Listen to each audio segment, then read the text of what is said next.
This is Channel 1 TV. If you're listening to us via radio, this is City 97.3 FM. Welcome to a special coverage of the swearing-in and inauguration of the 9th Parliament of the Republic of Ghana. Tonight, we'll bring you everything around this memorable event it is promising to be.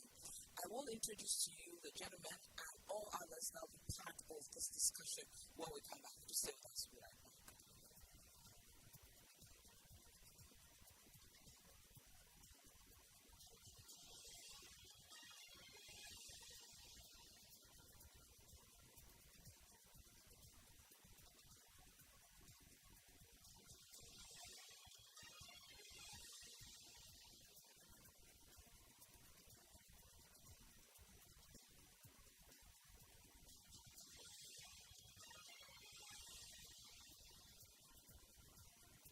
So welcome to a special coverage of the dissolution as well as the inauguration, the dissolution of the 8th Parliament and the inauguration of the 9th Parliament. This is Channel 1 TV as well as City 97.3 FM. My name is Even Kai Local. Tonight I will be steering the ship to ensure we dock at the harbour. With me tonight is Bernard Avila, who is joining us for discussions for today. Bernard, welcome. Thank you again. And then I also have with me Salom Adolu, also joining us for the discussion. Salom, welcome. Thank you very much. Later we'll have Richard Skye joining us, but we also have here George Lowe, who is the Member of Parliament. He's joining us for the North Diet, joining us for the discussions as well. It's been a while. Welcome. Yes. It's good to see all of you. Exciting to be here this evening. Right. So, gentlemen, welcome to our special coverage. I'm going to start with you. You've been excited about this thing for a bit now, but 2-3 weeks now. What are you expecting? Well, I think that the numbers are quite fascinating. That we've come from a parliament of 137 with one independent, which is exactly 50-50 in terms of the political parties. And now we're basically close to 2/3 1/3 with 183 for NDC, 88 for NPP, and 4 independent. As you was unprecedented, how neatly the numbers arranged. That tells you clearly the mood of the nation is more particularly mirrored by the parliamentary vote, because the parliamentary vote is the local politics, and it's rare to have such neatly arranged numbers. And even if the outlook north is decided from the way it looks like, for the first time we're going to have a 2/3 majority parliament, which is quite unprecedented. We also have a one-team president. Sounding mandate after 8 years of the NPP. And then we have this recent interpose between the courts and parliament, where almost every issue has ended up in the Supreme Court. And that's the question of whether 4 MPs who vacated their seats can leave, or whether the bill can lose the president. And as you know, constitutionality involves separation of powers. And so we're having a very close situation where the legislature and the judiciary have had to rely on each other and sometimes disagree. An executive that has a very short mandate, with a president who is very experienced, with a very expectant population. All of us happening in a hotbed of a sub-region, with Ghana being the only West African country which is called a proper democracy. If you look at these definitions of democracy, liberal democracy are democracies where the majority rules and minority rights are protected. So with the exception of Mauritius, Botswana, South Africa, Ghana is probably the only African country not to do so. It's a democracy properly so called. The world looking at us and the media playing a crucial role, the speaker commending us. It's a very important time. Sometimes when you are part of history, you don't really understand the essence. But 10 years from today, 20 years from today, when the story of the Fourth Republic is being told, I'm very sure a lot of the work we are doing, a lot of the work that's happening within this period will be remembered. So that's why I'm excited. I'm looking forward to a very eventful night. And I really look forward to hearing from other panelists as well, who are going to bring very rich perspectives.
changing. It was going to be a fruitless line. And the NDC in 2005 wanted to be the time because it found that some of the guys in the majority at the time were happy with Peter Lajiti. And what we were doing their calculations, they thought they could just pull it off. And of course, to date, some of them think that had the secret balloting thing been done, Lajiti could have carried it because Lajiti had endeared himself to the House and he had to accept the independence of Parliament much to the extent of the executive. And so here was a new face that basically was coming into the picture. They didn't know him much. Peter Lajiti, they knew the kind of thing. And indeed, many people have said that before Peter Lajiti, the entrance of Parliament was only used by the Speaker and members of Parliament, during ceremonial events. And they all used the background. So Peter Lajiti, they said, no, I am in my house. Why should the executive or the president be the one to be using the entrance? And so they accepted, amongst other things, the independence of Parliament. Trying to give Parliament its name for the color so Parliament can stand properly. And mind you, this was coming from the DF Anandis. DF Anandis was a consummate PABC guy. He became the first Speaker of the Fourth Republic. He was Peter Edwin. And so the feel of that Parliament was very different. And he was very close to journalists and a whole lot of things. Now I think Peter Lajiti, who was out of his own, wanted to accept parliamentary independence. And so took a lot of things. He faced him a few times. And people say he wasn't really happy with him. But that's why he had to do so. And that was the first time at the time a speaker was just in the time. And then from there we saw somebody else doing one thing, and then came back. And then for the first time in a very long while, we are hearing that Babi maybe retained as Speaker of Parliament, President Mahama, President Mahama, endorsing him. And so now they put it out for him. It's very likely that he's going to win. So it's the second time we are seeing that Fifth Republican parliamentary era, somebody going to be a two-term speaker. And one of them is being apart from EF and only being one term. And actually take the CTUs.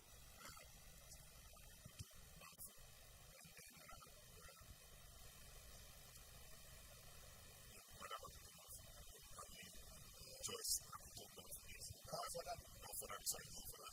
And then the other cooking. We have Michael Quinn, and then Marvin Krabs, and Marvin is being beaten and everything. That will be interesting. So we see how things will be. This parliament will be different in the sense that it won't be as chaotic, hopefully, as what we saw in the previous past. This is in stark contrast to the very first parliament we saw, where the MP boycotted the 1993 parliament. So it was a one-sided parliament, so people had to go in. The other had to try to hear opposition in the House, so the House was not seen as a one-sided parliament.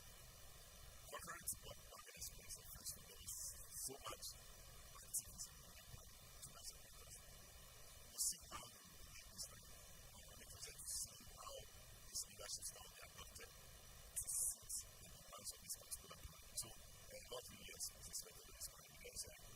Then in his speech, that's the Honorable Speaker, he said he's been the first speaker. Those who think he's not fair, in the whole world and all that. But what kind of speaker would he be this time around? He came in with so much chaos, not him as a person, but his election. Over the last month, we've seen a lot of developments in Parliament, especially with the issue of the vacant seats and all that. The majority side, the leaders had to be serious with him. The minority have to cool with it because obviously a lot of things have gone their way. But what kind of speaker are we expecting to see if he is given the green light?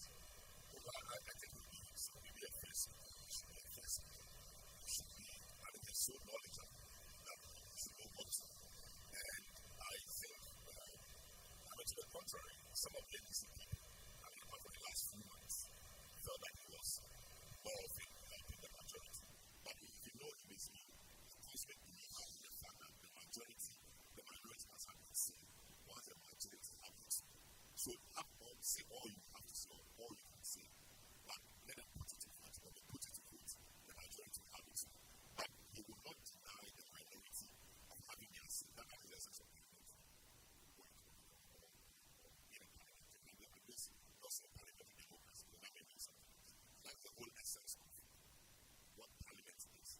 the citadel of democracy. Right to hate there. So any speaker that does not stop the flow of debate beyond the speaker. I think it's been quite flexible, even with the outgoing majority, to the extent that he allowed for a specific day to be made, a decision day, just because of the numbers, so that the majority can match up their numbers on that day and come to vote. All in furtherance of the fact that the majority does not eat.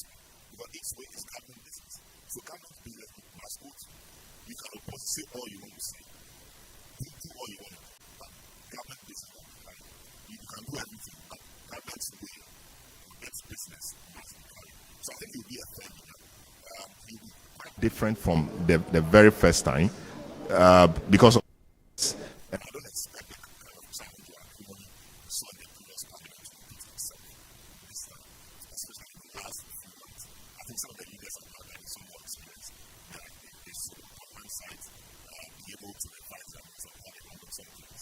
And I think I was that generally a good Parliament. A Parliament that should be quite similar to the 1997 Parliament, where many people think that was the best Parliament.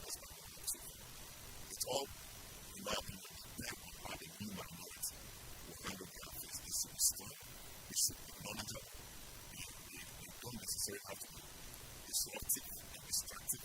They have to end it, like we saw on changements and the 3.8 was that we don't start going to the Supreme Court over this matter of prior approval of ministers. But we went to the Supreme Court. You know, and the whole of that, I expect this Parliament to be quite similar to the 19th. Robert George, the thoughts on the speaker, what are you expecting? He's had a very interesting term. Second term coming likely. What do you expect him to do to make it better? Well, if you know Speaker Bradley, I have had the privilege of working with him. He has been my committee chairman on his right, and he was my majority leader, so we worked closely, quite closely together. First and foremost, I can bet my last penny that he's going to be a very impartial speaker. As he himself says, he is expected to be impartial. And as has been said by some, you see, there are different things that will happen. Do not forget that this new Parliament are now going to really play out the new standing orders that we have. The past Parliament, yes, the new standing orders came sometime in January or so, but they've not had the opportunity to really test it. So these enhanced standing orders would see how it will influence the... Can you take us through some of these? There are some very exciting things. Like one of the things is the concept of decision day. It's new to these standing orders.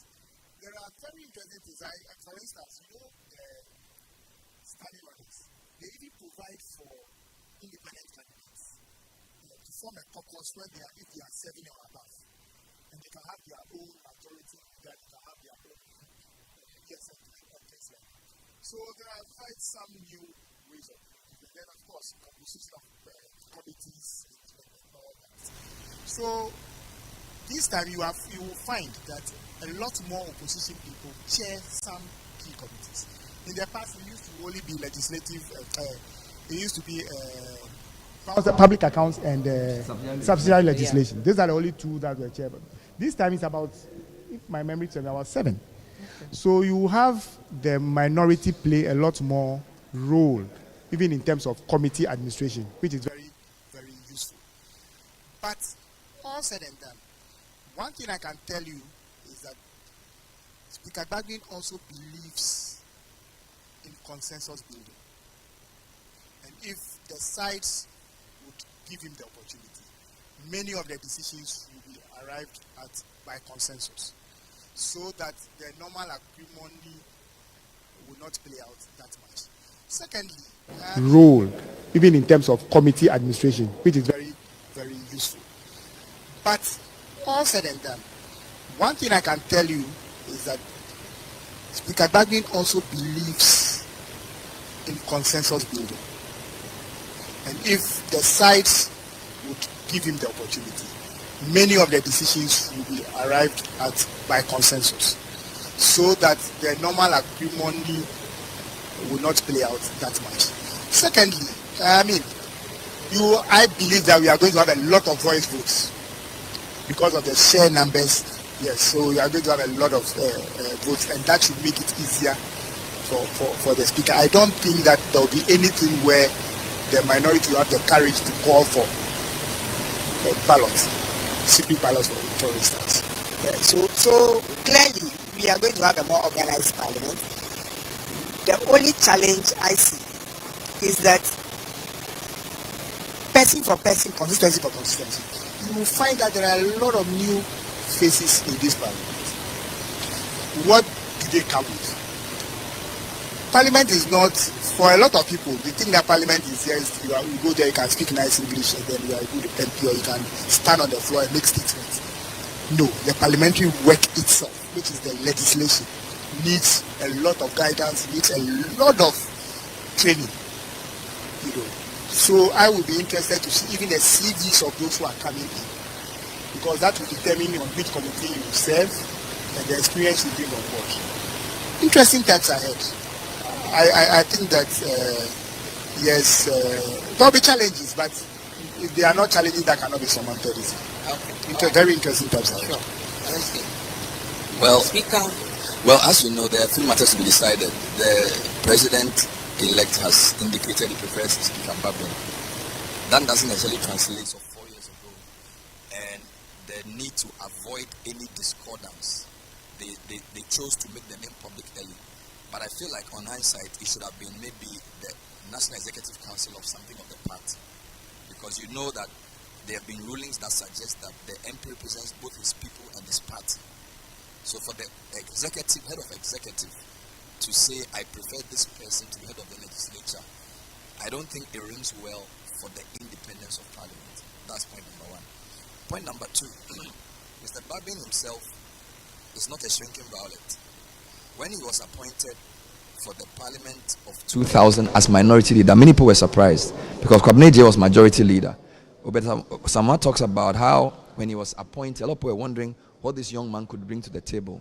In less than a year and a half, he acquitted himself excellently, fearless, erudite, articulate. Even though Ajahu was more experienced MP in terms of leadership, was his number 2. And Babin is now an institution. I don't expect that he would allow Parliament to become a rubber stamp for the executive. So even though John Mahama has an overwhelming majority, he got close to 6% of the vote. NDC has 2/3 and more. I expect Speaker Babin to try and preserve the sanctity and independence of Parliament. He will become a lot like Peter Alajete. I don't expect any conflict necessarily, but there are times where he will dig in. If you look at his posture, you listen to him throughout the years, he believes Parliament as an institution should be built in an image that helps a democracy. Which is why I think there were some people in NDC who felt that he shouldn't have been repeated.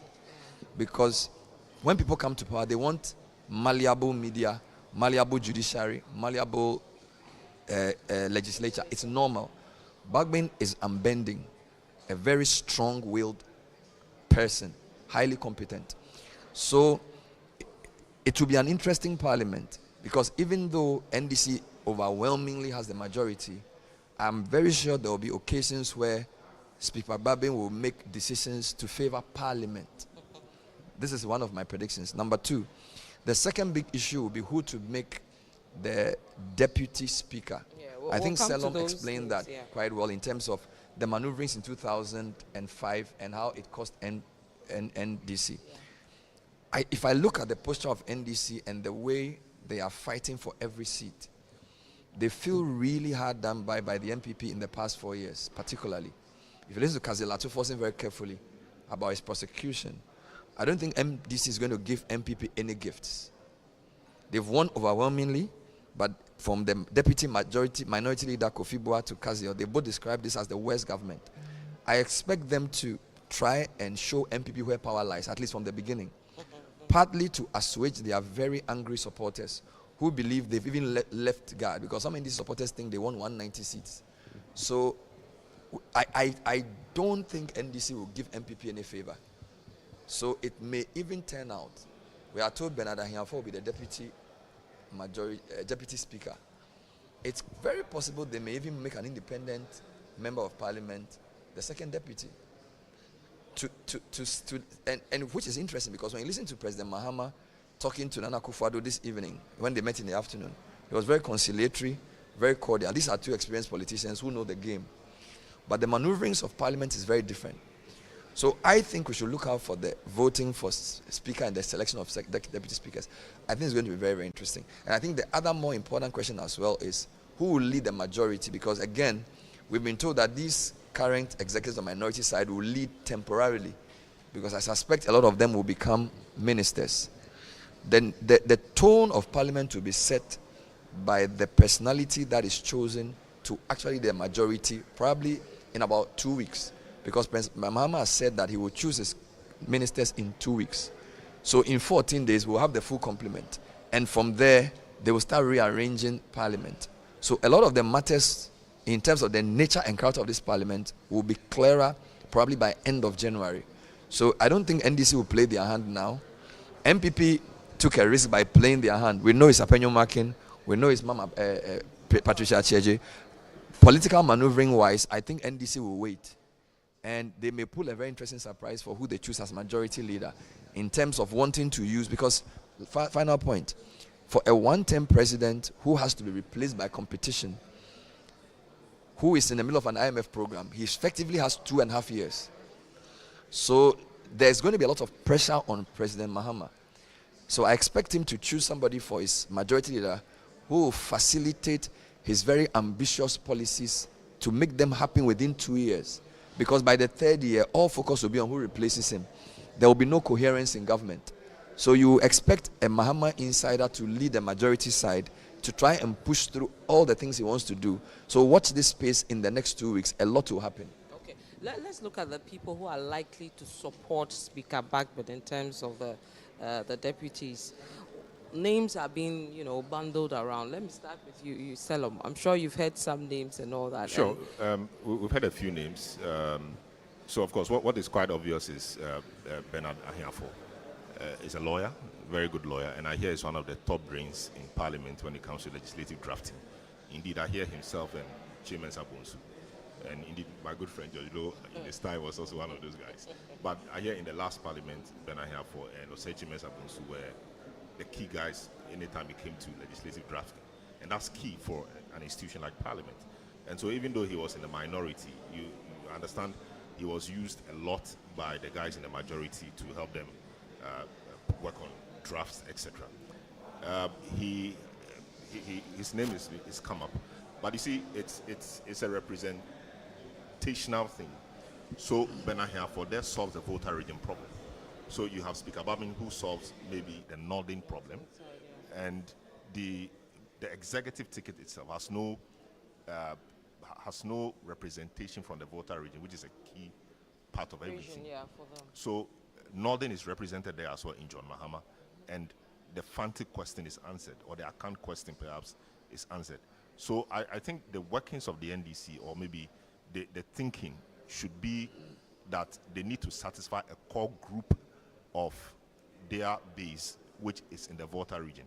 Even before Haruna became minority leader, we saw some maneuverings in the voter regional caucus where they proposed Aveji as the guy to lead the minority because they had stood with the government or with the party, and they contributed the most number of MPs, for the minority caucus at the time. But, a few things happened.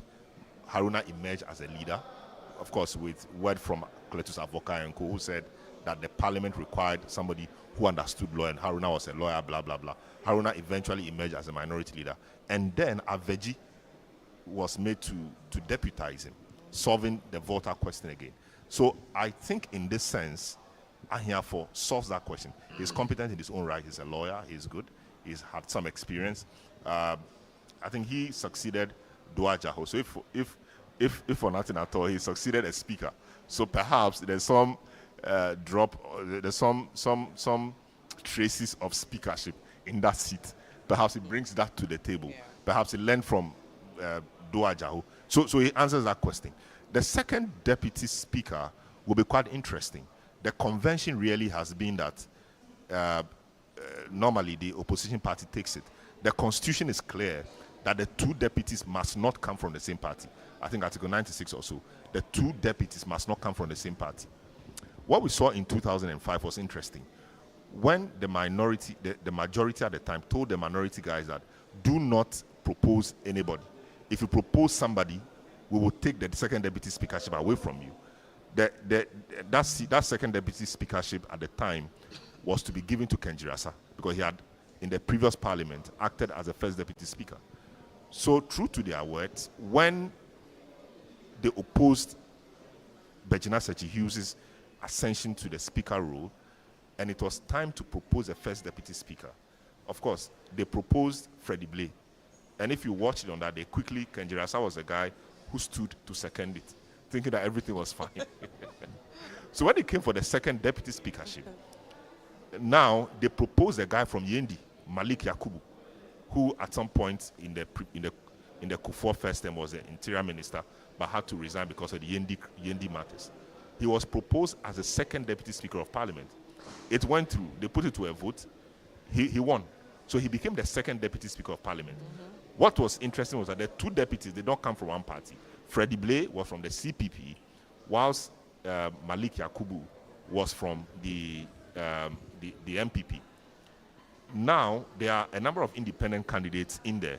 So if the way things are playing out, if we are to look at it from that side, it's possible that an independent candidate could be pushed to the position of second deputy speaker. We have 4 independent candidates in parliament. I think 2 of them are from the NDC stock. The guy from Afram Plains, in the north or south, and then the guy from Woolensey. The guy from Afram Plains is a lawyer, which puts him in a good position. A+ would love it, but I'm not sure if that could be given to him. Yeah, we are being told.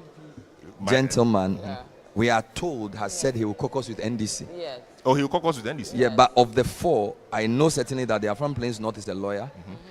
The Woolensey guy is a businessman. And then the MPP gentleman is whose profession I do. Okay. So it's going to be an And interesting. A+ is a what? Is an entertainment. Is a creative guy. It's from a creative side. So for me, it will be interesting. I wish.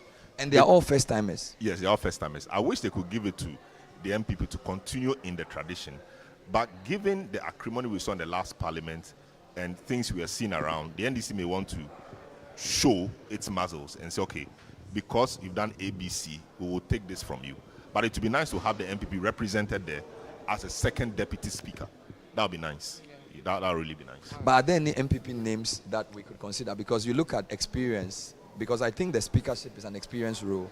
The MPP, as but this guy, the former guy is still there. Now, properly he's still there, MPP. yes. Yeah. Now and, MPP proper. And the point I'm trying to make is the MPP side is not very many, less than 90. And because of the new standing orders, there are so many committees, so they're already overstretched. So it's going to be very, of course, there are some very good legislators, and we'll go through the list. There are some very experienced legislators there who qualify. But I also think if the NDC is magnanimous to give it to MPP, it also sets the tone for some type of cooperation. Because Ibababin says something, that if you want to go fast, go alone. But if you want to go far, go together. He was speaking in parables. And I think his point is that you may have 2/3, but the way parliament works, if you really want to succeed, carry others along. Right? The last thing I'll say is that President Mahama himself has said that he will govern by consensus. He started advising Akufo-Addo to build consensus like 6 months before he went for the IMF program. If you listen to his campaign, it should be something they should try, because for me, having the MPP as deputy speaker, it also brings them to the table. It's a bit like voting for MMDCs. If you have some districts run by the opposition DCE, they have a stake in what happens.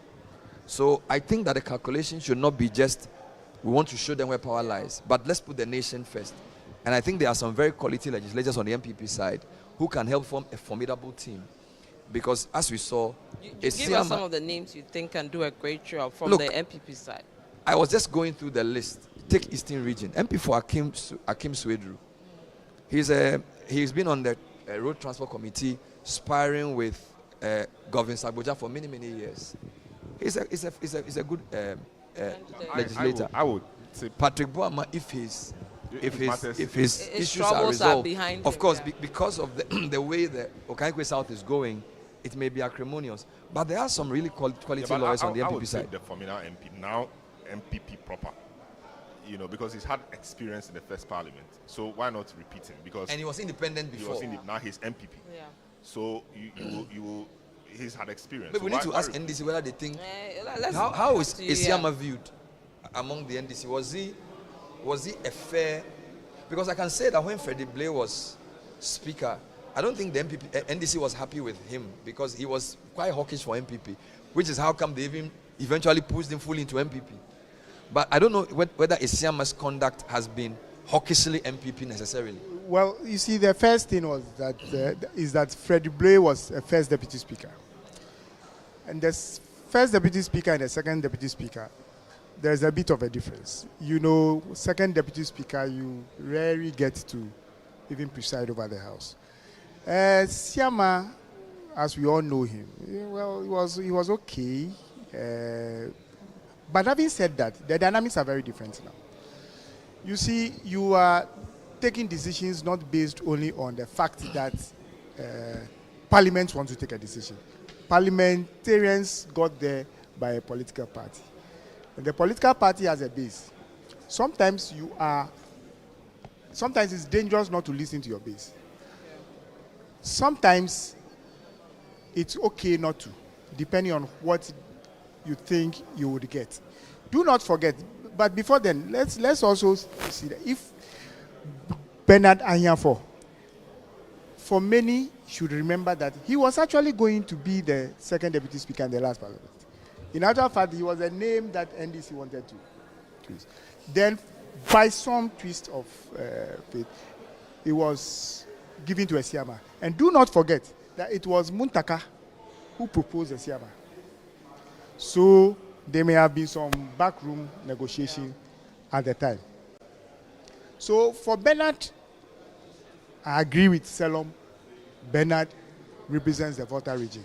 And so I had predicted long ago that if anybody was going to get that position, it was likely to be Bernard. But having said that, there are very experienced people also on the side of on the MPP. And we'll see how it plays out. But if you ask me, my personal position and what I hear on the ground is that the NDC is not ready to cede to the NPP. But you know that before these decisions are finalized, a lot of talk goes on. And let me just also correct a certain impression.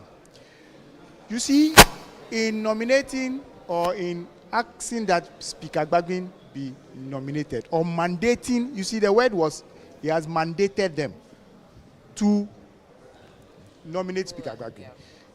It is a product of a certain discussion. Yeah.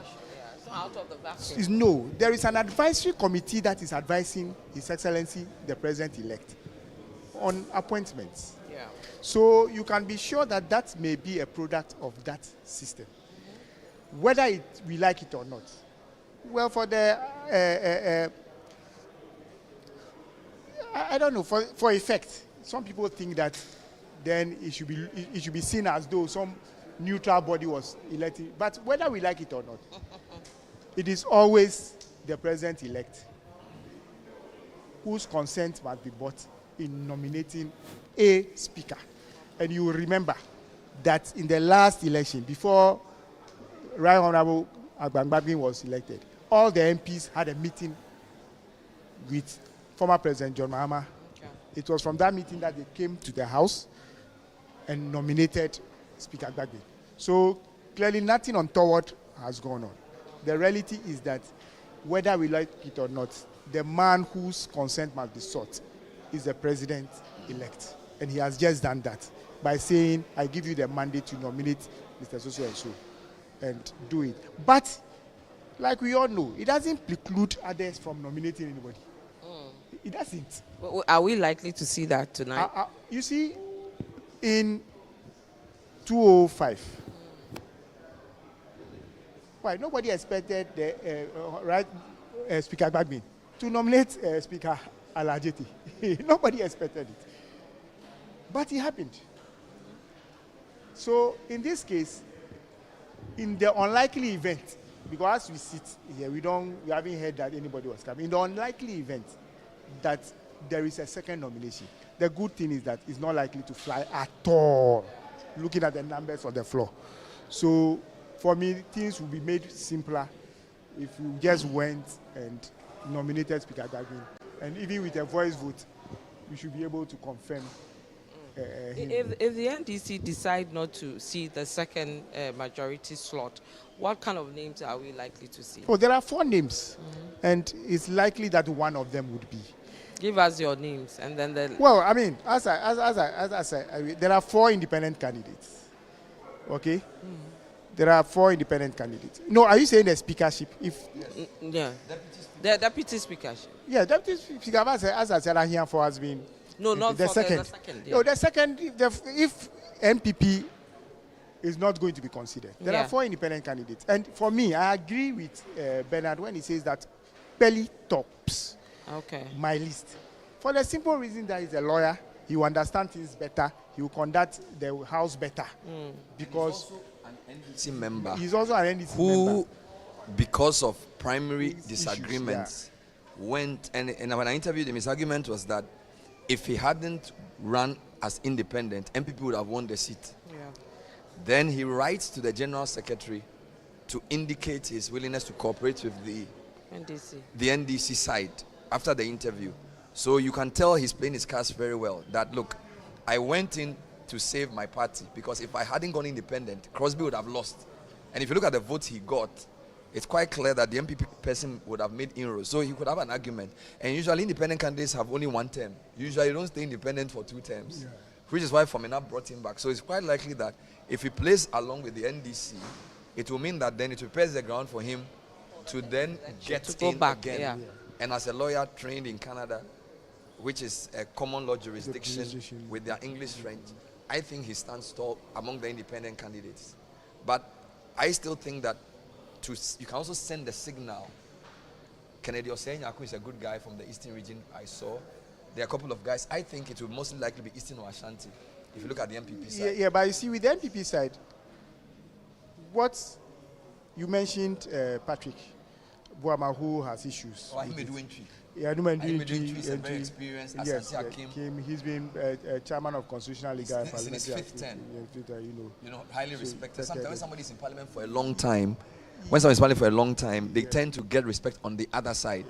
All right? Ayimbe Dwintri is a decent guy. Yes, but all I'm saying is that there are 2 sides that is going to be played.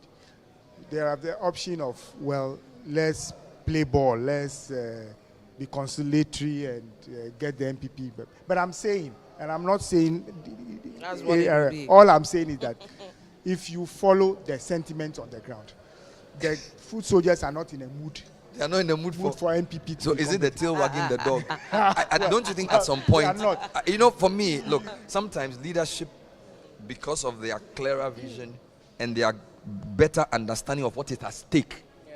If you listen to President Mahama and Akufo-Addo talking today, if you see Julius Debra and Frema talking today, foot soldiers should watch it. These are people who are very clear in terms of the understanding statecraft. So it's not foot soldier sentiments that goes on. Yeah, you see, Bernard. So sometimes I agree. You have to lead from the front. Yes, I agree. You don't have to always lead. Yes, I agree that you have to lead from the front sometimes. But you see, Bernard, you're also looking at the whole political spectrum. You are not just deciding that things must change because Ghana will be the better for it. Simplicity. You see, this is politics we are talking about. You are going to go back to these same foot soldiers in a few years to make a decision on you. Better still, I agree, some maybe engagement could have been done. But I'm saying that sometimes also you need to satisfy your base.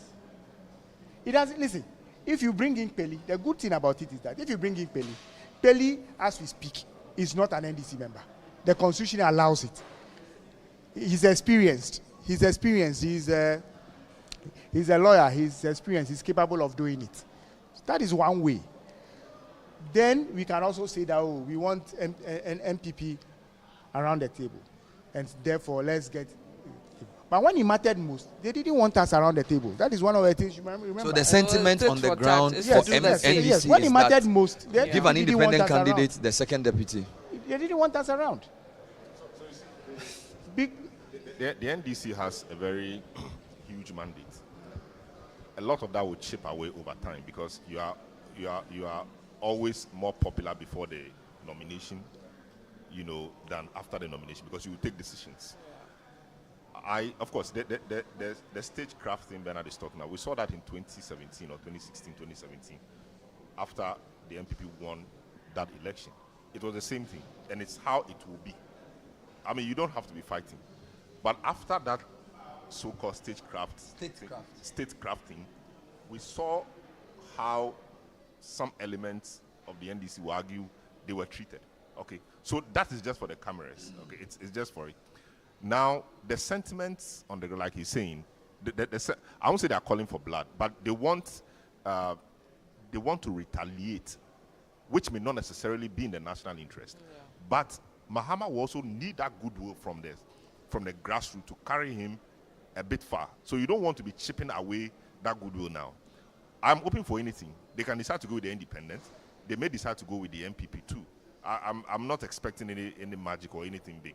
Any of them, I'm prepared for it. But it will be interesting how it plays out. There's been a talk about separation of powers.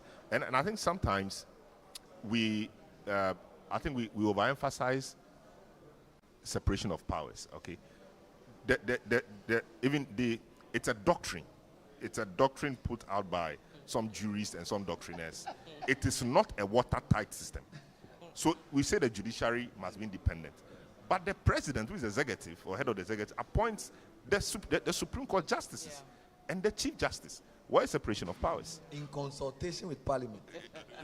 Of course, all of that, but it's a very rare occasion. So it's the same thing. So talking about the so-called endorsement or nomination by Babin by Mahama, I think it's the same thing. In any case, in the NDC constitution, Mahama is the leader of the party. So if you want a party, it will be a party decision. It's not derogated from that. It is still a party decision. Only that he is now president-elect. Not president yet. He's not president-elect. So speaking about it being a party decision, it is still a party decision. You get my point? So separation of powers is good. It's the way to go. But it is never watertight. Speaker of Parliament, all of that. Even Ghana, majority of MPs by constitution are to be majority of ministers are to be taken from Parliament. Where is separation of powers? So it's an interesting concept, but we have to apply it, in a way that will make our system make sense, really. I think that's what it is. Okay, so this is our special coverage of the inauguration of the 9th Parliament. We'll give you a bit of some sights and sounds from the chamber proper. Let's take you quickly to the chamber to see how things are. It's pretty empty. Nobody has noticed 4 anywhere. years ago by now, your side had come in a bus, all in white. When voters decide, it's easy. So now nobody's in a hurry. But today it's very quiet. Nobody's in a hurry, like Bernard is saying. We're just seeing about 3 or 4 legislators in the chamber proper. So as and when they are ready, we'll take you there. But gentlemen, let's look at the leaders for both sides, the names that have been presented. Since we are talking about the party that is coming into government, we can look at the incoming majority side. They have, for now, maintained their leaders. Why so? You are inside. What's happening? Well, because, as Bernard had indicated earlier, there is a time frame to do a lot of things. Some of the frontliners, you are sure, are people who are very experienced. But also because of this constitutional imperative that certain number of them should come from Parliament, you are looking at putting some of your best foot forward. And for instance, when you look at the caliber of people on our French bench, at least they are guys who have the experience. And I think apart from So there's Atufosin, there's Amar Kofi yes, and then second, then Ahmed Ibrahim Banda. Banda, yes. So it's a nice region. It's a Central nice region, Western region, Volta region, Greater Accra region, and then Bono region. Yes. So I'm sure that at least one or two may go the ministerial way. Is it 1 or 2 or 3 or 4? Well, I'm just thinking, but you must also take into consideration the fact that in our last leadership shake-up, a lot of permutations came up. A lot of people suggested that the mode of selection must change. Okay. We have a new crop of people in Parliament. Maybe it's also a time for more consultation. Okay. So we are not in a hurry. As you yourself have said, the president would be possibly rolling out his full team in about 2 weeks. Within that time, a lot of things will be taken into consideration. And I keep saying that, you see, Vivian, the challenge we have as a party today is that as many 13 regions have delivered emphatically. So it is not one of those things that you say, oh, this you brought only 2, so you can be overlooked in these things. You would need to negotiate properly, so that you satisfy all those who need to be satisfied. Okay. So it's not a decision that is going to be made lightly. Okay. We'll come back to that discussion, but let me introduce Vincent Safwa. He's the MP for Old Trafford into the conversation. Welcome, Honourable. Thank you for having me. Right. Let me quickly pick your thoughts on your expectations tonight as you prepare to be sworn in for the 9th Parliament. Well, I think that is going to be an interesting Parliament, especially if you want to juxtapose that with what we just dissolved. The numbers are interestingly distinguishable if you want to compare the two parliaments. It is unfortunate that the New Patriotic Party do not have the strength in its numbers as compared to the 7th and the 8th Parliament. And so it's a Herculean task. But this is when I think that the New Patriotic Party, if we are able to show unity and force, can drum home the interests of the Ghanaian people by way of constructive criticism. Not criticism that is just mere criticism, but one that will advance the cause of development, one that will advance the cause of democracy. And I think that that is what the Ghanaian people are expecting from us. And that is exactly what we are also going to give to the Ghanaian people. And so my expectations are that tonight we should be able to elect a Speaker of Parliament as per the Constitution of the Republic of Ghana. We should be able to elect Deputy Speakers of Parliament as per the Constitution of Ghana. And when I say elect Deputy Speakers of Parliament, we are electing Deputy Speakers of Parliament who should not belong to the same party. Okay. If anybody has any intent to find a way to get 2 people probably from the same party, it is not going to work. It's well, you are going to resist that. If anybody says that we are going to get an independent party who is going to caucus with the NDC and elect that person, it is not going to work. The phrase of the Constitution is that they should not belong to the same political party. What that means is that if an independent candidate who so wishes to be a second deputy speaker wants to be a second deputy speaker, if I should put it that way, that candidate should be able to caucus with the opposite political party. Because an independent candidate, properly so called, in my estimation, cannot be a deputy speaker. You have to caucus with one before you can now qualify, because the Constitution says political party, not an independent candidate. So that is my understanding.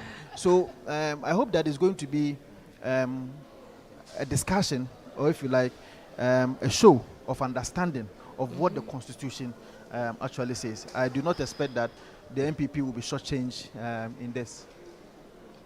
But from what we are picking, it's likely to be the case. With your numbers, what can you do to stop that? So I'm saying that an independent candidate, properly so-called, is not a political party. Article 96 of the Constitution says that these two persons should not belong to the same political party. Yes. So, ab initio, an independent candidate is disqualified. You see what happened in 2020 or 2021? Yeah. 2021. It was Muntaka who actually nominated Esiama. So what that means is that, to their understanding, they had already made Esiama to caucus with them and they supported it. So he did not come in by virtue. I mean, quickly, I was discussing this on the side with Selom when he was here. Bernard is yet to understand what I'm saying, because you don't understand what I'm saying. You see, vintage MPP. Vintage MPP. When it suits them, it's good. Okay. When it doesn't suit them, they now begin to introduce. Hold on, Bernard. Have you read the Constitution? If you read the Constitution, Article 96, what does it say? It says that the two deputy speakers of Parliament should not come from the same political party. I'm suggesting to you, it's an independent candidate, a political party. So let's answer it simply. No, you have not even answered. Let's answer it simply. Yes. In 2021, yes, the first deputy was Joe Osewusu. Yes. He's from MPP. Yes. Esiama was an independent candidate. Yes. So the two of them were not from the same political party. Yes, but you see, you have to caucus with one first. One of them. No, caucus is not the same as being. With the MPP, Being from a political party Uh-huh. is not the same as caucusing. No, what I'm saying Caucusing is about majority, minority. Yes. A political party, that's why when an independent party joins a political party, Yes. he forfeits his so seat. on what basis the Esiama becomes second deputy speaker? No, I'm saying that the constitution itself is simple. If you join a political party as an independent, you Yes. forfeit your seat because you came non-aligned. Yes. So that non-alignment means you are not from the same political party as either MPP or NDC. I am So independent candidate qualifies. No, I don't interpret it that way. Okay. Per my interpretation, per my understanding, the independent candidate does not qualify. Until he caucuses. Yes. But in Until 2021, it caucuses. Esiama Esiama caucused with So MPP. MPP. No, hold on. Yeah. No, listen. Before Esiama was nominated, it was Muntaka who nominated him. Please, just go and check. Yeah. It was Muntaka. Yeah, Muntaka. but in it was not the New Patriotic Party who nominated him. But in 2005, So that means that Alban Babin nominated Alajete. That doesn't mean 2005. Alban Babin, Yes. who was the minority leader, Yes. nominated Alajete. Yes. But that didn't As mean what? As a speaker. Yeah, so they were not on the It's same different- side. no, no, So the fact that he's the nominated speaker doesn't is mean- different from The deputy deputies. speakers. No, I'm saying that the fact that Muntaka nominate him Yes. does not mean he's on the same side as No, him. that's different. The speaker is different. That's for the speaker. I'm talking about the second For the deputy. Muntaka one, for the deputies. So if Muntaka nominates Esiama, does it mean that Muntaka and Esiama are on the same It side? means that the NDC caucus at the time had accepted him as one of their own because the MPP could not have nominated Esiama because we had already nominated Joe Wise, who is a member of the MPP. Esiama was there because he was the only independent candidate. And once NDC unexpectedly won the speakership, Did you go there by the fact that he's an independent candidate? he Or was did the the logical MPP conclusion. No. Because as soon as they nominated Bagbin and he won unexpectedly, the calculation changed. But I'm saying that the calculation will change, or the calculation will only change if you have what you call the first deputy speaker or a second deputy speaker who, as it were, are from the same political party. But you see, when it says they should come from the same political party, in my understanding, okay, an independent candidate does not qualify. Really? Yes, unless, of course, yes, per my understanding, unless, of course, that person is accepted by a political party at that time, because remember, before that election is done, okay, the Speaker of Parliament is yet to be sworn in as such. members of parliament has also not been sworn in. So we are not members of parliament properly so called. You get my point? So my understanding is that before someone can become a deputy speaker from the independent candidate fold, that person might have or must have joined a political party first, or might have joined a caucus first. A caucus. A caucus, yes, might have joined a caucus first. Not a Before, party. yes, a caucus first. Before that caucus can nominate you to be part of that. You are That is saying my no. understanding. You see, let's look at these things carefully. Now, at the time Muntaka nominated Esiama, was he had become a member of parliament, and he had, before he even became a member of, before he was sworn in, he had said that he was caucusing with the MPP. It was. He has said it outside parliament. Please, judicial notice would have been taken about that. Oh no. That and Muntaka didn't say that we're nominating him as a member of the NDC. Any member, just as the NDC nominated Peter Ladete. In fact, as we speak, MPP can decide to nominate anybody to be speaker or anybody to be president. That is no doubt. So clearly, that is not. Secondly, now what do we see? They said how that, the new standing orders, it defines an independent member, means a person who was elected to parliament, not on a ticket of a political party. Absolutely. Then it defines independent caucus, means a group of members of not less than 7 independent members sitting, sharing a common interest with a view of promoting a common cause. Yes. So at the close of it. So it means if you're not up to 7 or 8, Please, you cannot please, have an please, independent caucus. please. That's right. Bottom Which line he is said already. bottom. Are you You listening? see, bottom line is that they are saying that whatever shades of ideas you have on the floor of parliament, make sure that the 2 deputy speakers reflect the various shades on the floor. That is the interpretation that can be given to it. Other than that, then what is the use of an independent candidate in parliament? You are deriving him from his ability to hold any position. And the constitution cannot by any stretch of imagination be looking at that. And the standing orders by no stretch of imagination can be looking at that. Parliament is made up of shades. Please, wait. Listen, I'll allow you to react to what he said when he's done. Parliament is made up of various shades. The independent candidate says that my view does not necessarily reflect the two. The two sides, yeah. So clearly, you cannot say that because he doesn't share your views, he cannot hold an elected position in the House. So clearly, you cannot by any stretch of imagination say that because the Constitution says that from another party. What is a party? A group. Yes. So you are saying, in this case, these 4 are from a different group. Yes. Once they are not from MPP or NDC. They are not from NDC, but they represent a certain shade. So the active intent is that they should not be from the same party. Yes, that is all. So being independent is from a different. Yes, it's being Interesting. You are from a different group. But you are not inflecting any I party. think we have you are holding your own. we have a few hours to find out, because Yeah. the other point he makes echo is that the foot soldiers want an independent candidate. Whilst But I am saying that the some of the president, experienced MPs want the president an is MPP that. person. So But The I'm saying that the per Article president is 96, an independent The candidate president does not is- qualify. Please, the Does president not that's what I'm qualify. telling you, Ab that initio. it's vintage MPP. This is Unless the all person they caucus. do. Bottom line is that an independent candidate has been elected as second deputy speaker of this. No, of you this can't House. be overly simplistic. So You are being simplistic.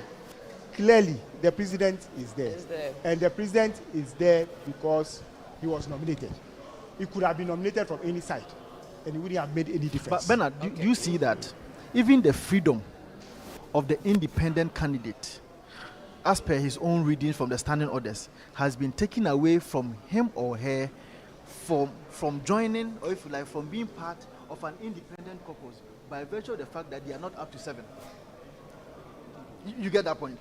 See, his freedom has been taken away from him because One Isiama was at the only time, one. This standing orders was Wasn't not As there. a new one. Yes, Yeah. this is a new standing orders. Okay. So your freedom has been taken away from you, even if you decide. So let not me to ask you a join any of question. them. If the guy from You are- Asante you are Akim, forced the guy to from be part Asante of any of Akim them. I North, understand.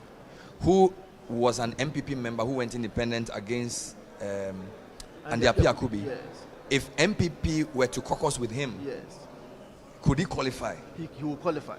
But Because he will not be from Ahiafo side. absolutely. But what about A plus? A plus is independent from Goma Central. Yeah. He hasn't said which party he supports. Yes. Would he qualify? He will not qualify unless he caucus He with the political party. caucuses. So he has to decide where he stands. Yes, Before. before. Wow.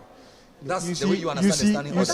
see- No, that's the constitution. This one, this guy can explain it. Let me read the constitution for you. It's not Maybe about- I may have to read the constitution for you to You see, understand I am what it saying says that, over there. my position is very simple. There are various, whatever Bernard. they want to do is that all the shades of opinion in Parliament should be respected. And so, where you have an independent candidate, he also is there. He says he's independent minded. You understand? Even where you caucus, it Caucus doesn't- is not a party. No, it's not a because party. if caucus were a party, if you caucus, Either you you lose your sit seat. with them, Because it's very clear and you know from that the- an independent And candidate, can you an caucus independent with them, but party you don't also vote for them. qualify? Can an independent party also qualify as a political party? Because you see, this is Article 96B. It says that there shall be 2 deputy speakers of parliament.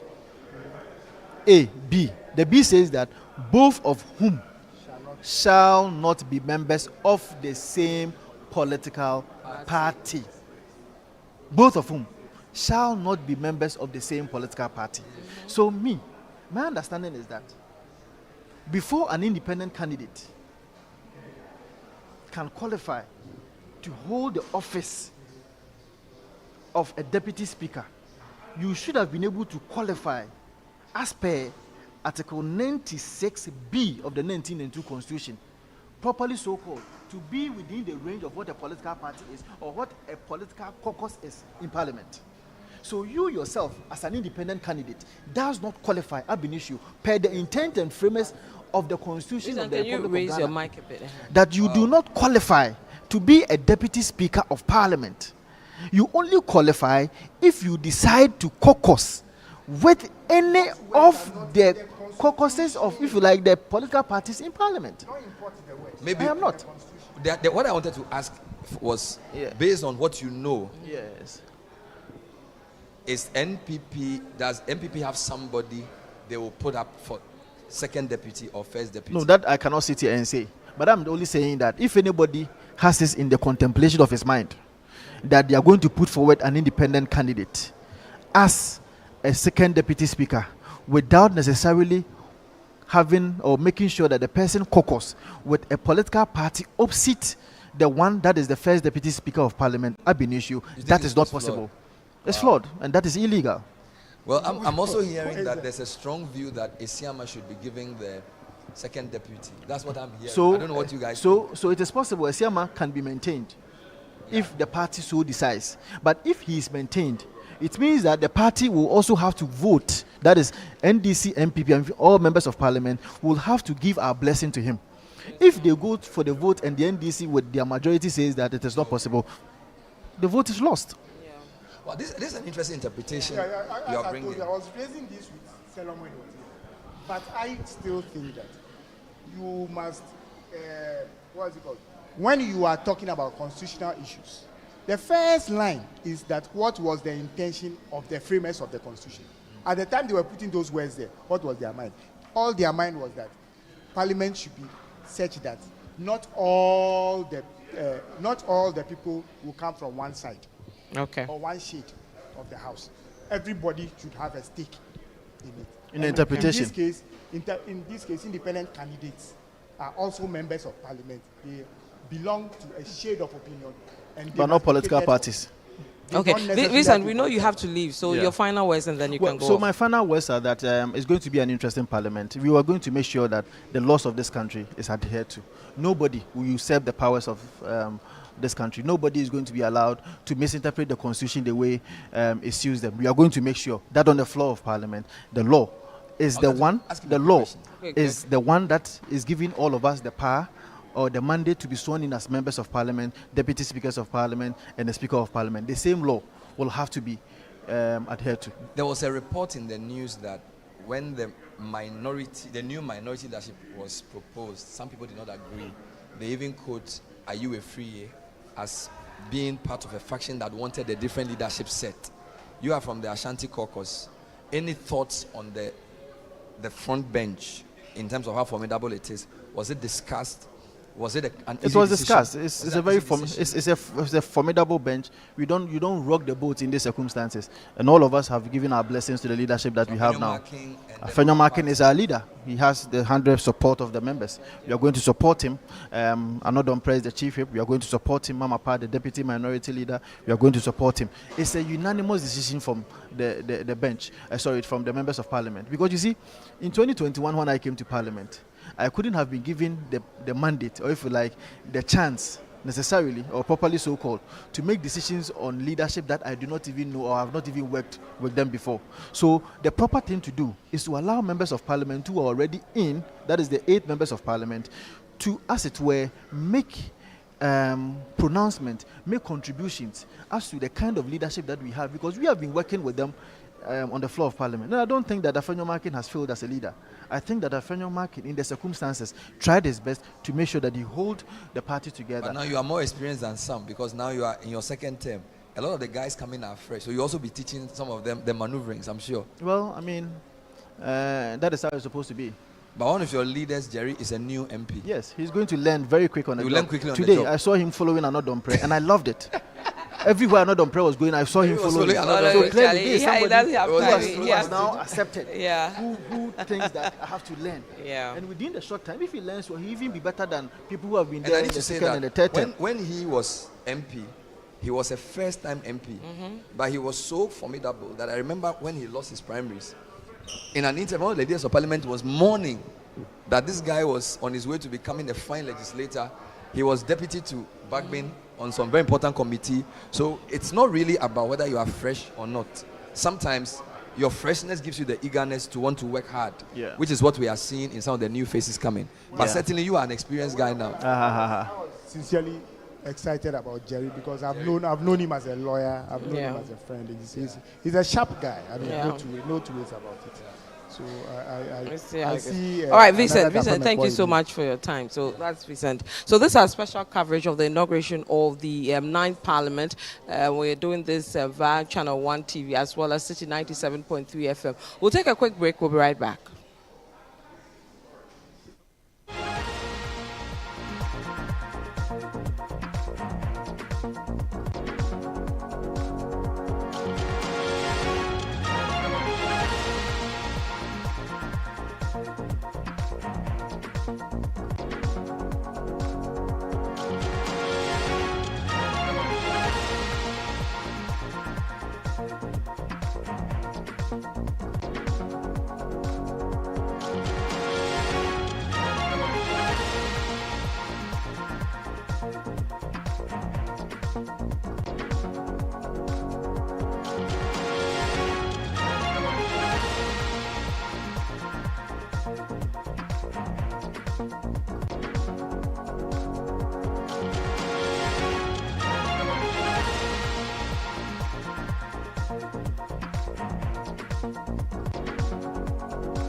Hello, are you ready for a show that the whole family can enjoy?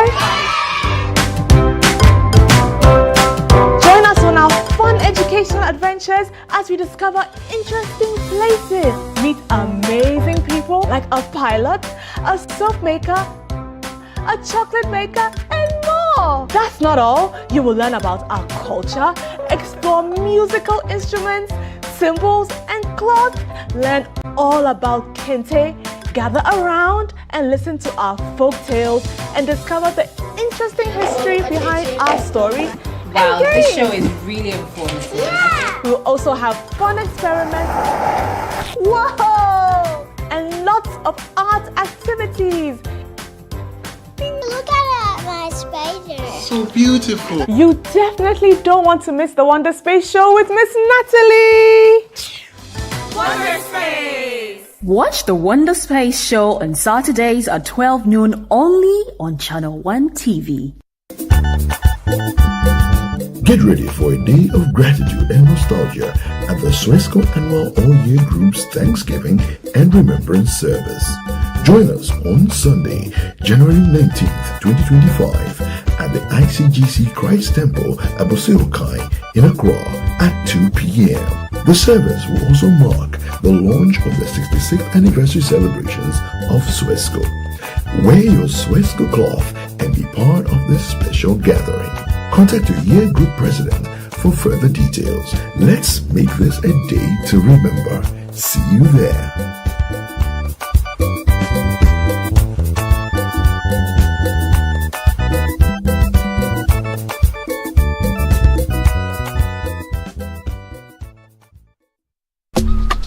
Life is a celebration of moments. Big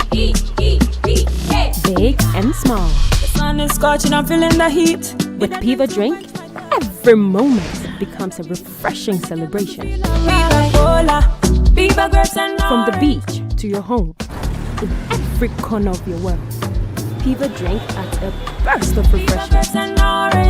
Give me Piva cocktail and tangerine.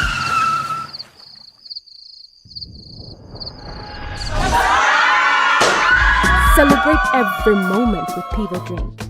Refreshment for every occasion. Piva Drink, a taste you will love. P for Piva. This advert is FDA approved. Congratulations. Me are very, very okay. Sophia Chan. What's it? Medibone. After being a crash out, fear for when you are here. What's it? I just sleep on level so. Our no. Emma to net. Emma to snap. Socket. Trusted by blood. Get ready for a day of gratitude and nostalgia at the Swesco Annual All-Year Group's Thanksgiving and Remembrance Service. Join us on Sunday, January 19th, 2025 at the ICGC Christ Temple, Aboseokai in Accra at 2 p.m. The service will also mark the launch of the 66th anniversary celebrations of Swesco. Wear your Swesco cloth and be part of this special gathering. Contact your year group president for further details. Let's make this a day to remember. See you there.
This is Channel 1 TV as well as City 97.3 FM. We are bringing you our special coverage of the inauguration of the 9th Parliament. My name is Vivian Kai, local here with Bernard Avler, George Lowe, as well as Richard Sky. Earlier, you had Vincent Asafwa, who is the MP for Old Tafo, and also you had and saw Selam Adono.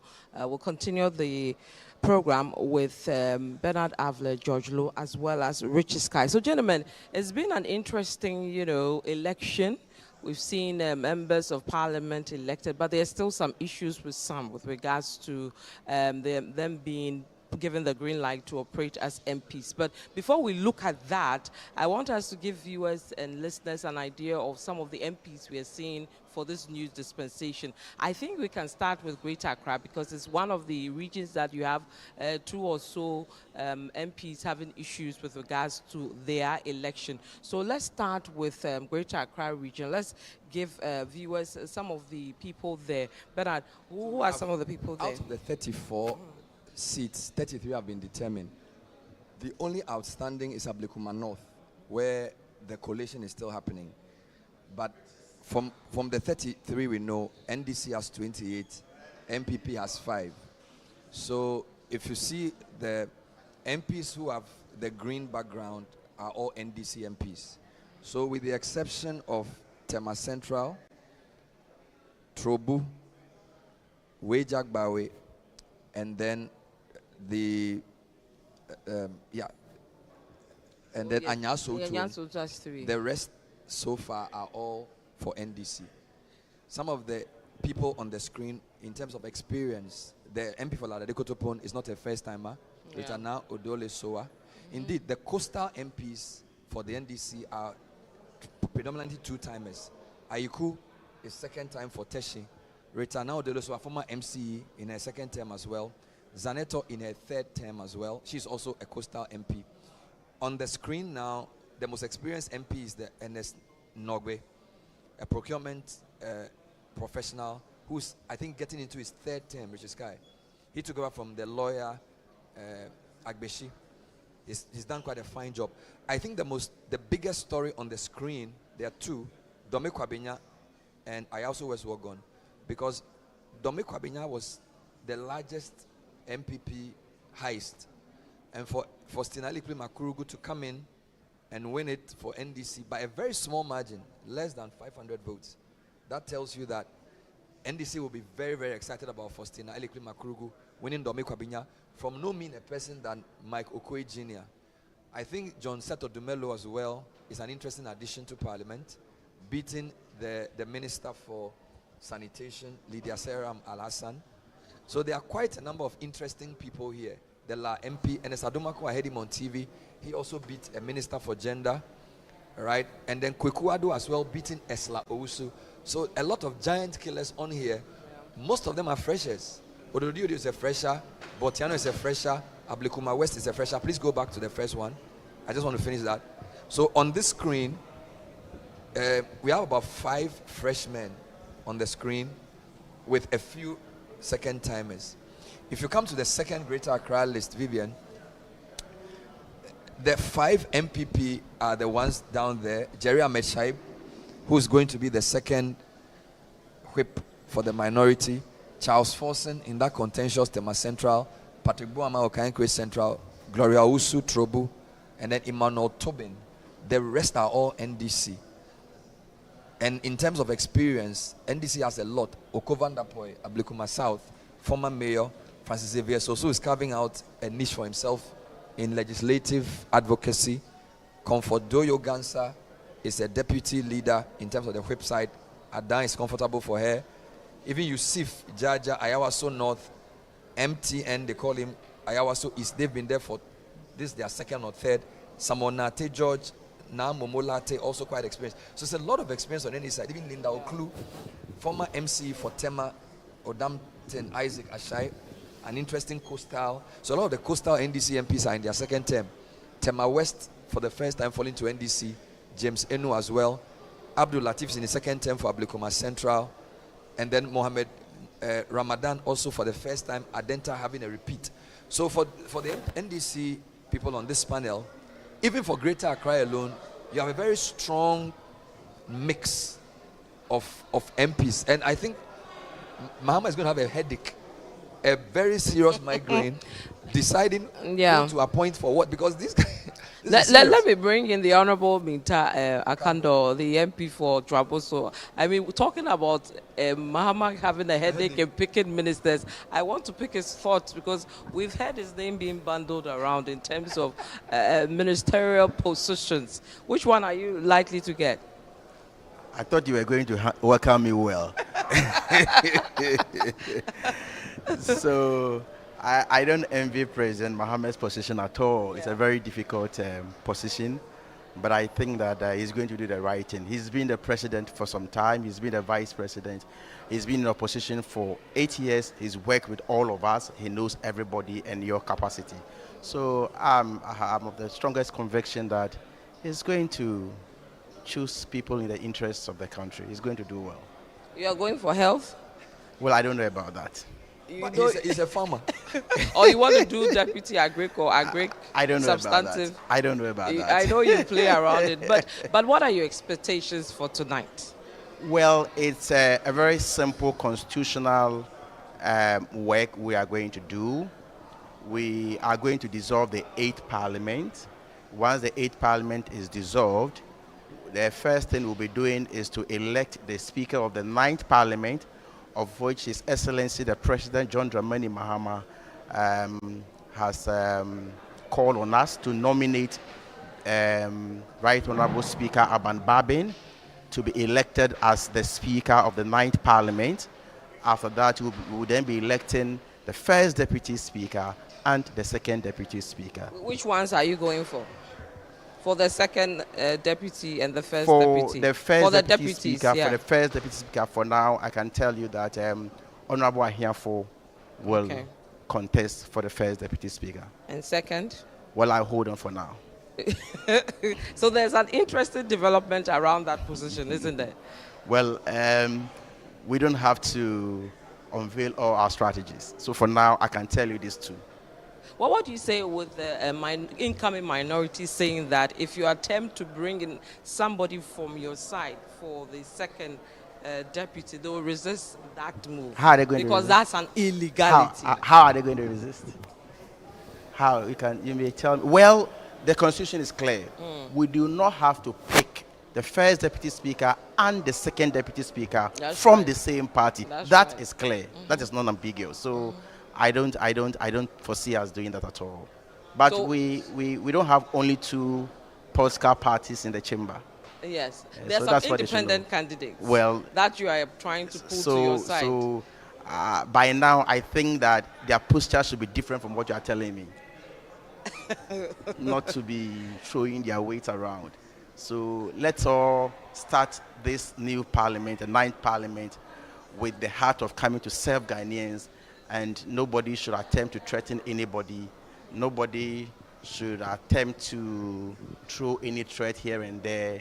And so that is why I will wait for them to do whatever they want to do. Then we come up with the next strategy. Ask him a question. Sure, go ahead. You swept Western North Parliament. There was only one. One, yeah. What is shocking for me was that usually it was Sefiu also that MPP tends to do well. But for some reason, they won Swaman. They were even lucky. Oh, really? Yeah, they were even lucky because Swaman, we had a member of parliament in Swaman.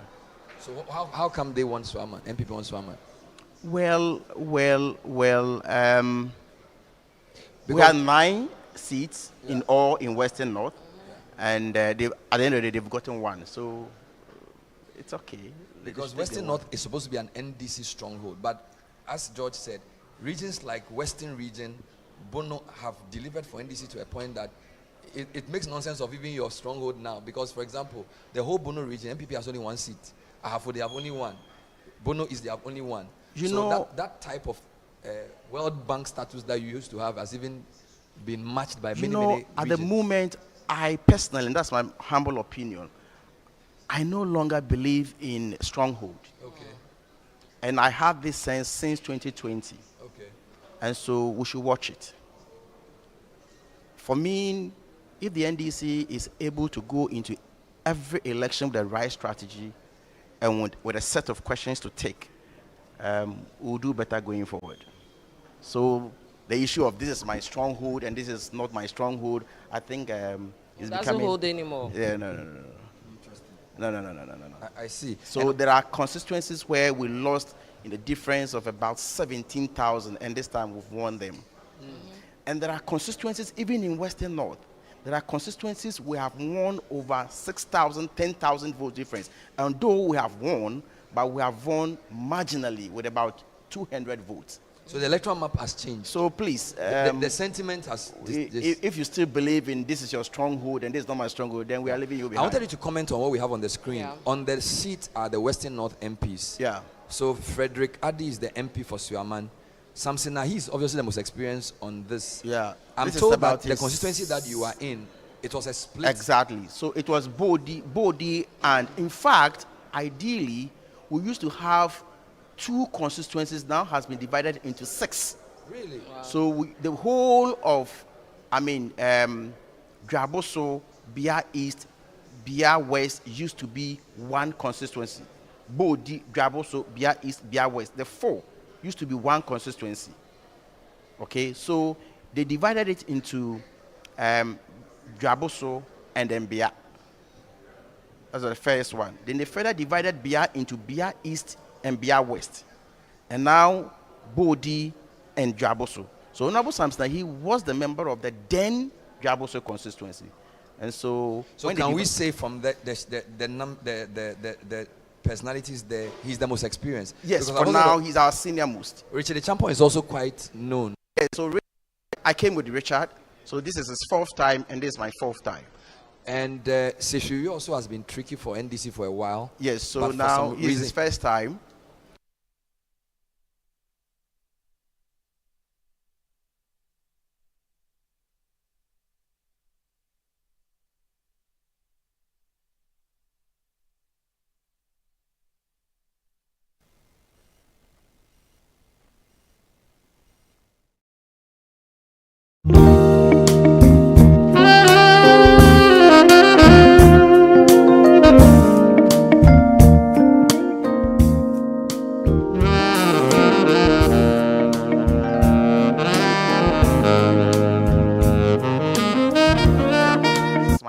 Term. Wow. Then you come to your Bodi. This is his 6th term. 6th term.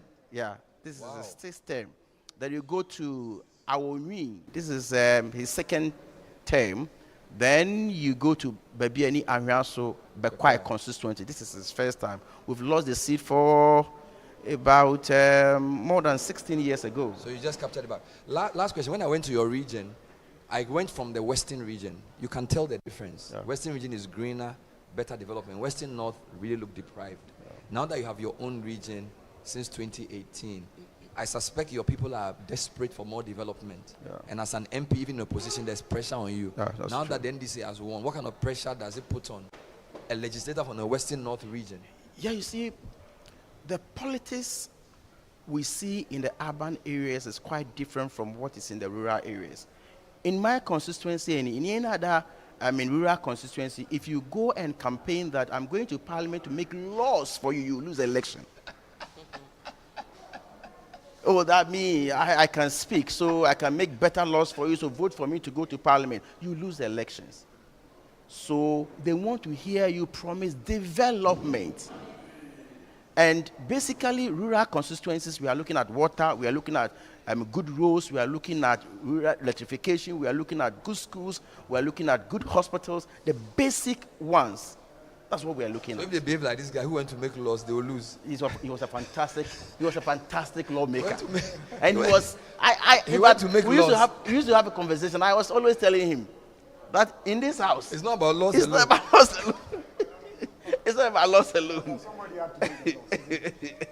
So you have to, I keep telling some of my, the younger ones and the new ones, that if you want to become a member of Parliament, you have a lot of things to balance. You have a lot of things. You have to balance it with the constituency work. You must be on the grounds. You have to be a good legislator on the floor of the House, because at some point in time, your constituent will tell you that we don't hear from you in Parliament. So you must speak as well. They must hear your opinion on important issues in the country. Wonderful. So you just don't have to make laws, or you just don't have to be going to the court. You have to balance. In fact, you must even play an active role in the media.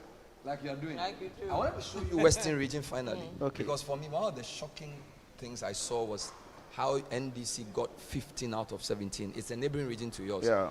Apart from the regional minister, who won marginally, indeed, his votes were less than 1,000. And then the Efia MP.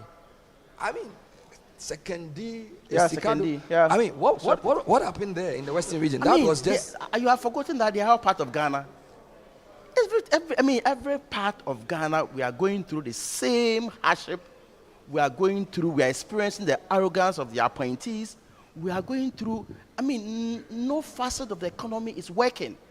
And for me, I realized one thing when the president came for the last State of the Nation address. The president is totally disconnected. That's what I saw. His handlers didn't help him at all. What I see is that they tell him what he wants to hear. Because for the president to be on the floor of the house and tell the good people of this country that per their banking cleanup exercise, nobody has lost any money. Can you imagine? And for a moment, I pinch myself. Is the president talking to Ghanaians? For the president to tell us that, look, the national health insurance is working. We've moved it from cash and carry, and now everything is okay. Meanwhile, in 2020, you saw this famous graph. In 2020, per the allocation of the National Health Insurance Fund, they didn't pay a peso. I knew you'd do an agama lizard on health, because this guy, anything you ask him, he has to go to health. But I wanted you to just comment on this finally for me. The Western region. Okay. Who are the key people here? So I see, of course, the MPP as Kwabena Okyerdaku and Isaac Boama from Efia. Can you explain how Blaine Nyamicha is winning second D? Takwa is going to NDC. Kwesi Mintim is going to NDC. Esika Dukitan is going to NDC. I mean, these are traditional MPP. Apart from the happenings in the country, you must choose your candidates right. Okay. This time around, NDC did very well in choosing our candidates. Politics or elections are won at the polling station, and by extension, in the constituency. So you must choose your candidate that can appeal to the constituency, the constituent. So you may not know the person in Accra, but if you go to, let's say, Second D, he mingles well with the fisher folks and what have you. At the end of the day, you could be a lawyer, but he will beat you. Like Fifi Bachman. Exactly. He will beat you. Everybody's lawyer. So there are a lot of things that go into the contest and in the election. I had the opportunity to be taken through the mill right from the constituency level. I became the then Western region. I became the deputy regional youth organizer. I became the regional youth organizer. Then I came to Parliament for the first time. This is my fourth time. So I've been taken through. I've been taken through. Even though you're a young man, you've been there for a long time. Yes, I've been there about 30. By the age of 32 years, I was in Parliament.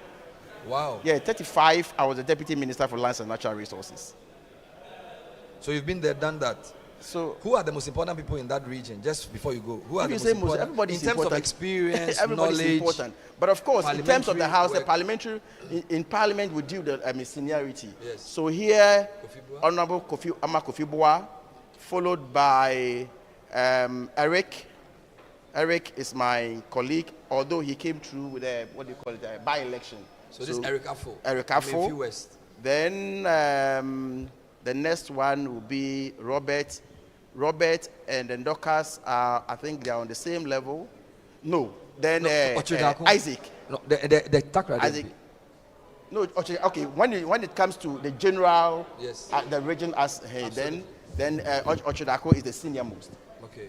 Is the senior most, followed by Honorable Emmanuel Amakofi Boa, then Isaac Ajay Mensah, Eric Afo, yes, Eric Afo, Ajay Mensah and Eric Afo are mates.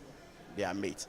Then followed by Dorcas, and then quite apart you from have some interesting women there. Then the Amenfi is guy Nicholas. Okay. So that is the second term. Then Amenfi Central was very chaotic before it settled for Joanna Jankujo. Yes, there were a lot of court issues here and there. So finally, and you have a lot of women now. You have Emilia Arthur. Yeah, you have Grace Ayensu Dankwa, Mavis Kukwa Bisil, and Joanna Jankujo. So quite a lot of women in the Western region as well. It's going to be tough to choose ministers and leadership and committees as well. Fortunately, that's not my responsibility. I see. Will you still be on the health committee? I'm surprised because you are not a doctor. I know you did finance, and then I did statistics and mathematics. Which, of course, how did you end up as the health spokesperson? Well, if you want to do politics, you must be versatile. And I remember very well when they were taking me to the health committee. It took a lot of time for the announcement to be made, because at the point it was Honorable Yele who was the ranking member on the health committee, a pharmacist, a lawyer, he's been a minister, and all that. So it was a very big task to be taken by leadership, but they insisted I go. In fact, I will confess to you that at the point in time, I even went back and told them if they could change me to another committee, but they insisted, you can do it, so go. Wow. By the grace of God, I think you've heard about me. No, he's always, every time you gather the journalists and they'll go to some abandoned project, NHIS they want to call people to go and do their own thing. Every week, Charlie, it's always so it's by the grace of God. So you have to finish Agenda 111. The president advised you to do that. I hope you finish it. You see, pardon my words, but the president was being mischievous and he was not being fair to President Mahama. And I'll tell you why. You know, when President Mahama was leaving office, there were some uncompleted health facilities. That's a fact. But in the case of President Mahama, there was dedicated sources of funding for the project he left behind. The NMS project, the Irojet project, he gave you money. I have handed over. I have not completed. This is money. Go ahead. Then you came promising 111 hospitals. You remember the last State of the Nation address? He told us that he was going to hand over 111 hospitals before he hands over as a president. Okay? Then your final SONA, you say, I have completed 3. So I hope that the incoming president will come and come. Where is he going to get the money to complete? Because the Agenda 111, there is no sources of funding. And even the 3 that he claims he has completed are not completed. There isn't even a thermometer in any of the 3 he's talking about. No thermometer in any of the 3 he's talking about. So how are you going to expect President Mahama to continue as you are giving the instructions? So it's a very, very, and for me, right from day one, I had told you people that there was not going to be any 111 hospital, but what they are going to do is that, vote for us when we'll come and continue and all that. So there's no money. Thank you. I want to go to Volta and ask George Lowe to comment on who the MPs are for Volta region. They were the one region along with OT and Upper East and Upper West, which gave NDC a clean sweep. Everywhere else, MPP got something. So Volta, OT, Upper East and Upper West, it was a clear out. I'm always asking in terms of seniority and experience. So Ahiafo is the man being proposed for speaker. I'm looking for him on the sheet. Where is Ahiafo? It's down there. It's down there. So, is he the one to go from Doha Jaho? Yes. So he's a lawyer? Yeah, he's a lawyer. He's a lawyer. He came through a by-election. And he's the outgoing ranking member for Constitutional Legal. So what is the thinking of NDC in the Volta region? That because obviously the president is not from the region, vice is not from the region, speaker is not from the region, and there's always this clamor between North, Fanti, and Volta. So is Ahiafo as deputy speaker going to be enough for them? If you look at the people they have there, I am confident that in addition to Ahiafo's deputy speakership, His Excellency the President would also give out a few more high profile from the list you have there. Well, I don't want to second guess the president, but of course I suspect that my brother Samuel Okujeto Ablakwa. Not on. Yes, and my other brother Govins Abuja. Govins, who's the chief whip? Yeah, at the moment, and so the two stand out. Yes, the two stand in terms of their advocacy. Yes, any of the others. My junior brother Roxin Dapamakwa is there. Also there. He's also there. But by way of experience in Parliament, who's the most experienced in this list? Is it Notu or Bejra? Well, it's Bejra because I think I came to Parliament with Notu. Okay. And Kwame Agboja and Okujeto Ablakwa. Yes. So Bejra is the most experienced in this. And then Bernard joined that by way of by election. Bernard Ahiafo. Yes. It's quite a few new faces there. Bando is new, South Town is new, Whole Central is new, Hohwe is new. Yes, and in them we Afajato South is new. Yes, in them we see a lot of promise. Ketu North is also new. Yes, them. Quite an interesting mix there. Yes, the only thing is that our women didn't make it. You have only two women. Only two women, but he has none at all. So they should become gender friendly a bit. Yes, sometimes we need a woman to do the balance. So, but other than that, these are some very experienced persons. Nochu is education, and he does very well. Kujeto is foreign affairs, and Gabi, these are committees. Yeah, these are committees. Gabi is on health. Yeah, I think he does quite well. And, by Gabi, you mean Central Tone? Yes, Central Tone Hotoje, and Keta Kwame. Gakpe is also, he does a lot of health related issues. Now, Kwando, I'm sure Sebastian Fred, yes, would do a what's lot his background? The last position, he's a banker, but the last position he held was at TVET. He was the national coordinator. So I see.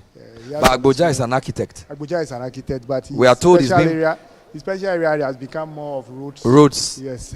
He and Ernest Nyakun of the Akim Swedru were the two sparring partners of the roads committee.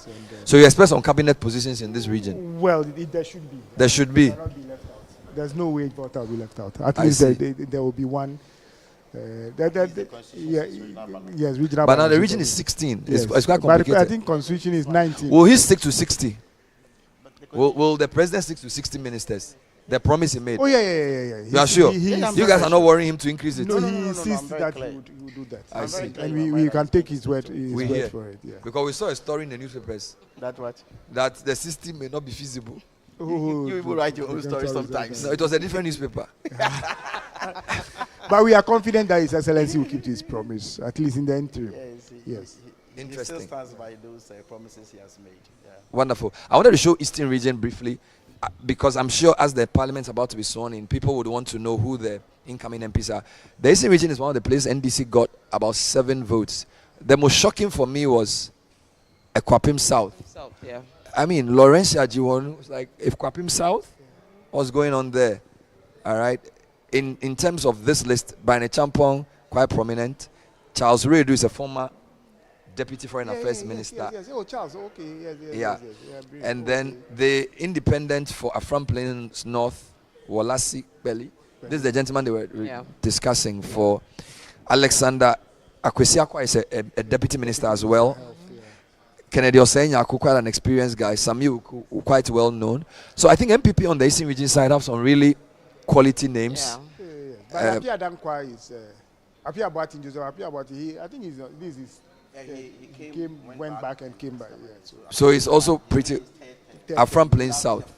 If he had lost one. Yeah. So some interesting names here. The second Eastern Regional list as well has some rather known names. So you have, for example, the MP for Lower Manya, Oklete Tel Abi, who's not a fresher, is quite.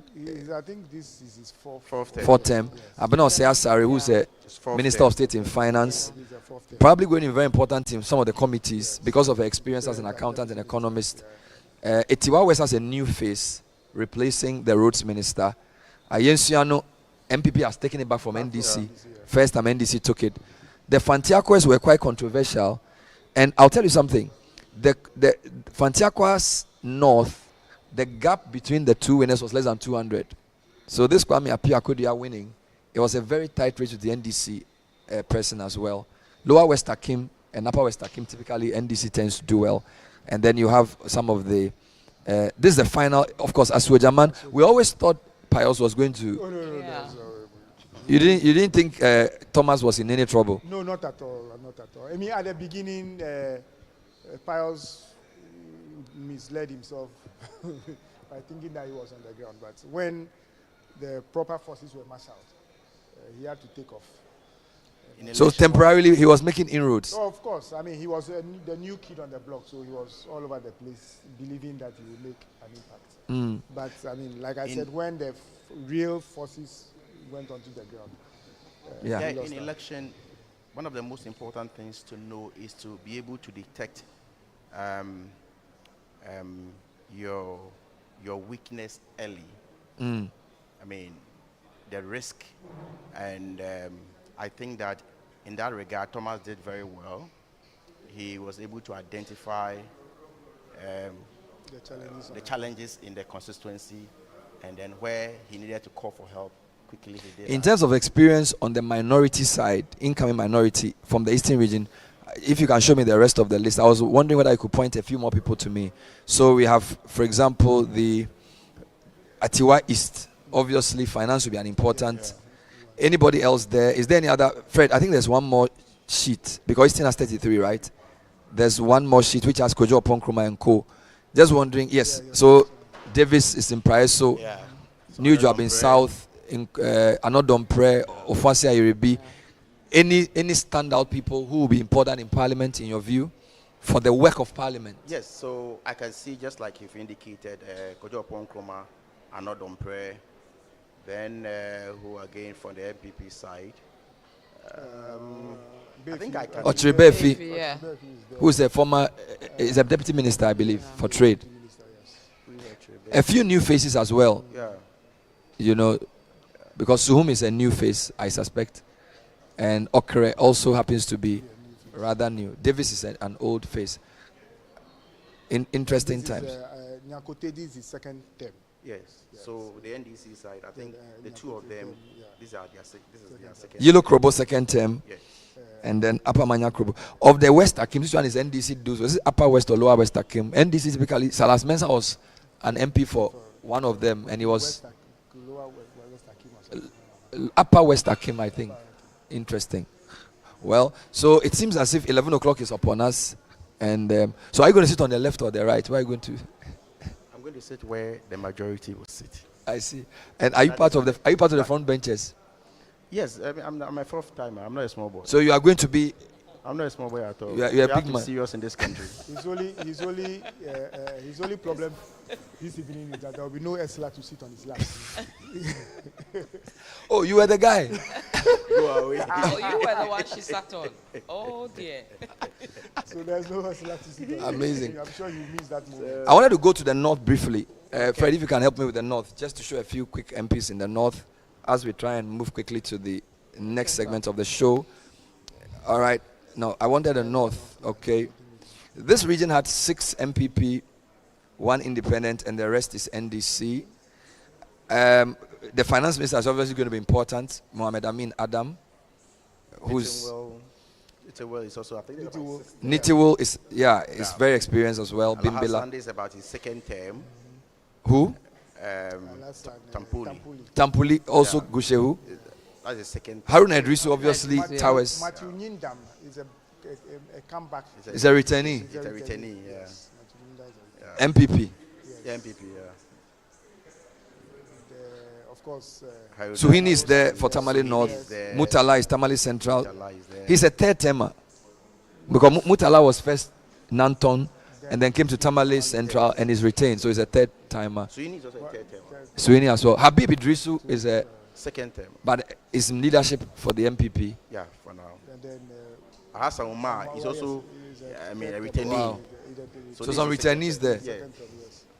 Which of these surprised you the most? Did you expect to win Yendi? Yeah, I think Yendi, the Farouk was making a lot of noise there, so I thought that he was a threat, but unfortunately, for him. So Abdul Fattah Al Hassan pulled the surprise for Yendi. And then Vivian is an independent, the Woolency. Is this guy an NDC guy? We interviewed him, he said he was NDC and he went independent. Yao Stanley. Yes. Yeah. Quite an interesting mix of names. And there's more from the north. Where are the rest of the northern region MPs? If you can show us the second north. There's Savelugu as well. Abdul is a woman for MPP. And then Sagnerigu for the first time. The man of Proverbs lost his primaries. So the rest of the northern region. He has won the rest of the northern region, if you don't mind. Saboba as well has gone to the NDC. Tatali Sanguli as well. So many MPs. You know, I wonder how the speaker remembers all their names. I'm sure there are some MPs who don't even know. Fortunately, once you get up, your name will be on the screen. Pops up. Yeah, and because you have your name right in front of you as well. 270 is a lot. They can call you by your constituency as well. Interesting. We'll take a breather. All right, yeah. And then we'll come back. Stay with us.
Get ready for a day of gratitude and nostalgia at the Swesco Annual All-Year Group's Thanksgiving and Remembrance Service.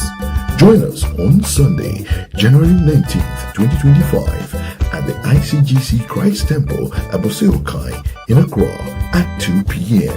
The service will also mark the launch of the 66th anniversary celebrations of Swesco. Wear your Swesco cloth and be part of this special gathering. Contact your year group president for further details. Let's make this a day to remember. See you there.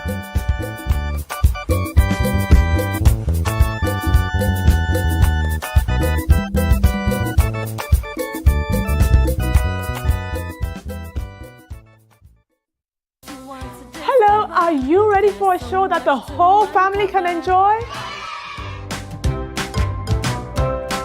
Join us on our fun educational adventures as we discover interesting places, meet amazing people like a pilot, a soap maker, a chocolate maker, and more. That's not all. You will learn about our culture, explore musical instruments, symbols, and cloth, learn all about kente, gather around and listen to our folk tales and discover the interesting history behind our stories.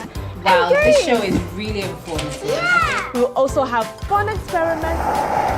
Whoa! And lots of art activities. Look at my spider. So beautiful. You definitely don't want to miss the Wonder Space Show with Miss Natalie. Wonder Space. Watch the Wonder Space Show on Saturdays at 12 noon only on Channel 1 TV. Life is a celebration of moments. Big and small. The sun is scorching, I'm feeling the heat. With Piva Drink, every moment becomes a refreshing celebration. From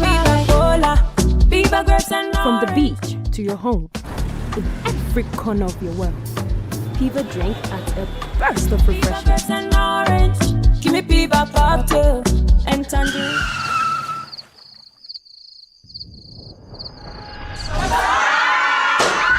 Celebrate every moment with Piva Drink. Refreshment for every occasion. Piva Drink, a taste you will love. P for Piva. This advert is FDA approved. Congratulations. Me a very, very okay. Sophia Cha. Osidi. Medibone. Akwanta binya krasa fie popo weningwa se wate. Ade sinipa na ekoso aware no.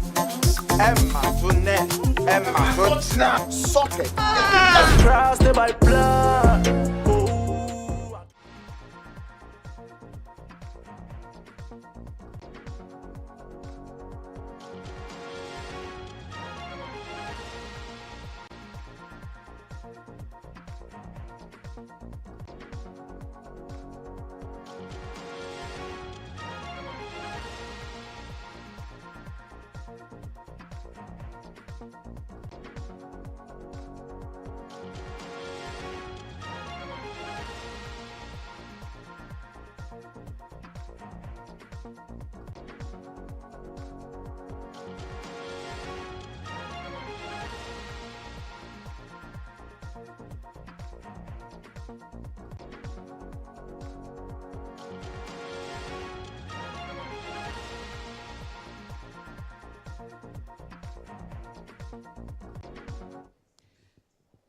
So we're bringing you a special coverage of the inauguration of the 9th Parliament. My name is Vivian Kai Loko. I'm here with Richard Sky, the Honorable George Lowe, as well as Selam Adonu, to look at some of the issues before the inauguration takes place as we are waiting. We'll give you a short of the chamber, if we can, on what is happening. We'll go to that in a bit. But Richard, you are back in the seat. You came in earlier. You had to go out. You are back in.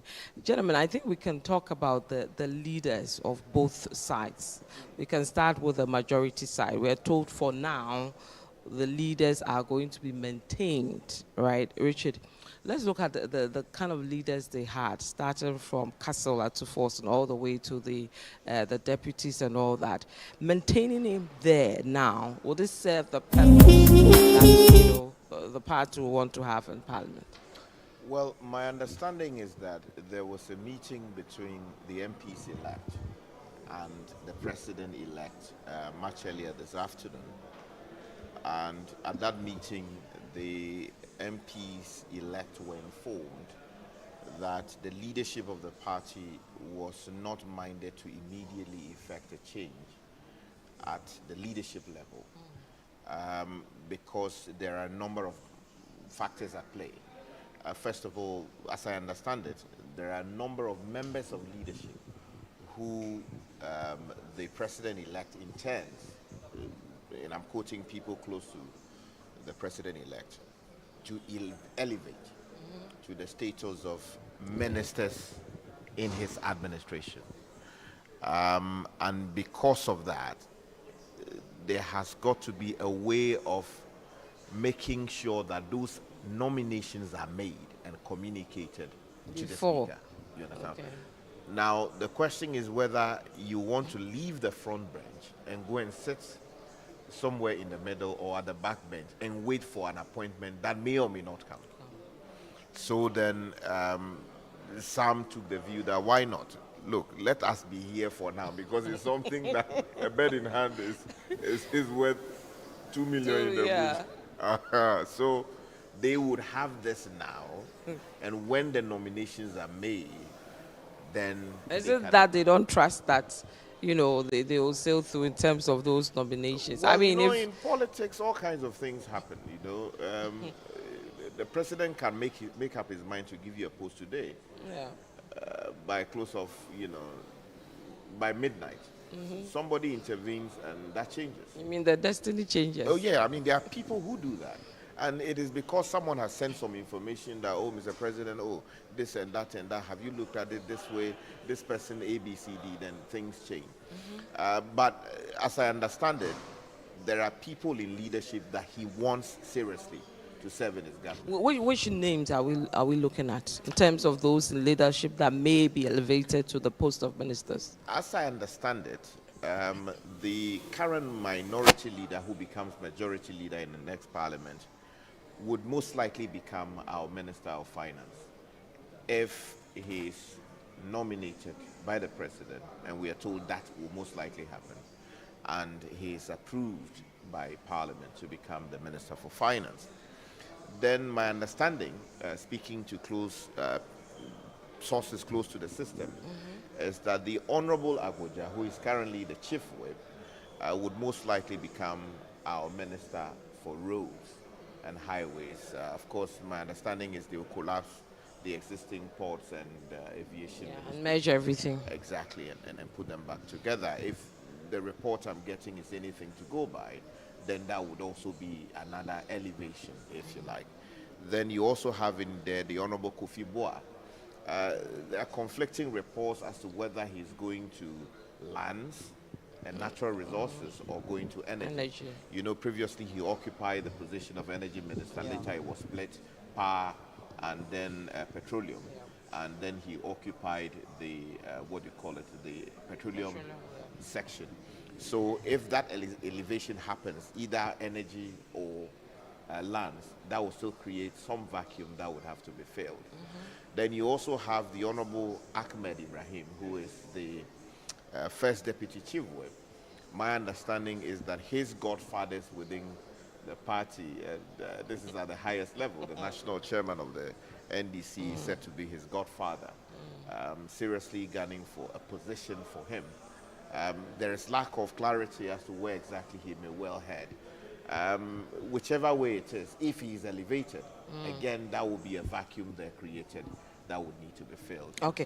Whilst you're speaking, so we're bringing you some pictures from Parliament proper, where you're seeing some members getting ready to go into the chamber. Sky, what exactly are they doing at this point? So it would seem that they are looking at their names on the roster that has been created, or the list they have received from the Electoral Commission. You know, the process is that after the votes, there's collation, there is sorting out of the votes, then they do the collation, and then there's a declaration. After that declaration, the presiding officer sent to Accra the writ of election, which would detail who has been properly elected, MP elect. So Anodom prayer has gone through, so it means he's fine, right? That is what it will mean. Please go on. Now, if the EC receives that list, under the CI 127, the rule is that you communicate the details to the clerk of Parliament. So once the clerk of Parliament receives the list, he acts on the basis of that. So it is that list that I believe they are going by. Of course, the MPs also registered ahead of time, because what you would have been told is that submit your details. So your details as in your name, your qualification, the schools you've been to, the work you have done, your wife, the number of wives you have, if you have multiple wives, your kids, all of those details are collected, your bank account detail, all of that information is collected. And then on the basis of that, a list is drawn, and that is what they appear to be going through. We can see, before we went to the chamber proper, we saw Okankri Central MP, Patrick, Yabuama, who, there are issues around his approval for Parliament. You know, the NDC has said to appeal against whatever has happened, and it will be interesting to see how things pan out tonight based on the threats from the NDC side. Let me put that question to the Honorable George Lowe, or what we are likely to see. So far, we've seen one of them. I'm sure he's going to go through the process and go into the chamber. What would you do?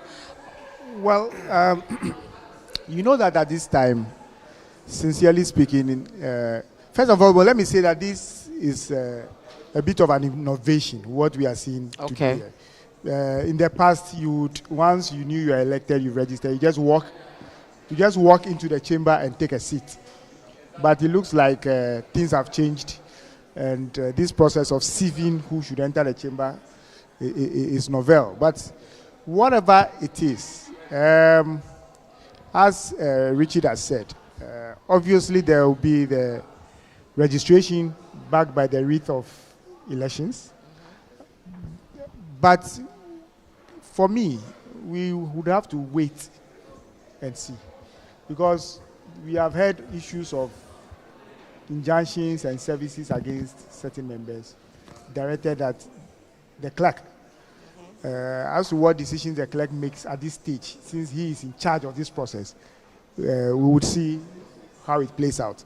If the clerk is minded to take notice of those actions, then maybe we would have some disruptive moments. If he's minded to just go according to the rite of elections, then those will not have happened. But a decision, I'm sure a certain decision may have been made. I wasn't party to the meeting that the flag bearer held with the president, with the MPs. I wasn't there. I was on another assignment. So, and therefore, it is. We don't know what final decisions have been made. So let's wait and see how the things unfold. Okay. Let's welcome the Honorable Samuel Abu Jinapo, MP for Damango, into the conversation. Honorable, welcome. Thank you so very much. Very good to be here, and especially with my friend Richie. Congratulations. Thank you, my brother. Yeah, you nearly went down. No, you nearly didn't go down. Gallows wanted to take you out. I had a clear victory in Damango. You are welcome. Congratulations. Thank you so very much. Thank you. How are you preparing to be sworn in again? Well, yes. First of all, I should. Can you please raise up? Yes. First of all, I should thank the good people of Damango, the good and dignified people of Damango, for returning me to Parliament. I won with a margin of more than 2,000 votes in a but it was a difficult one for you this time. In a poll of 31. Round. It was a difficult election for MPP across the country. That's a fact. There's absolutely no two ways about that. We have to admit that. And to be coming in for the second term is a privilege. And I think that I should give thanks to the Almighty and to the good people of Damango for being so gracious and being so kind to me. And in this 9th Parliament, I believe it's going to be a completely different Parliament as opposed to the 8th Parliament. The 8th Parliament was literally a hung Parliament. And this is a lamp-sided Parliament. And we'll see how it goes. Most of your colleagues lost the elections. What did the trick for you to have won? Well, I'm not too sure there was any trick in particular. I believe that it was simply because my people were that kind to me, and I think that I must have served them quite well in the 4 years, from 2021 to 2024. And in elections, you can't take all the credits. Sometimes things happen and you just cannot explain. I believe my friend will tell you more about that. What would you be doing this time round to make sure your constituents are happy and you see a better election if you're going again for your next time round? I think the first duty, and that's a very heavy, onerous duty and responsibility, which is being placed on the shoulders of every member of the MPP caucus in this 9th Parliament, is how we are going to, in all humility and modesty, stand up to be counted, stand up to be worthy members of the opposition, of the minority caucus, and being an opposition worth its salt for the Ghanaian people, because a non-existent opposition in a democracy is a danger to the country itself. The country makes progress if the minority, and for that matter the opposition, no matter the numbers, lives up to its expectation and holds the government and the people who govern accountable. So that obviously is going to be the first responsibility. And I believe that in all modesty, people like us and many others, media, civil society, early days yet though, it may be difficult for people to assimilate this, to join forces to make sure that those who govern are accountable to those who are governed. I think that is how democracy thrives, and that is how we can make progress. The Parliament, the second Parliament of 1997 to 2001, which had the membership of 67 from the opposition, from the minority. I'm referring to the minority that was led by J.H. Mensah, the venerable, late, Honorable J.H. Mensah, and yet they were able to stand up and be counted as a worthy minority in that second Parliament, and held the second-term government of President accountable, and that ultimately was to the benefit of the Ghanaian state and was an impetus to our democratic journey. And so that, for me, is going to be the first duty. as a member of parliament. And of course, the question you asked, which is a very apt question, also working for my constituents to make sure that they get a benefit of my representation. But would your side be able to make any impact, considering the numbers and the huge majority we are seeing this time around? Would you be able to make any impact at all? Well, in a parliament of 276, a majority of 138 against 137 will still carry the day. You know that. In the parliament, a decision of the parliament, except in the exceptional decisions, the normal, ordinary decision of the parliament, a vote of one carries the day. So ordinarily, the numbers should not really count. But of course, when you have 183 majority, that obviously is a very intimidating majority. There's absolutely no two ways about that. That's right. There's absolutely no two ways about that. But I am very hopeful, optimistic, confident that this minority of the MPP in this 9th parliament will live up to expectation, will stand up to be counted, will work for the Ghanaian people, will work for our democracy, will work for the principles of accountability, because it's only through that we can have a befitting democracy, and we can have a democracy that delivers for the people. You cannot have an unchecked government. An unchecked government is a danger to itself. It's a danger to the country. Right. Let's look at the speakership. Are you in support of Bagbin retaining that position? I'm not too sure my say will count. Well, you never know. Well, I think Speaker Bagbin is whatever you think of him, he's a distinguished public servant of our country. And we have to give him that credit. There's absolutely no two ways about that. Beginning as member of parliament for Nadoli, rising to become minority leader, becoming majority leader, becoming minister for health, minister for works and housing, becoming speaker of parliament. By all intents and purposes, that's a distinguished public career. And I'm not too sure there's any dent on his journey, his career as a Ghanaian public servant, a Ghanaian politician. So I don't think it's a bad decision at all. And we will see. And I like his firmness. I think he's a firm speaker. When he drops the gavel, everybody keeps quiet and everybody is silent, and everybody appreciates that is the man who is a referee of the House. Yeah. To that extent, and to many other extents, as I've enumerated, I think by and large, I don't know what the decision of the House will be tonight, but if he ends up as the Speaker, so be it. What about the deputies? Well, Which names are you pushing I'm not for? even familiar with the issues at stake when it comes to the deputies. Right, let's look at your party's leadership. Now we've seen some new names come in there, and then we've seen Afenyo Markin maintained as your leader. Your thoughts around that? I think leader Afenyo Markin is a very good decision. He's done very well as majority leader in the 1 year that he's been majority leader. He's very combative, he's a lawyer, very articulate, can think on his feet, understands the issues. So as minority leader, if he gets the correct backing, I believe he'll do well. All right, thank you very much. Thank you so very much. Thank you. Abu, we are told that this election, Galamsey may have played a part. What's your own view? Well, I won't be surprised if it did. I won't be surprised that Galamsey played a role. And the point about Galamsey is that I've made that point multiple times. It's a very complex matter that we have to deal with. We're dealing with gold, which is money. And money, as you know, has its own complexities. People go after money, and there's very little that you can do to stop them and so on and so forth. We did our very best. We put in a lot of measures. We made a lot of progress, some progress, I should say. But the issue is a systemic, endemic issue, which has to be dealt with over a period of time. And I want to believe that my successor will take up from where we left off and move forward. But that contributed to the electoral fortunes of the MPP, as it would have done if it was any other political party. I have no doubt whatsoever. But the view is that you sought to preserve your interest in these Galamsey constituencies, as opposed to fighting Galamsey, so that all of us are better off, and the people in the city will be happy with you.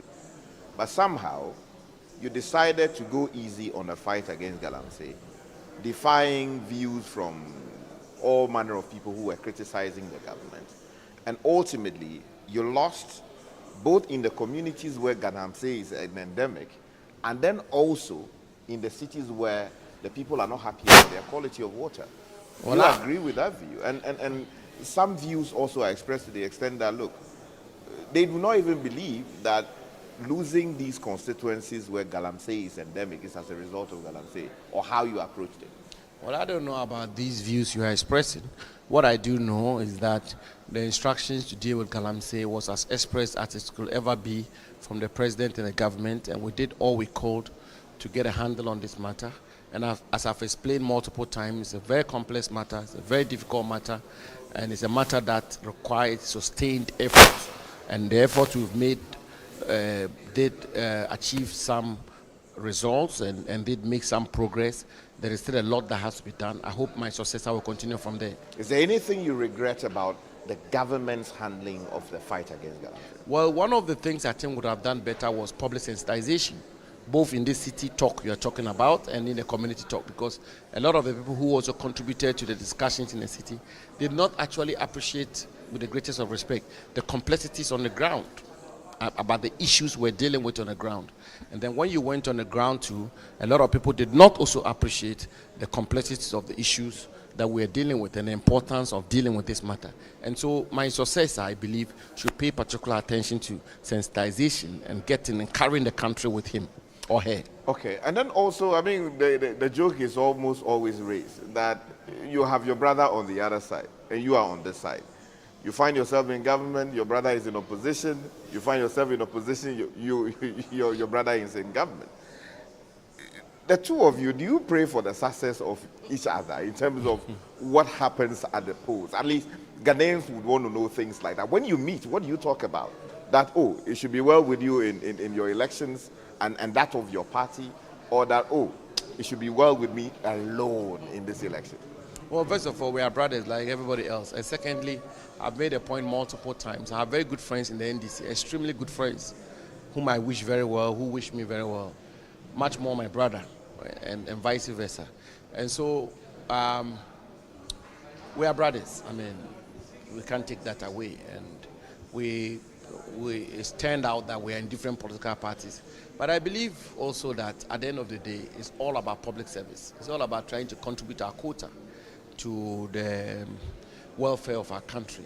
I had a privilege, courtesy the president and my party, to serve as deputy chief of staff for 4 years and as minister for 4 years. I'm very grateful, and now I'm member of parliament for another 4 years. I continue to be grateful to the good people of Damango and the Ghanaian people for that opportunity to have served for these 8 years. I don't know what role he will play in the incoming government, but whatever role he plays is all part of the public service of our country, and I wish him well, just as he will wish me well.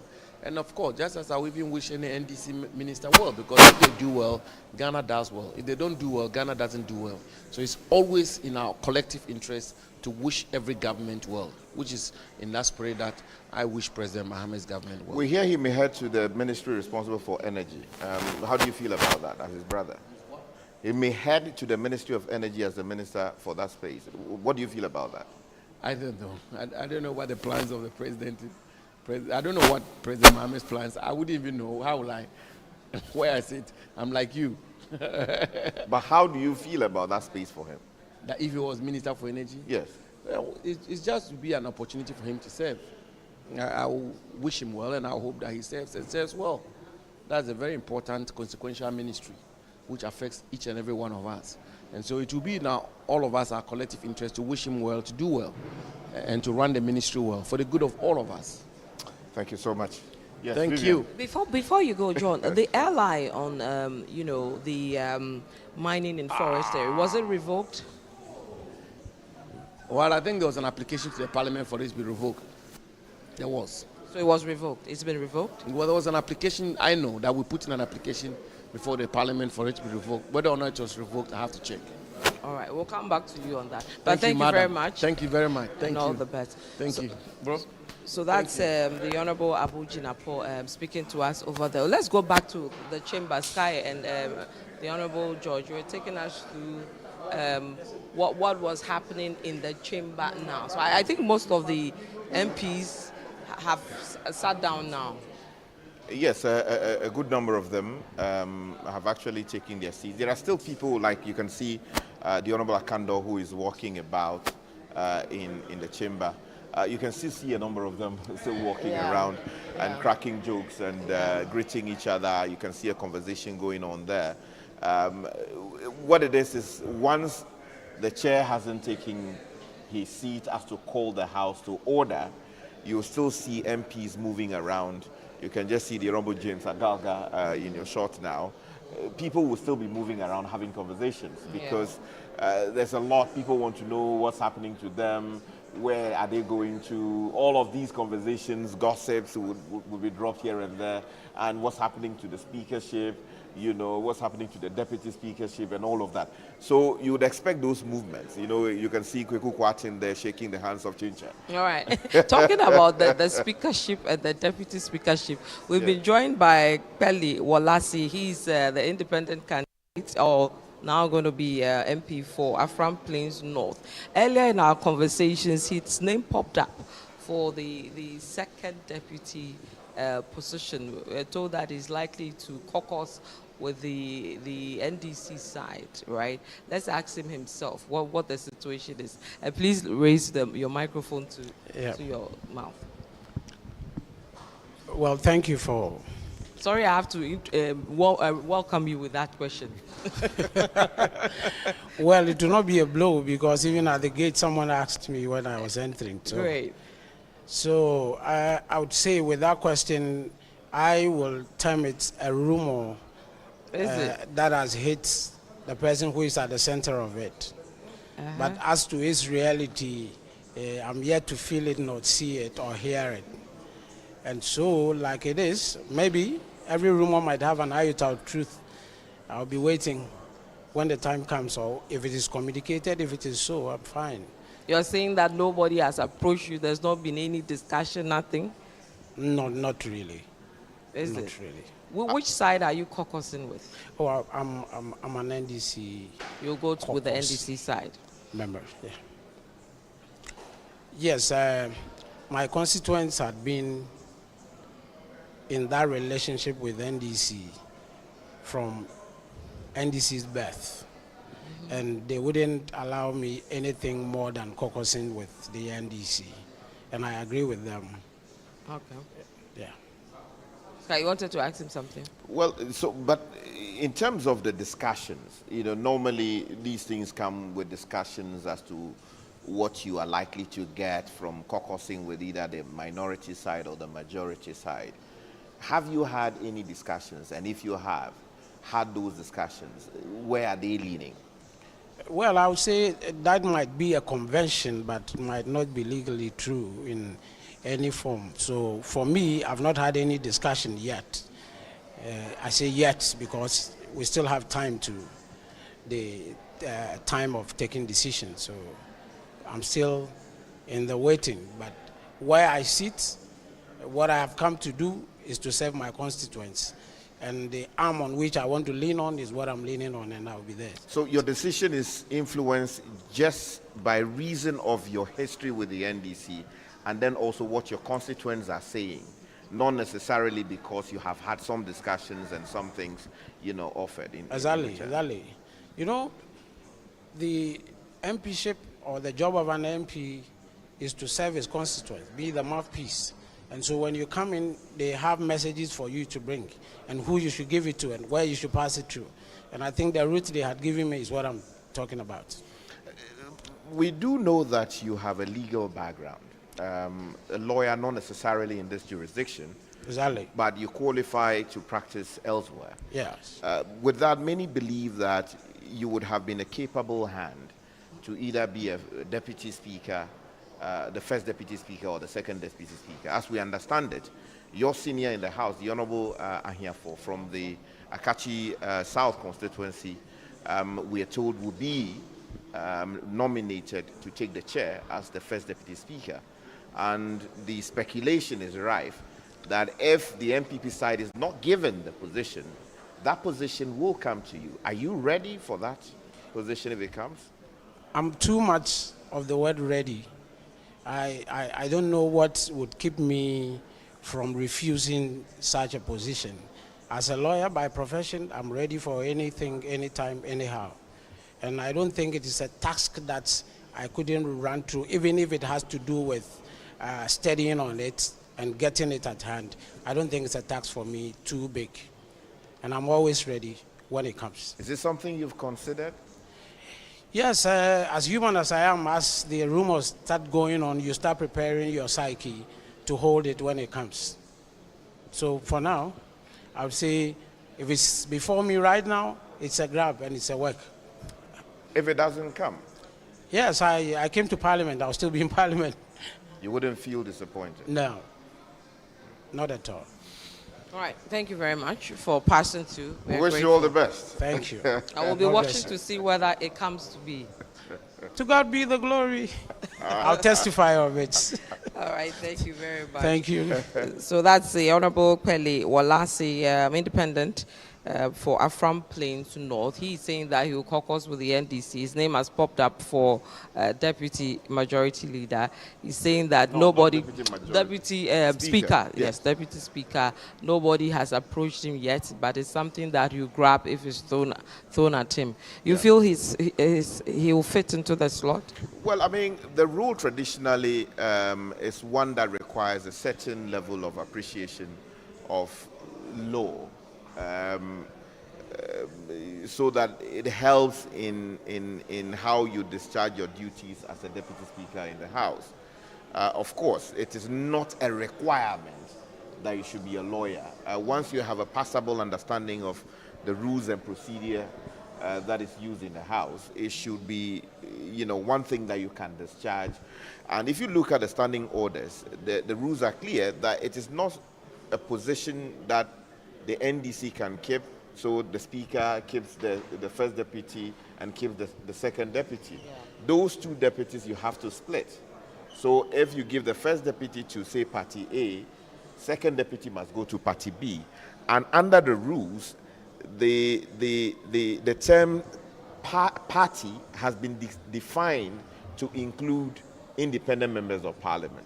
You understand? So that's why some people were saying that, look, the MPP should be robbed of the position, because generally what happens is that it tends to go to the party with the second biggest number in the House, except for instances where there were disagreements. So for instance, in the year 2005, there was a major storm in Parliament. The MPP was tired of the late Peter Alajete because they thought that he was too assertive.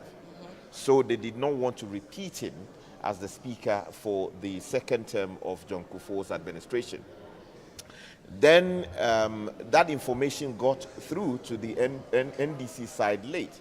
So when the NPP side proposed Bejina Sechi Hughes as the speaker for the House, the Honorable Bagman, who was then the minority leader, was on his feet to actually counter-propose the election of Peter Alajete, who had just left the office of Speaker, to become the Speaker of the House. Of course, the NPP side was not happy about that counter-proposal because they thought that it was likely to throw spanners into the works that he had already done. And because of that, they decided to deny the NPP side the second deputy position, the second deputy position, which meant that ultimately, which meant that ultimately, instead of that position going to the Honorable Kenji Rasa, as of that time, because he had been in the position before, it then went to the Honorable Malik Al-Hassan Yakubu, with the Honorable Freddie Wasima Uble of the Elembele constituency becoming the first deputy speaker of parliament. And that's the history. Okay. So earlier, before we had the two MPs passing through, we're talking about the leadership for the incoming majority side. We're spoken about the fact that some of them are likely to be elevated into the positions of ministers. And you were taking us through, I think you had mentioned about 4 of them already. Yes. Castle, Bejra, no, not Bejra, Agboja, and then 2 others. So Oboa and then the Honorable Ahmed. Yes. So these are the 4 we are likely to see move from the majority side. Which names are likely to replace them if they move away? Well, so that is the difficult part. You know, up until the president-elect causing his spokesperson to issue a statement sort of mandating the NDC side to choose or nominate Bagbin as the next speaker, there were a number of names in play. So you had, for instance, the name of Hannah Tete mentioned. She's a former member of this house, to be a possible replacement. Then you have Valerie Sawyer, a former deputy chief of staff, who just today has gotten a new position. Exactly, as presidential advisor. Yes. She was also in play. Then you had some other names in play. I believe Marietta Brew as well at a point popped up. Yeah, but what that meant would have been that if you have the president coming in from the northern part of the country, some take the view that you have the vice president from the central region. It would be too much compensation, and I say this without any disrespect for the north. They are one of my favorite people. It would be too much compensation for the north to take the speaker to the northern part of the country. So some people from within the NDC were pushing strongly for a number of reasons for the speakership to come down south. But by reason of the president's letter to the NDC caucus in Parliament, it would seem that that would not work. Now, that is also likely to have an impact on who ultimately becomes the majority leader. Up until then, the Honorable Mahama Yariga, who is the Member of Parliament for the Boku Central constituency, was mentioned as a serious contender for the job. In fact, my understanding is that they had settled on him to become the majority leader. That information, that situation, as I understand it now, hasn't changed, except that some people have concerns that you have the president from the northern part of the country, you have the speaker from the northern part of the country, and then also the majority leader also coming in from the northern part of the country. What I have to say, though, is that these are concerns being raised by NDC people themselves within their caucus. Now, we should not make the mistake of assuming that the north is one central place, because Mahama Yariga is from the Upper East region. The Honorable Bagbin is from the Upper West region. The president himself is from the Savannah region. You understand? So while it might seem that, it is one geographical area, it is not strictly speaking one geographical area. These are different regions. But what happens to the other regions that have also put in so much in terms of also bringing a lot onto the table? Okay, so the Honorable Low's constituency, which is also my constituency, is the Volta region. Volta, Western, Greater Accra. Some people were playing with the idea of bringing back the Honorable Do Ajaho. But that debate has been settled by reason of the president's letter or statement.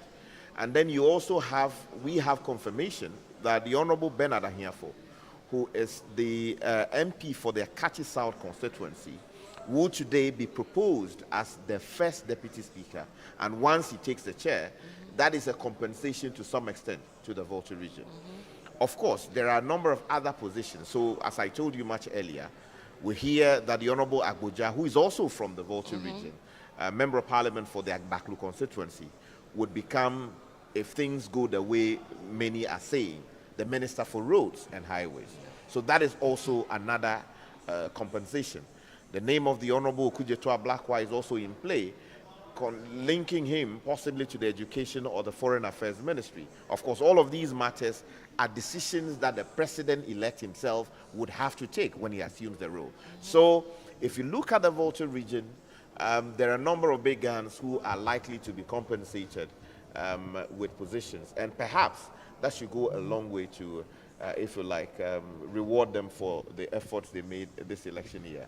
All right, let me bring in the Honorable George Low as well as Selim on their thoughts as well on the incoming majority and the leadership, slots that may be filled if we see some elevations. Who do you think will be elevated, and who do you think should be the replacements?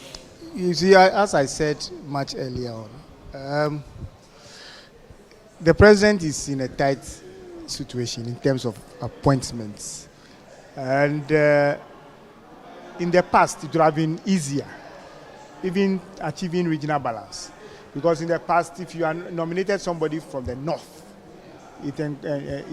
it's catered for the north, in all of them. Today we have 16 regions. And this is also complicated by the fact that for the first time, the president had insisted on a particular number of people he wants to.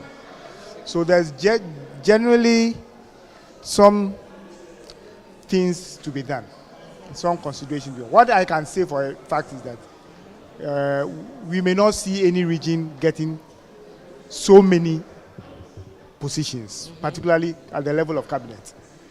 You will not see some region getting like 4 cabinet positions. It won't happen, because if it does, the president himself will have problems trying to. Yeah. But having said that, there is always a mechanism. And that mechanism, as I told you, would be fueled by the president sitting with an advisory committee to find out how to balance out. So yes, all these people, Ahmed, Kesel Atufolsin, Kwame Agboja, and others may get positions. Ministerial position. But in their stead, there would also be members on the floor. And as we saw when we were looking at the regional balance, there are quite experienced people from various regions that may be brought on board. Which people would you like to see in the leadership positions? I will be biased, because when it comes to, for instance, my own protege and friend, Roxin Dakamako, has held himself out very well. So I think that it would be nice to see him on the front bench if he has to stay in Parliament, unless, of course, the leadership decides to take him out at the level of the ministerial. Mm-hmm. There are other people. Mahama Yariga, very experienced parliamentarian. Mm-hmm. We don't know what plans they are for him. But in as much as his name will come up for majority leader, in actual fact, just as Sky said, proud to the definitive decision to appoint or to nominate Speaker Gbagbin, I was one of those thinking that he could be an effective majority leader. Okay. Yes. As the skills are now, we are not too sure what will happen. But I can just assure you that there are enough people out there to take up the positions. Based on gender, based on regional balance, and background, and all sorts of things. And some of these things are also balanced. Don't forget that in this parliament, committee chairmanship will be a very key issue in terms of balancing out who should take what. I remember when we were in Parliament, it was one of the things that they had to use to compensate the voter rating, because we, at the time, had returned the most number of MPs into the House. Mm-hmm. And so we were saying that a chunk of some very important committees should be ceded from you. To us. Okay. It's a delicate path, but I am sure that with the experience the president has and the men who are advising him, it's a path that they can walk and survive smoothly. Yeah. Salom, your thoughts? The elevations, the vacuum will create, and who to fill them?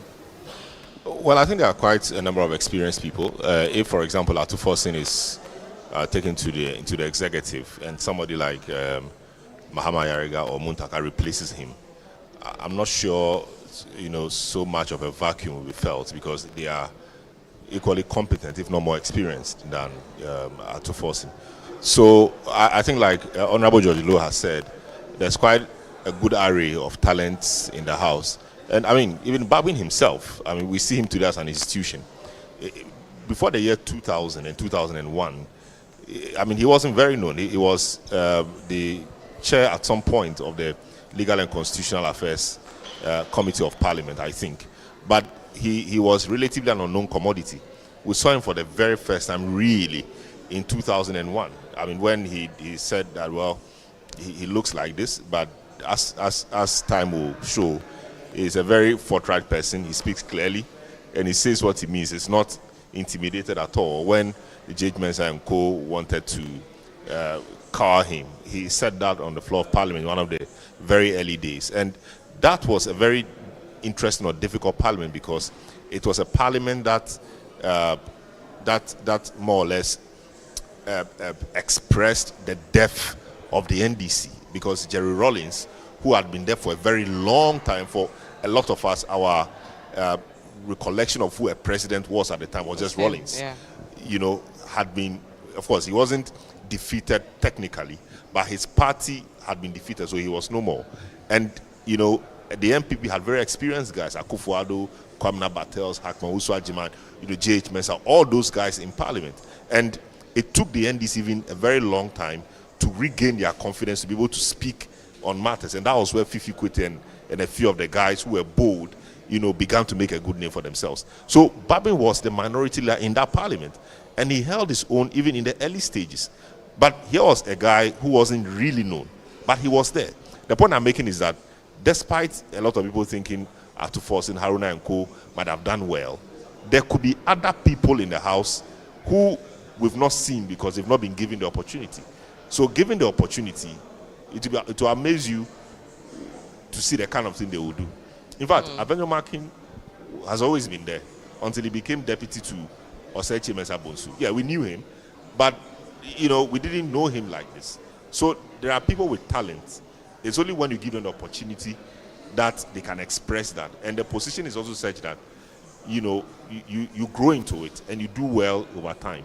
So I have no doubt that, even on both sides, the MPP could have decided to cream off this crop of leaders. And there'll still be great people. This guy, what's his name? Boama. All those guys are there. All those guys are there who could do well. So I don't think Ghana's parliament lacks quality, at all in terms of those who rise to their caucus leadership. I think it's just how you manage it. In terms of the bigger picture about regional balance, I think our constitution must be relooked at. It's one of the things I think this parliament can do. Using the 2/3 majority, there are a few things you can do in terms of constitutional amendments. But the major things we talk about, some of them will only have to be done through a referendum. So those ones that an act of parliament properly, put together can do, I think this parliament should attempt to do that. One of them being the number of people supposed to be in cabinet. They said a minimum of 10, a maximum of 19. When this was being done, we had only 10 regions, but now we have 16 regions. Yeah. So when you want to have a cabinet that will be reflective of the nation, regional representation, 16 is gone. You have only 3 left. But we know that there are some regions, or for some reason, there are people who are good and may come from one region. You need them in your cabinet. So will you say because of that limitation, you will not do that, or you deny other regions of representation in cabinet?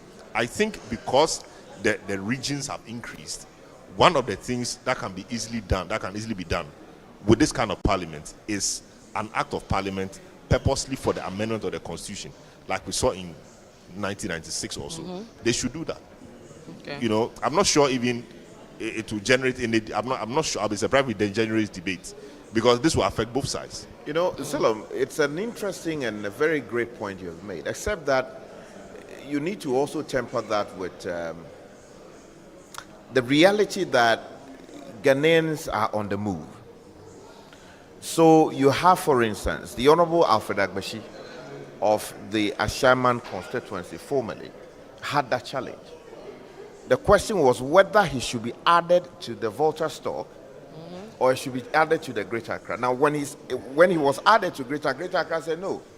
He may hold a seat in Greater Accra, but he's technically speaking from the Volta region. So he should go to Volta and take his slot from there. You have a similar challenge with the Honorable Muntaka, who technically is not from the Ashanti region. Yeah. And now the question is whether, if you give him majority leader, which some people are discussing, of course there are some differences he has with the speaker, who we are told that they're trying to resolve those issues, and also the national chairman of the party and general secretary, because of how he was taken out as chief whip. He is also not from the Ashanti region. So if you want to give him something, are you giving it to him because he holds a constituency from the Ashanti region or from the northern part of the country? And there are a number of other, when you look at the list of new MPs, you hear other names coming in from Mama Saman constituency. You go to Katie Hammond's constituency. Yeah, they are from Plains. They are from Plains, yes, So this talk of regional balance and what it should mean in practice, can we actually legislate it? And if we do, how do we define the regional balance? Because the framers must have intended this, where you are from, so that we can all come together into this melting pot. But it would seem to me that movement has created some problems that perhaps we need some serious legal engineering to be able to deal with. Honorable. In the main, I shared that we should look at these things more carefully and possibly just ensure that, in making appointments, various interests are catered for. And so I think that legislating needs to be a bit of a challenge because, like Sky said, so if I live in Adenta now, if I decide to contest the seat in Adenta tomorrow, I may win by virtue of the fact that maybe 51-52% of people from Adenta have of voter stock. Mm-hmm. Does that make me a greater Accra person? And whatever I'm being given, does it really inure to Greater Accra? So it's a discussion you must have. It's a really it's a discussion you must have, and then we'll see how. Let's go to the chamber. So, Honorable George and then Sky. It's a few minutes to 12 when the 8th Parliament will be dissolved proper. Take us through what will happen from that point till the swearing in. Okay, so it's 3 minutes to midnight. Yeah. At the stroke of midnight, the current parliament, which is the 8th parliament of the 4th Republic, stands dissolved by the operation of law, the constitution of the republic. Then there will be a question of swearing in a new parliament. Mm-hmm. Now the procedure is that when MPs first meet after an election, the first item or agenda they deal with is the election of a speaker. That is not the swearing in of members of parliament, it's the election of the speaker. So when midnight comes and goes away, we should expect the Honorable Jethro, who is mandated by our laws to preside over the House in the absence of a speaker and deputy speakers and member presiding in the case of making sure that a new speaker is elected. He will preside over the proceedings and then call the House to order. Having done that, there will be a roll call. Honorable Vivian Kailoko from Lejokuku, you would say President, Madam, President, Sir, or as the case may be. You do all of that. All the names will be mentioned. And once he is sure that the people who should be there are there, then a motion will be moved. In this case, most likely by the majority leader, because that's what has always happened. When that motion is moved, it is actually inviting the House to have the Honorable Bagbin take the chair as the Speaker of the House. Of course, traditionally, you would have the minority side seconding the motion. And when that is done, and there is no contest really, then there will be affirmation, and Honorable Bagbin will stand elected as the Speaker of the House. But when there is a counter proposal or counter nomination, so for instance, let's say that another person is nominated by, say, the MPP side to take the chair as the Speaker. In that case, the rules require that there should be secret ballot to determine who becomes the Speaker by winning the majority vote.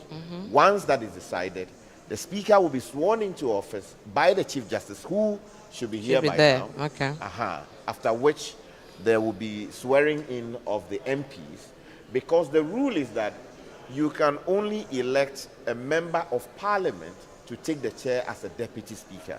So in the interim, you do not immediately produce a deputy speaker. What you do is swear them into office. They are now properly MPs. That swearing in will be done by the speaker, taking over from the Chief Justice. And after that, then there will be the election of the deputy speakers. And then we would go home. Okay. Honorable George, pretty straightforward, isn't it? But are you expecting any surprises? Well, from my 2020 experience, I won't leave anything to chance. Anything can happen. But we hope and pray that it goes pretty straightforward so that we can all go home in good time and wait for the swearing in of His Excellency the President tomorrow. But as it stands now, it looks like things are pretty in order. And let's see what happens. And it's a minute past 12. Yeah, so technically the 8th Parliament of the Fourth Republic it stands dissolved, yeah. Dissolved. Yeah. So if you were calling yourself a member of Parliament forget. and you have lost your seat, you are gone. In fact, all the people in there, they are no longer members of Parliament. Okay. They are MPs elect. Yeah. Okay. So at this point, we are waiting for the clerk to come in, and then proceedings will start. Is that correct? Yes. That's right. In fact, within these few minutes, if anything happened and the swearing in, if anything happened and Parliament is disrupted, then we are no MPs in the country. Okay. Yeah. So we are hoping that things will go as normal. Let's look at, whilst we are waiting for this to start, let's look at the incoming minority side, the leadership they have. I just want to make a quick comment. Yes. You see, we need to take things like this very seriously. Yes. Because as you just heard him, you know, we don't control everything. And we are not asking that something bad should happen. By now, we should be working with time. With time, yeah. By 11:59, perhaps the clerk ought to have walked into the chamber, taking the clerk's at table, and all the people, you know, will take their seats. And then at midnight, the process begins. We need to formalize some of these things and weave them into our DNA so that, you know, we don't leave things to chance. Because as he said, something happens right now. These are only MPs elect. And do we know why there's a delay now? Because it looks like everybody, all the, you know, to be sworn in MPs are, you know, the rule doesn't say that all MPs elect should be present. It says once there is quorum. Okay.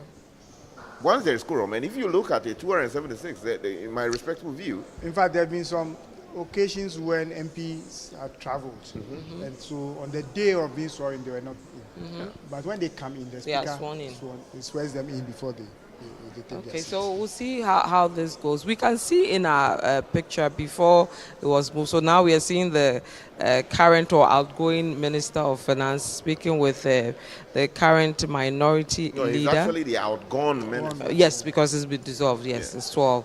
And then we see Afenyo Markin as well. Yeah. In former majority now leader. Minority leader. Now minority. He wasn't, you know, made a statement that he didn't want to go to the other side because it was a care side. No. I think let's contextualize that statement properly. It was an unfortunate statement to make, but what he said was that he was not the minority leader. He was serving as the majority leader. And while serving as majority leader, his seat was not on the other side. So he wouldn't want to take any step as to go and sit on the minority side, which in his view would bind he and his colleagues to that side in a future parliament. I think the clerk is in. Beautiful. So we'll take the sound now from the chamber.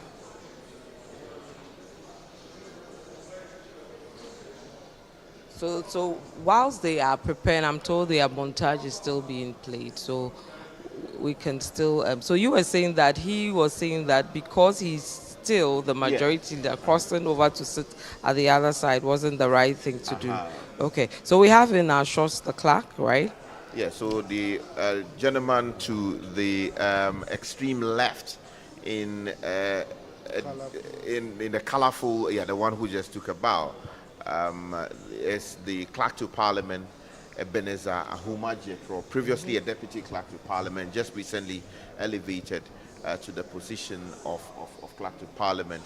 Cyril, Nsia, took a bow after reaching the retirement age, and there was the need for the board to get a new clerk to Parliament. And what goes into the selection of a clerk? Well, normally interviews are hard, and it takes some substance. You need to know parliamentary rule and procedure, because technically your job is to advise the Speaker of Parliament on what the procedure is on matters.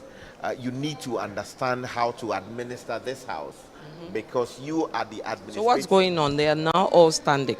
Okay. Let's pick the sound now. Look with favor upon this Parliament of the Republic of Ghana. Grant that it may perform its high duty as in thy sight.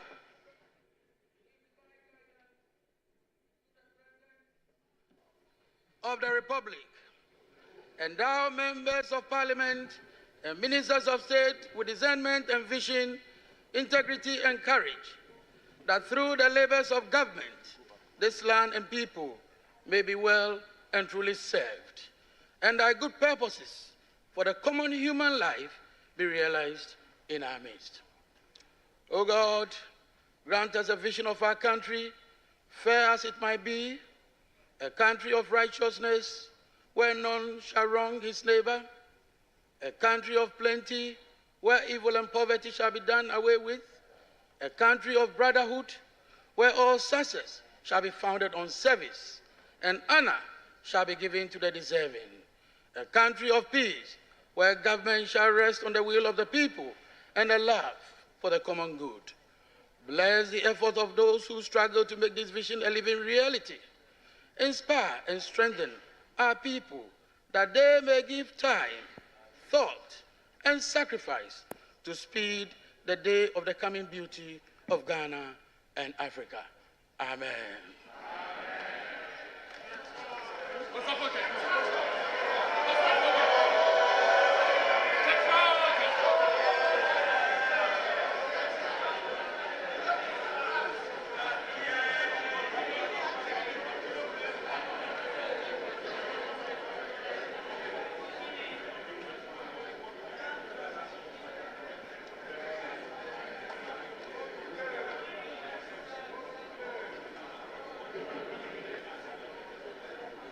Authority of Parliament. Once it is sitting upright, what it means is that Parliament is in effect in session. There are times that it will be tilted, which is to say maybe they are doing consideration of bills, in which case, you know, people can rise a number of times to make submissions and all of that. In those cases, the maids would not be sitting upright. But normally, when the House is in session, the authority of Parliament resides in that particular symbol that you see. Solid gold, we are told. That shows that the people of Ghana are sitting to decide their fate. Okay.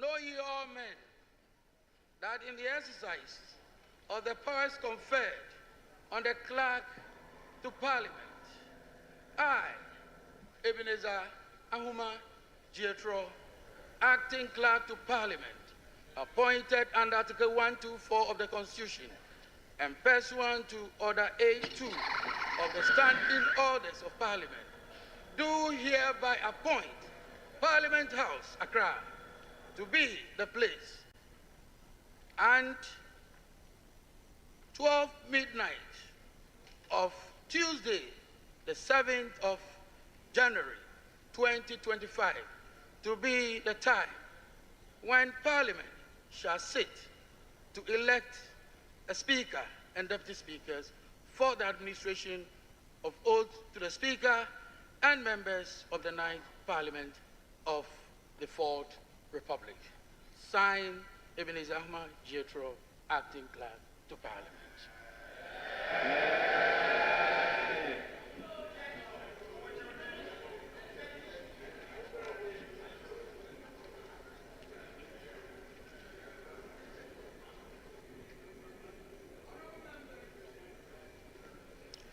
Honourable members, okay, let's go.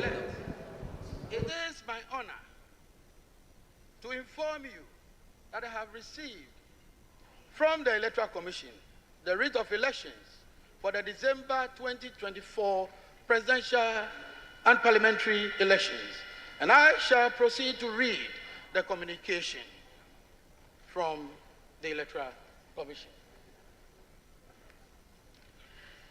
Let me indicate that the writs came in sequence.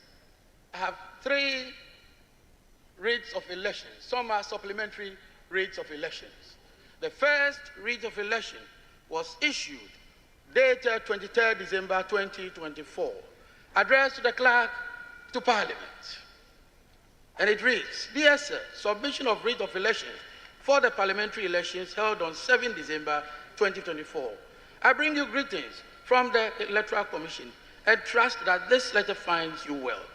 I write to acknowledge receipt of your letter dated 17 December 2024 with reference number PS/CS/027/34 on the above subject matter. Kindly find attached the writ of elections for the parliamentary elections held on Saturday, 7 December 2024 for 274 constituencies.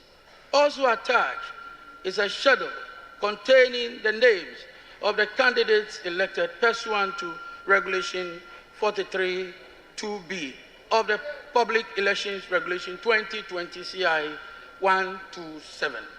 Please note that there are 2 constituencies which have issues with their coalitions. The Commission will notify you when the issues regarding the 2 constituencies have been resolved. So that is the first one.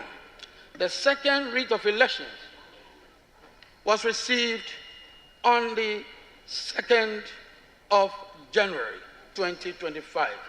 It reads, the Clerk to Parliament House Accra, yes sir, submission of writ of elections for the Domi Kwabenya parliamentary election held on 7 December 2024. I bring you greetings from the Electoral Commission and trust this letter finds you well. Following the completion of the collation of polling station results for the Domi Kwabenya constituency, kindly find attached the writ of elections for the parliamentary elections held on Saturday, 7 December 2024 for the Domi Kwabenya constituency. Also attached is a schedule containing the name of the candidate elected pursuant to Regulation 43(2)(b) of the Public Elections Regulations 2024 CI 127. Signed, Samuel Tete, Deputy Chair, Operations. The third writ of elections was received on the 5th of January. 5th January. Also addressed to the Clerk to Parliament, and it reads, Dear Sir, submission of writ of elections for Okaikwe Central, Tema Central, and Techiman South parliamentary elections held on 7 December 2024. I bring you greetings from the Electoral Commission and trust that this letter finds you well. Following the completion of the collation of police station results for Okaikwe Central, Tema Central, and Techiman South constituencies, kindly find attached writ of elections for the parliamentary elections held on 7 December 2024 for the above-mentioned constituencies. Also attached is a schedule containing the names of the candidates elected pursuant to Regulation 43(2)(b) of the Public Elections Regulations 2020 CI 127. Again, signed by Samuel Tete, Deputy Chair, Operations for Chairperson. Honourable members,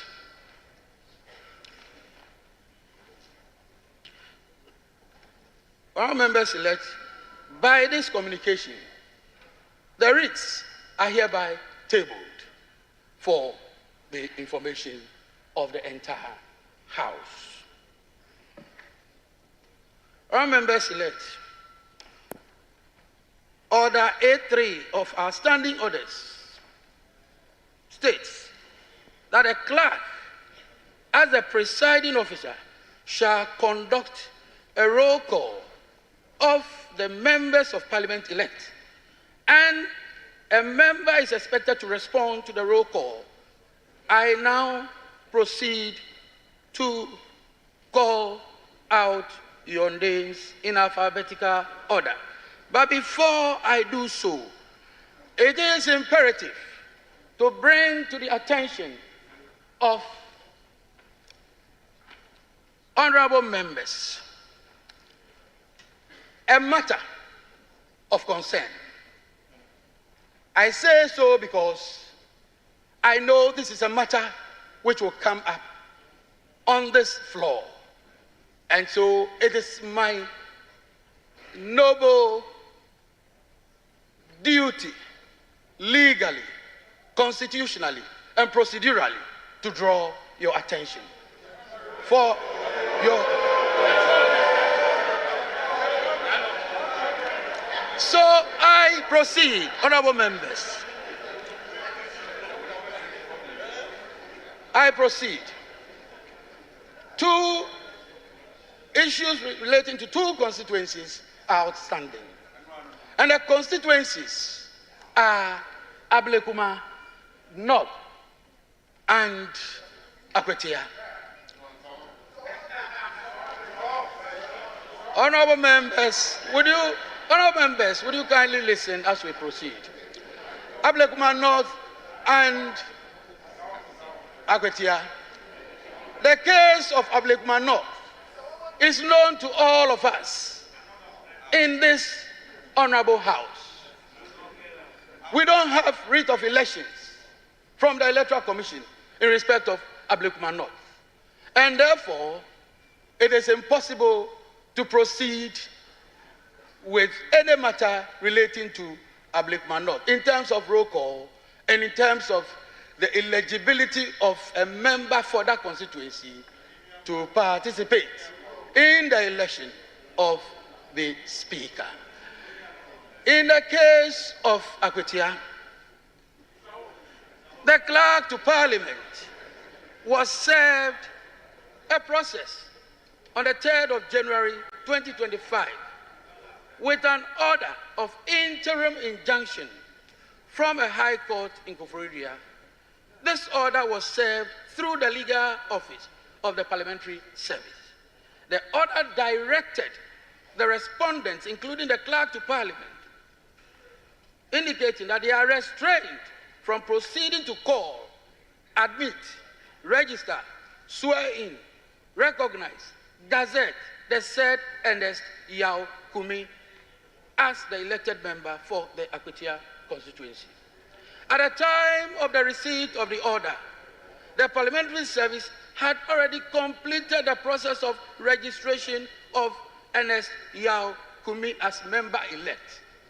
This is precisely because the first writ of elections that we received, Ernest Yao Kumi, was part of that process. So we received writ of elections in respect of Ernest Yao Kumi. And without the pendency of any suit, any process, the Parliamentary Service, in compliance with due process, had to register the member. So we did so. Subsequently, it has come to our attention. There's a restraining order of a court. Restraining not just a member, but a clerk to Parliament from proceeding with the registration of, from proceeding with the members' participation in the election of the Speaker. This is a matter that honorable members ought to know. Since it is a court order, which order restrains the clerk to Parliament as well from proceeding or dealing with a member in this matter, I find myself constrained.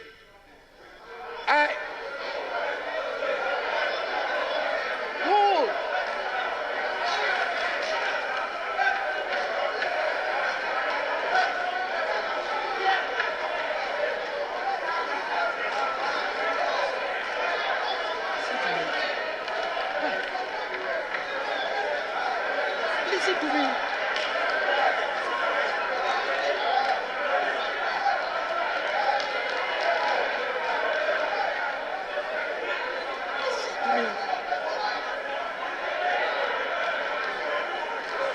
Don't worry. Let him finish. All right. No. Let me finish. I'll do it. I'll do it. Honorable members. All right. Honorable members. So I have brought this matter to the attention of the House. That is my pleasant duty to do. the member may decide, may elect to participate. But in doing so, I'm drawing attention to Article 105 of the Constitution. And I will read, a person who sits or votes in Parliament knowing or having reasonable grounds for knowing that he is not entitled to do so commits an offense and shall be liable on conviction to such penalty as shall be prescribed by or under an enactment of Parliament. Having done this, I have discharged my noble duty. I will end there.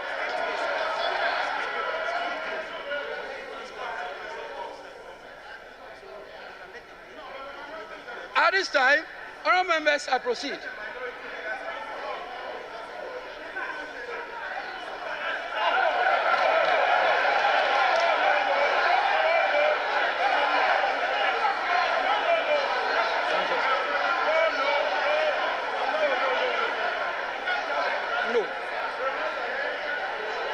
No.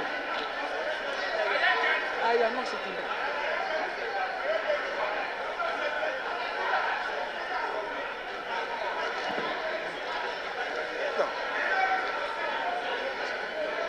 Mr. Chairman, Mr. Chairman, colleagues, please, let's make a headway. Mr. Chairman, we have heard you. This is a house of rules and procedure that is not in doubt. This is a house that relies on precedence. I just have a simple answer to the point you made, and I have the instructions of my respected colleague-elect, Honorable Ernest Kumi, and fortified by the precedence of this house, which precedence is dated 7th of January 2021. I simply, Mr. Chairman, the member so desires to proceed to be sworn in and to also participate in the election of the Speaker and bear the consequences himself.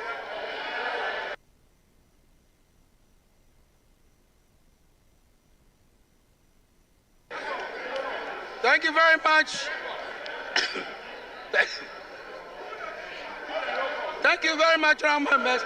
At this time, we shall proceed with a roll call. And I will invite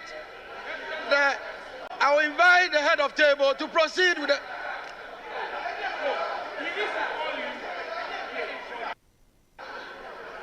Mr. Chairman, Mr. Chairman,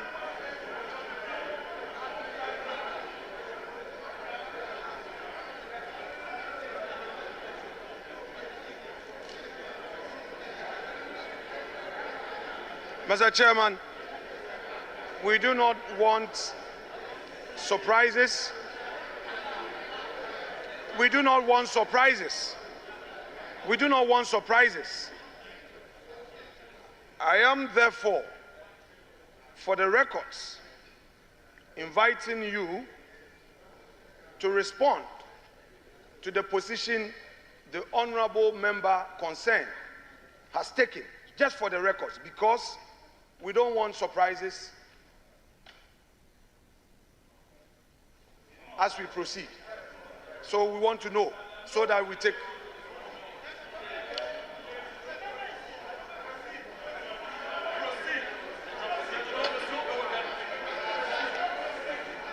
Honorable members elect, I have taken note of what the Honorable Minority Leader has said. We will proceed appropriately.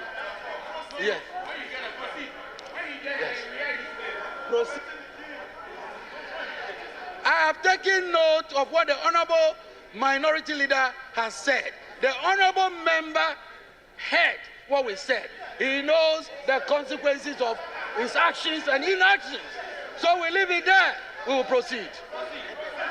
All right. So, head of table. Mr. Chairman. Thank you, Mr. Chairman. Mr. Chairman, thank you again for the opportunity to speak on this matter. Mr. Chairman, yes, the minority leader has spoken. He spoke for the member. But Mr. Speaker, Mr. Chairman, since the member-elect is before this House, it will only be right for that member to speak for the records.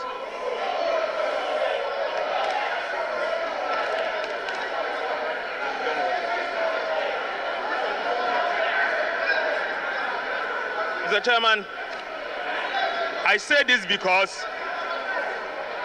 the court has issued an order. The said order has been served on the member and the clerk to Parliament. Mr. Chairman, you read to us Article 105 of the Constitution. The honorable member, the minority leader, took responsibility and spoke on behalf of the member-elect. We want to, yes, I listened to him, I heard him. If he's taking responsibility, let the records reflect. Let the records reflect that the member-elect for Akwetia constituency has disregarded the court order, and the repercussions of Article 105 of the Constitution applies. Thank you, Mr. Speaker.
We shall now proceed with a roll call.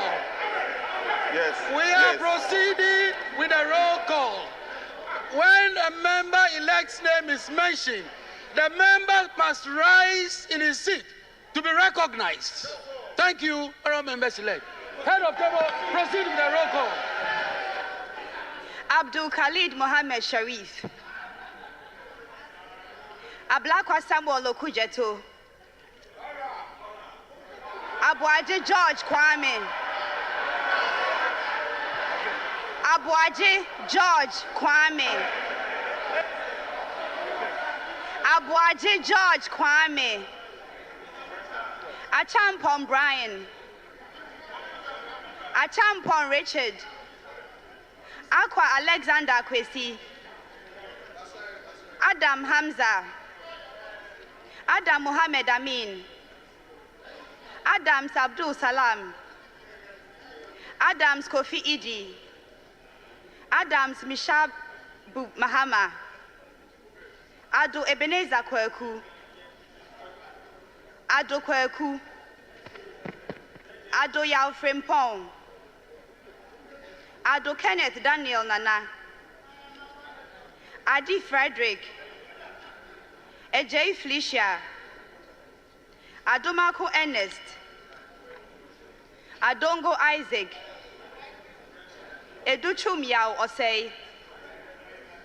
Afenyo Sedem Kweku. Afenyo Marken Alexander. Afol Eric. Afol Kofi Bente. Efriye Nanayu. Efriye Frank. Agalga James. Agbana Eric Edem. Agbenyo Fred Kwesi. Agbeve Charles Akwesi.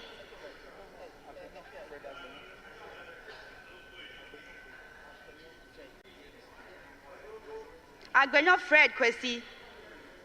Agbeve Charles Akwesi. Agboja Kwame Govins. Ejari Alexander. Ejekum Emmanuel Kwejo. Ajimai Prempe Eric Nana. Ajimai Kingsley. Ajimai Rollins Zaneto. Ajin Sam Lawrence. Ahinkan Frederick Yao. Ahi Samson. Ahiafo Bernard.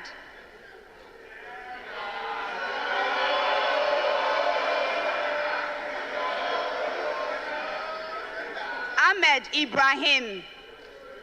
Edu Michael Kwesi. Akando Kwabna Minta. Akrugu Faustina Eliklim.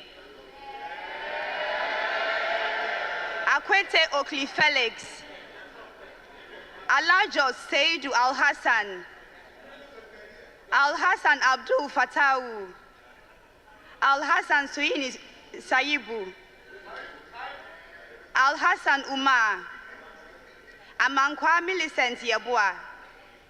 Amankwa Nicholas. Amankwa Menu Kofi. Amwa Stephen. Amwaku Andrew Esiama. Amwaku Jampo Rudolph. Ampa bin Simon Chreme. Ampofu Kwame Chumesi. Amprechum Sapon Kweku. Enim Ernest Yao. Ankoma Emilia. Anodompre Frank. Anyimedu Enchi Kwame. Anyimedu Enchi Kwame. Apak Clement Abbas. Apieje Patricia. Ahin Ebenezer Prince. Amable Nyameke.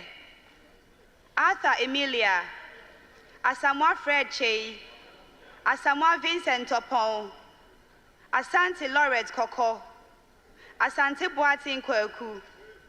Asare Kwame Obain. Esiedu Aida Ajua.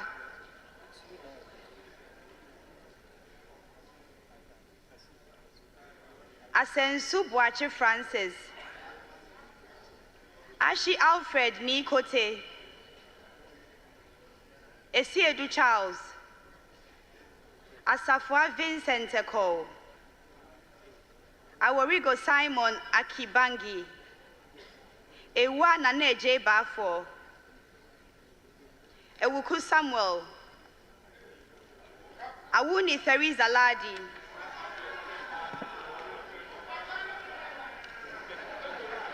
Ayamba Ladi Ayi. Ayariga Mahama. Aye Nana Asafweje. Aye Sudankwa Grace. Aye ne Dominica Kritinga. Azuma Bandim Abednego. Azuma Joseph. Befi Michael. Batagli Mohammed Isa. Baudra Charles. Bawadua Charles. Bezra Emmanuel Kwesi. Bequin Frank Estiedu Bequin. Besi Daniel Keshi. Beyo Titles Kofi. Bisu Mavis Kukwa. Boaku Gideon.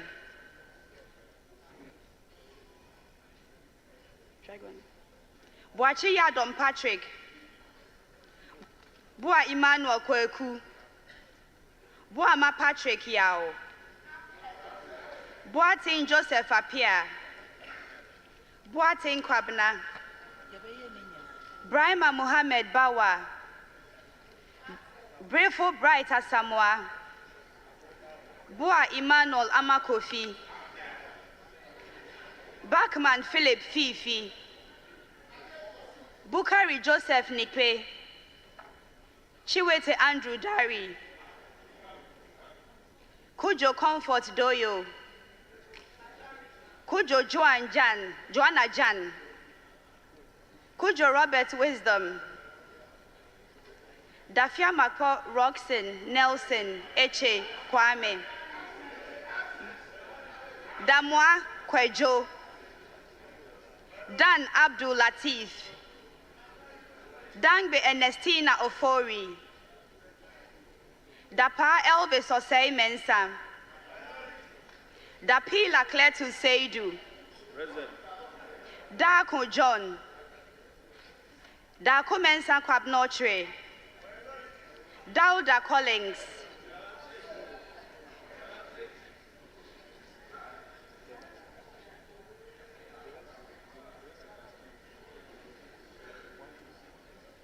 De Sebastian Fred. Jabab Nelson Kofi. Jogbadi Dorani Godwin Enimli. Dra Emmanuel. Dumelo John Seto. Jiwonu Laurentia. Enu James. Fatahia Abdul Aziz. Foko Trinebua Kodria. Fodro John Intim. Fomadi Jean-Marie. Forsen Castle Atoba. Forsen Charles. Frimpon Nanampao Kwamiado. Frimpon Joseph. Frimpon Ohene Kwame. Frimpon Owen Kwame.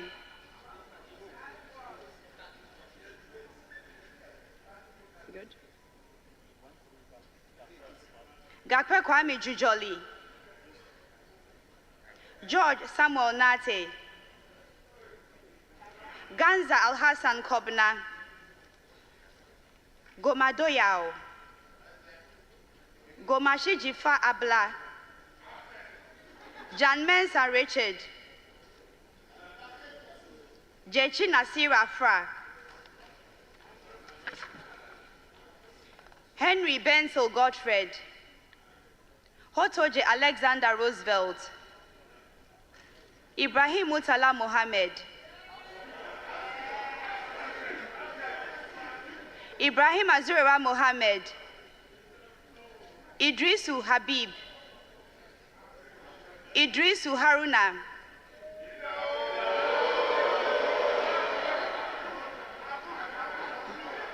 Isa Atta. Isifu Mahmoud. Jack John Kwame Ado. Jaja Yusuf Isaka, Joshua Godfrey Seidu, Jinapo John Abdullahi, Jinapo Samuel Abdullahi,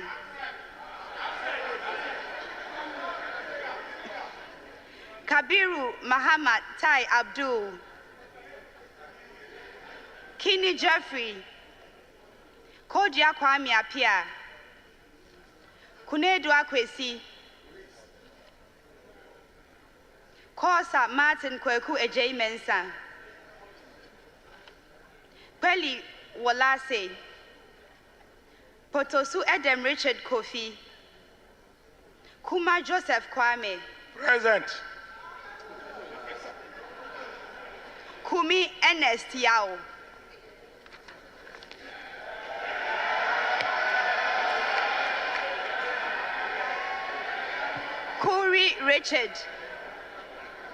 Kuri Richard, Kuyon Solomon, Kwenu Othniel Echo, Kwatin Kweku Ajimai, Che Shirley, Chiredria Dixon, Lamisi Akanvari Balidia, Labi Oscar Ofori, Latte Agnes Namumo, Lukuto Maxwell Kwame, Mahama Daniel Dung, Mahama Shaibu, Mafu Kofia Henkwa, Mensa Collins Adomako,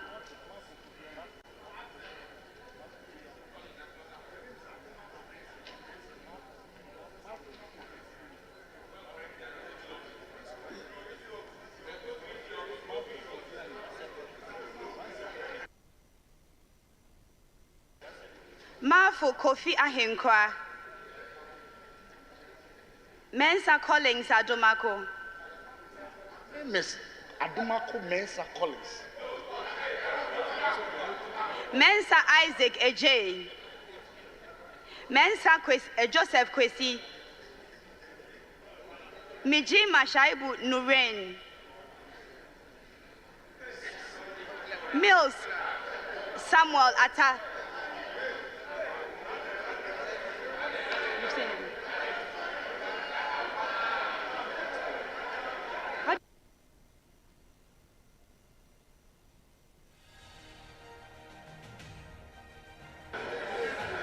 Mie Anthony,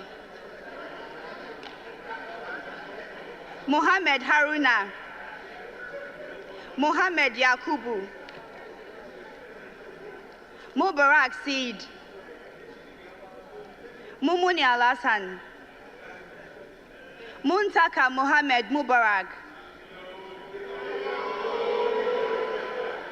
Inkwikara Suma Anthony, Nandaya Stanley Yao, Nanja Sanja, Napari Dominic, Nate Ayiku Benjamin, Nawani Mark Kurt, Indebila Ebenezer Alumri, Nichema Bila Alamzi, Nitiwu Dominic Bingham Aduna, Inkansabwedu Mavis, Nkrumah Kojo Opon,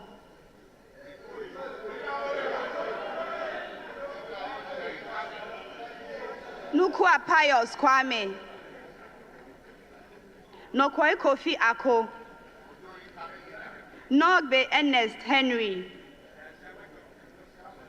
Notuko Toy Peter Kwesi, Intebe William Ayo, Intekuni Emmanuel Kofi, Intim Adelaide, Intosu Helen Ajwa, Nuruddin Mumuni Mohammed, Nyakote Albert Tete, Nyako Bismarck Tete, Nyako Isaac Boama, Nyako Kingsley, Nyako Thomas Ampim, Nyako Kwame Naminta, Nyindam Matthew, Oklu Linda Ohenewa, Odampton Isaac Asha, Oforiata Duke William Allen Kwame, Ofosu Felix Kwache, Ofosu Ejari Elizabeth,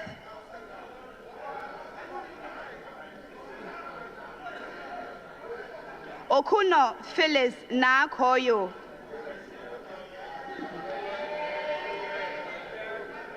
Onyina Champon Akwesi Jemfi, Opoku Davis Ansa, Opoku Eric, Opoku Isaac Yao, Osei Kennedy Nyako, Osei Ejay Nana, Osei Akoto Seth,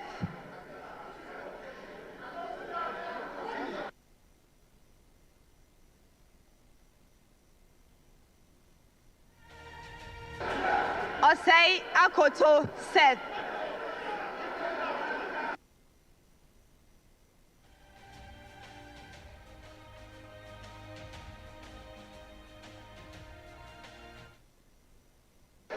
Order what?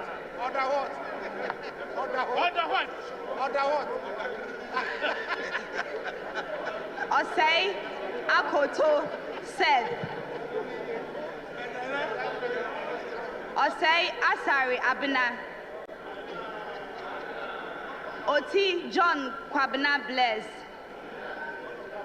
Oredu Charles Esuako, Owusu Gloria, Owusua Rachel Ama,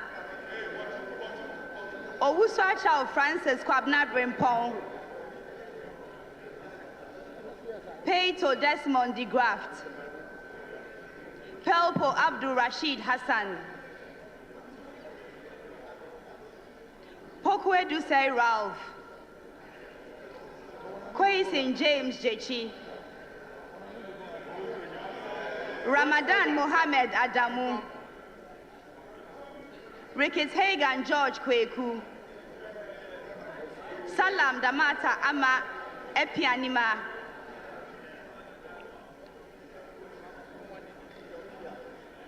Sandari Sebastian Meneso, Soya Queen Stapokua, Sefer Richard Kwame, Seidu Haruna, Shaib Jerry Ahmed,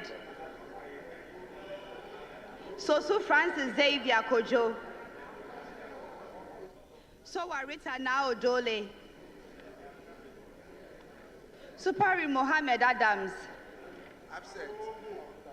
Suleimana Adama, Absent. I'm here. Suleimana Al Hassan, Suleimana Al Hassan Tampuli, Suleimana Yusuf, Tanko Mustafa Amaju, Taylor Isa Salifu, Taylor Abi Ebenezer Oklite, Tete Agotri Gisela, Tete Joycelyn, Tete Joseph Akwete, Tobin Emmanuel, Tofi Dorcas, Tobu Peter Lanshini, Ture Mahama Nasir, Chekpo Thomas Walanyo, Tubazu Abdul Rauf Tonjem,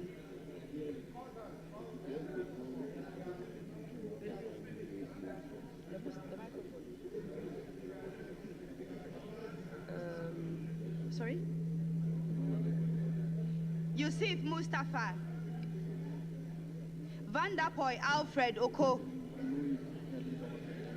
Vondi David, Winsum Annaba Thomas, Yabua Frank, Yabua Kofi Obri, Yibo Isaac Awuku, Zidin Bid and Watazumo.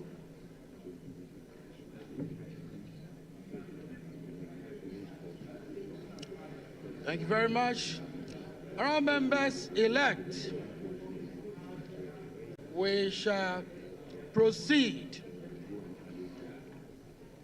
in accordance with Standing Order 8.1 of the Standing Orders of Parliament. I am satisfied that quorum is present in this House to enable me to proceed to conduct the election of the Speaker.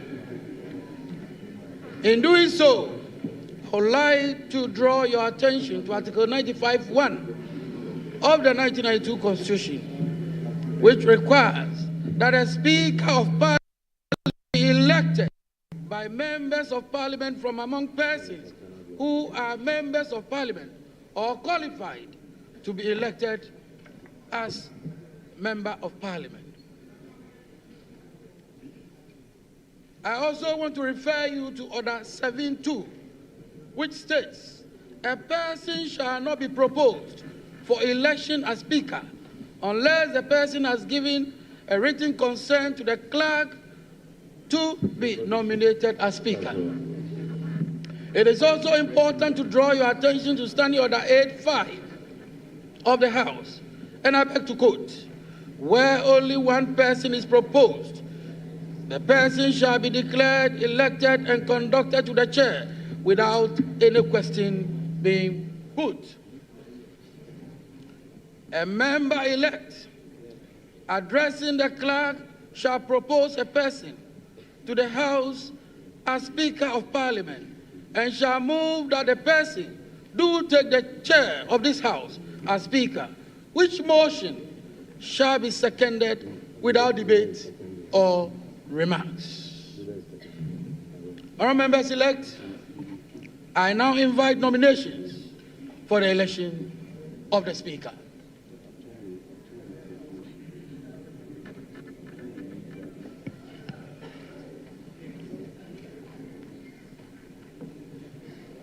Majority Leader. Mr. Chairman, I come under Order 8.4. Mr. Chairman, I beg to read. A member-elect addressing the clerk shall propose a person to the House as the Speaker of Parliament and shall move that the person do take the chair of this House as Speaker, which motion shall be seconded without debate or remarks. Mr. Chairman, I move that Honourable Alban Sumana Kingsford Bagbe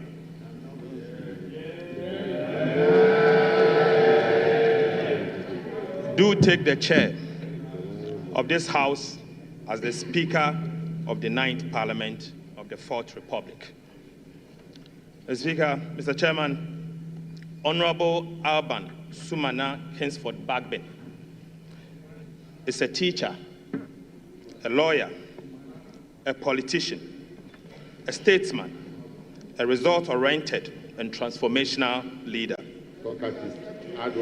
He was elected as Speaker of the 8th Parliament of the 4th Republic on the 7th January 2021, thus becoming the first person ever in the history of Ghana and the Parliament of Ghana to be elected to the high office of the Speaker of Parliament from a political party that is neither in government nor controls the majority of seats in Ghana's Parliament. He was called to the bar as barrister and solicitor of the Supreme Court of Ghana in 1982 and engaged in private legal practice between 1983 and 1993. He later established a law firm in 1994 called the Law Trust. Right Honourable Speaker entered the University of Ghana in 1977 and graduated in 1980 with a Bachelor of Arts degree in Law and English. He proceeded to the Ghana School of Law in Accra, where he was called to the bar and became a solicitor and advocate of the Supreme Court of Ghana. Honourable Babin later earned a postgraduate certificate on privatization of public utilities at the Eastern and Southern African Management Institute, Tanzania, in the year 1999. He also has an executive master's in governance and leadership from the Ghana Institute of Management and Public Administration, GIMPA. Right Honorable Bagbin entered Parliament on the ticket of the National Democratic Congress in 1993.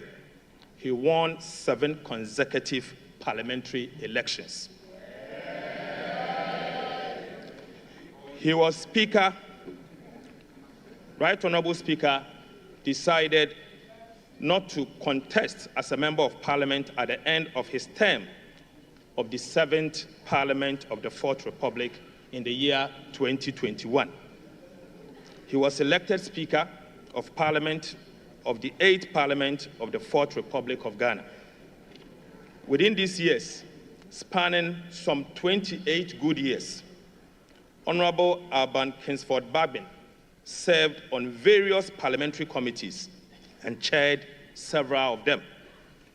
He served as the minority leader from January 2001, a position he held for 8 good years until he transitioned to the majority leader and leader of government business in the year 2009. Honorable Bagbin again served as the Minister of Water Resources, Works and Housing, and later the Minister of Health between 2010 and 2013. In 2014, he returned to the House as the majority leader and leader of government business for the second time. He was elected the second Deputy Speaker in January 2017 for the duration of the 7th Parliament. He was a member of the task force responsible for the President of Ghana's priority project in health, education, and transport from 2013 to 2017, famously referred to by Ghanaians as the 3 wise men. Right Honorable Speaker also served and continues to serve on several boards and international organizations. This includes, currently is the chairman of the Parliamentary Service Board of the 8th Parliament of the 4th Republic of Ghana that dissolved today. He was a member of the Parliamentary Service Board for the 3rd, 4th, 5th, and 6th Parliament, and he was also in attendance as a member of the Parliamentary Service Board for the 7th Parliament of the 4th Republic of Ghana. He was a member of the African, Caribbean, Pacific, and European Union Joint Parliamentary Assembly, the ACPEU, at Belgium between 2013 and 2015. He was again a member of the International Council for Parliamentarians for Global Action. He is again the founding member, Global Organization for Parliamentarians Against Corruption, GOPAC, between 2004 and 2014. He was a member of Parliamentarians for Global Action, again between 1994 to 2017. He was the Vice President of CPA between 2021 to 2022. Currently the President, Conference of Speakers, and President of African Legislatures. He's a member, International Advisory Council for Global Governance in Washington, and a member of the International Council for Political Renewal, again in the United States, Washington. For his outstanding leadership and lifetime of dedication to public service, both in Ghana and abroad, Speaker Bagbin was awarded Doctor of Law Honoris Causa, LLD, by the University of Professional Studies, UPSA, in the year 2017. Right Honorable Speaker has won a significant number of international and domestic awards. He's a strong advocate for gender and social inclusion, women's rights and empowerment, and equitable representation in Parliament in all decision-making across the country and globally. He's also noted for his principled, courageous, firm, decisive, and resolute personality. Right Honorable Bagbin is a man of high integrity and a Democrat par excellence. Mr. Chairman, Speaker Bagbin has championed several institutional reforms and the welfare of members and the parliamentary service during his first term as Speaker. In addition to this, he is the first Speaker of this House to demystify Parliament by taking the institution to the doorsteps of the people of Ghana. He is married with 2 kids. I so move. Thank you. Any seconder?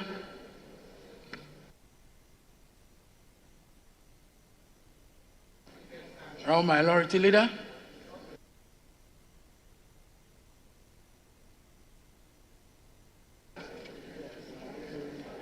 Chairman, it is my distinct honor to rise to second this motion ably moved by my respected colleague, Dr. Kesil Atoba Fosu. But before I second this motion, before I second this motion, under the rules of this House, which secondment requires that there should be no need for remarks or debate, I shall address some preliminary matters before. Mr. Speaker, Mr. Chairman, this House is an independent constitutional body. The mandate given to us to elect a Speaker is engraved in the provisions of the Constitution, in particular, Article 95 of the Constitution. The Speaker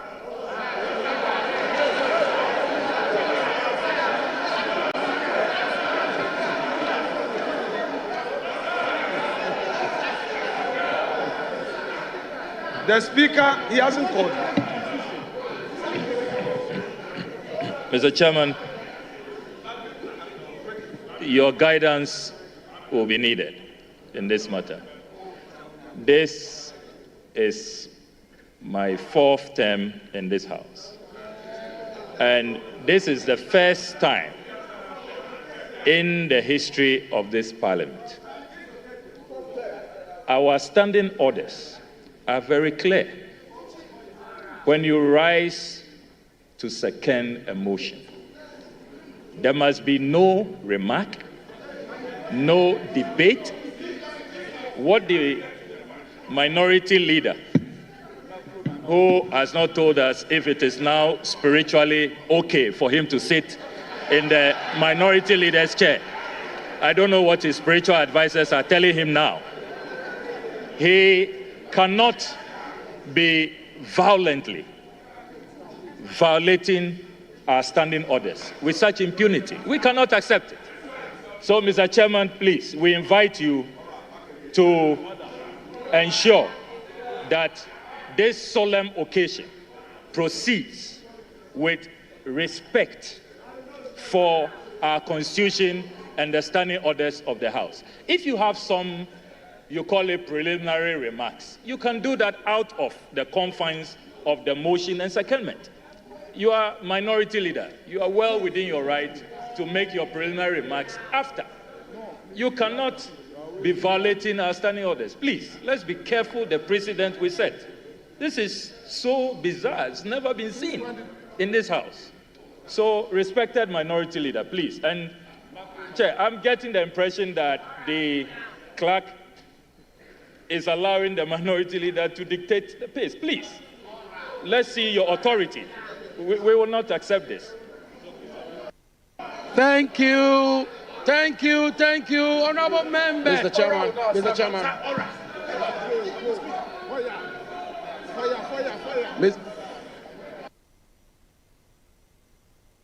Honorable members, thank you very much. The Honorable Minority Leader indicated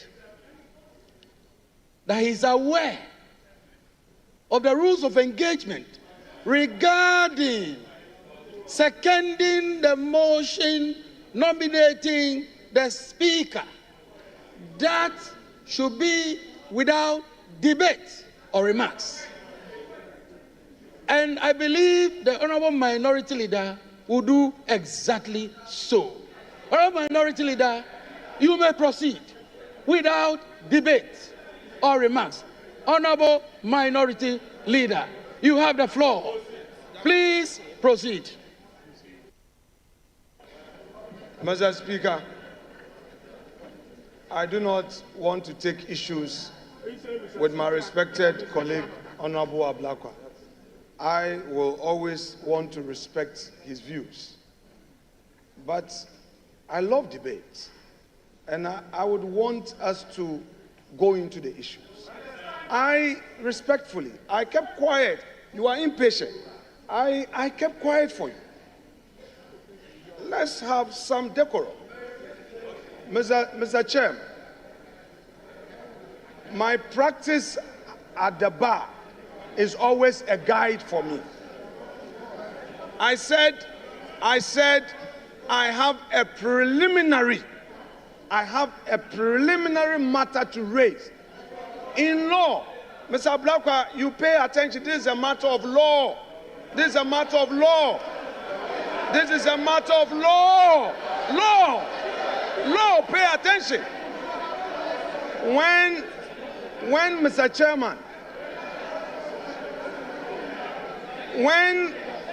Mr. Chairman, I said I have a preliminary matter, I meant to say that I had to deal with the preliminary matter before I get to the stage of seconding the motion. And that is allowed. Mr. Chairman.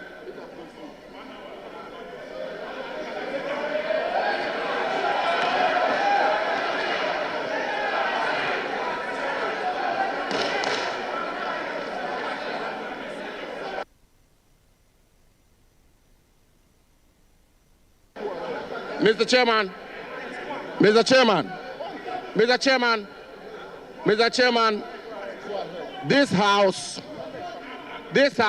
is a house of rules and procedures.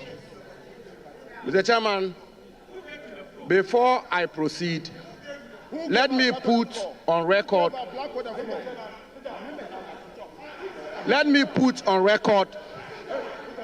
that the minority leader is a distinguished lawyer of repute. And indeed, Mr. Chairman, I will refer the House to the rules of this House, and specifically to Order 8, Rule 4. And Mr. Chairman did refer to it, which reads, with your permission, and I quote, that a member-elect addressing the clerk shall propose a person to the House as the Speaker of Parliament and shall move that the person, quote, do take the chair of this House as Speaker, end quote, which motion shall be seconded without debate or remarks, end quote. Mr. Chairman, my colleague, brother, and friend, the Honorable Okujeto Ablakwa, made the point rightly that in seconding the motion for somebody to take the chair, one is not entitled to make remarks or debate. But Mr. Chairman, we all heard the venerable, distinguished, astute lawyer, minority leader, Honorable Afenyo Makin, loud and clear. Mr. Chairman, he said, and I quote him, before I second the motion, and end quote, before I second the motion. Mr. Chairman, he had not seconded the motion. And he did go a step further, Mr. Chairman, he did go a step further to say, before I second the motion, I would like to make some preliminary points. And so, Mr. Chairman, I will pardon my friend and brother, the Honorable Kujitu Ablakwa. He is not a lawyer. And therefore, by a basic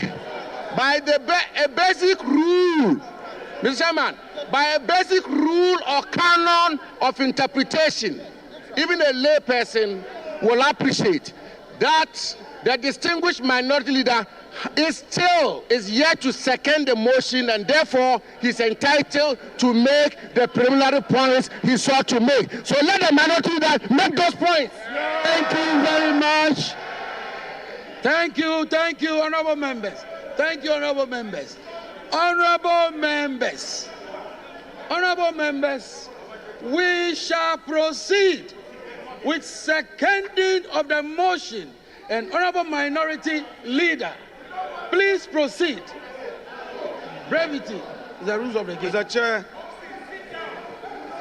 Mr. Chairman,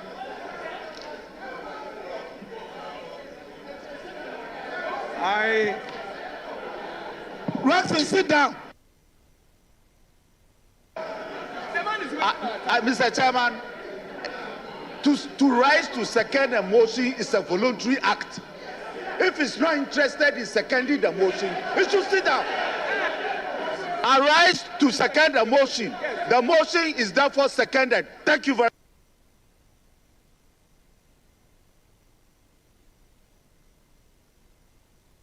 No. Which one? You are not sure. You are not sure.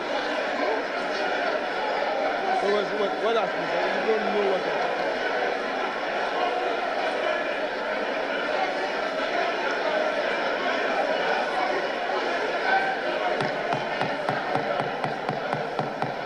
Mr. Chairman.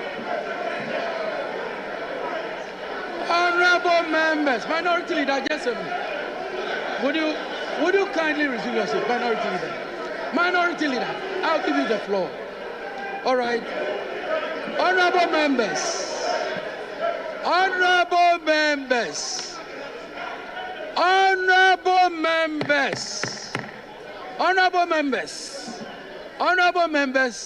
the honorable minority leader was on the floor before the other honorable member interjected. The rules of the House, honorable members, honorable minority leader, please continue with the seconding of the motion. Mr. Please Chairman. second the motion. Please second the motion. Mr. Chairman, our Constitution, Article 95, provides that there shall be a Speaker who shall be elected by members of Parliament from among persons who are members of Parliament or who are qualified to be elected as members of Parliament. Mr. Chairman, I have in my hand a statement issued by the office of His Excellency John Dramani Mahama, titled President-elect Mandate NDC Parliamentary Leadership to nominate Right Honorable ASK Bagbin as Speaker of 9th Parliament. It reads, the President-elect, His Excellency John Dramani Mahama, has in consultation with the National Executive and Parliamentary leadership of National Democratic Congress, mandated the nomination Mr. Chairman, of the Right Honorable Abansuman Kingsford Babi as Speaker of the 9th Parliament of the 4th Republic. Mr. Speaker, Mr. Chairman, this letter is signed by Mr. Felix Ofosu, Kwachi Ofosu, as Special Aide. Chairman, the preliminary issue I'm raising is to the effect that the nomination Mr. Chairman, only requires the consent where from of that the letter? person to be nominated. Where from that letter? That letter, where is it from? Situation where it must not be tolerated. That the executive now directs that a member from that letter should nominate would make this arm of government is a house of records. An appendage of the executive. Mr. Chairman, where from that letter? Is the objection that I have. Having made that point, where from that letter? I need, Mr. Chairman, to also draw your attention. You see, Sammy, to the fact that have been vindicated. In 2001, 7 January, when Right Honorable himself, as minority leader, was seconding the motion ably moved by J.H. Mensah for consideration of Alajete as the speaker. These were his observations, and I read from column 4 of the Hansard of 7 January 2001. I quote, ASK Bagwin, NDC, Nadole North, as he then was. It says, Mr. Chairman, I rise to second the motion urging this House to accept the nomination of Mr. Peter Alajete as Speaker of the 3rd Parliament of the 4th Republic. He goes on to say, Mr. Chairman, in doing so, however, I would want to register the displeasure of the minority side on how this issue has been handled. Mr. Chairman, it is part of the rules of democracy for us to be heard. I am not opposed to the motion, but my concerns must register for Hansard. And the man that we are proposing for the high office of Speaker himself has set a precedent where in seconding Alajete, the chair allowed him to raise his concerns. Let us tolerate each other.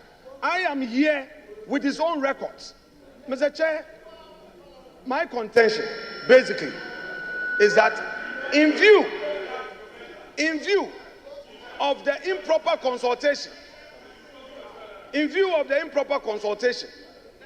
from the majority side in this matter, and in view of the fact that, Mr. Speaker, the executive in a public statement is directing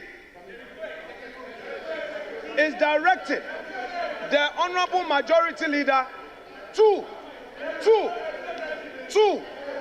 nominate a person. I hold the view that honorable minority leader. No, I have to come in. Jethro, there is no any executive.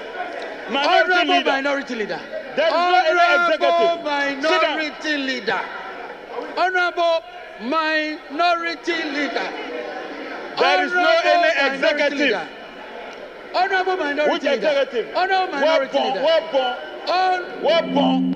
There is no executive. Recognize honorable members' intents. But let me make a point. Honorable minority, I am the chair of these proceedings. Let me make my point. Honorable minority leader, there are extraneous matters which I believe should not be part of this process. You were to second the motion. The other information you were tendering, the other information you were providing, is not an information which is before this House. It is not part of the process for consideration for nomination of the Speaker. So, in seconding the motion, these matters ought not to have been brought to the floor of the House. Let me make that point. In doing so, I recognize Honorable Muntaka, please.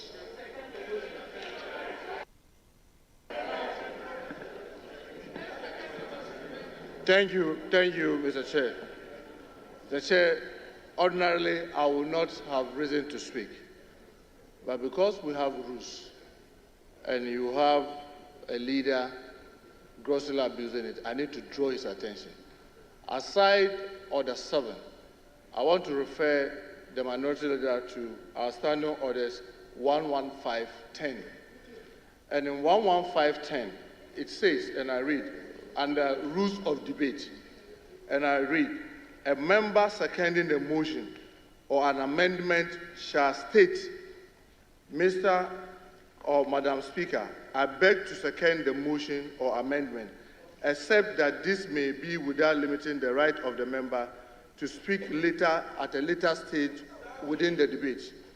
Most importantly, Mr. Chair, 11, it says, a mover of a motion or amendment may speak in support of the motion, but subject to these orders, no further, and that's where the emphasis is, no further debate is allowed until the motion or amendment has been seconded.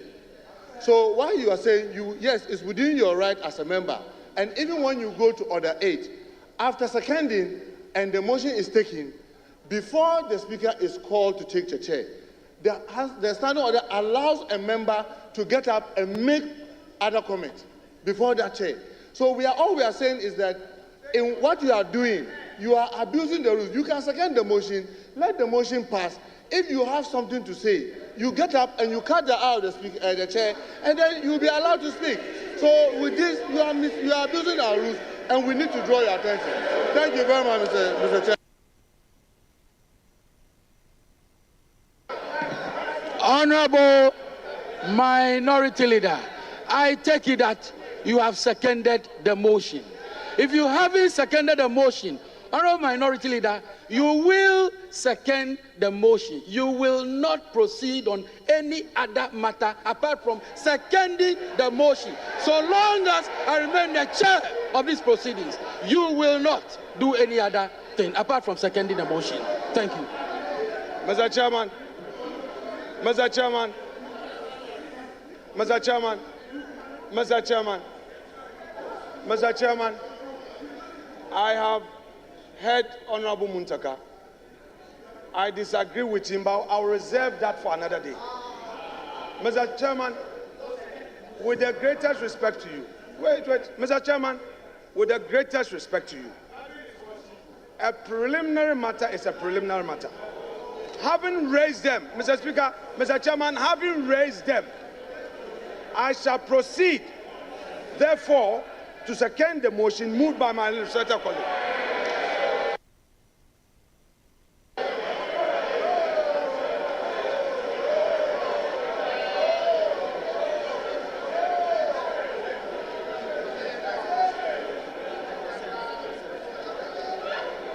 All right. The motion for the nomination for consideration for election to the office of the Speaker has been moved and ably seconded.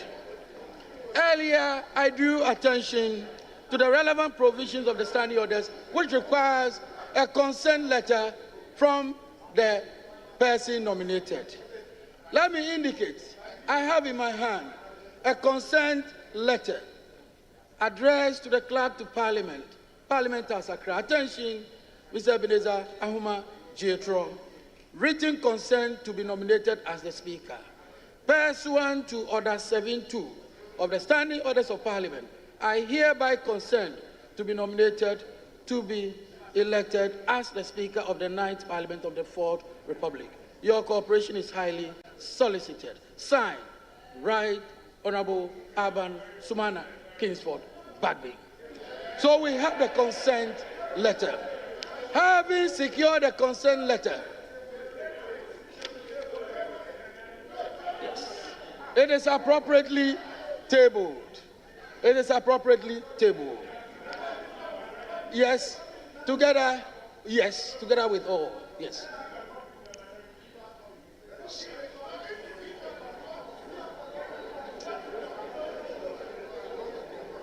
All right. Thank you very much, honorable members. At this time, I want to find out, is there any other nomination? No. All right.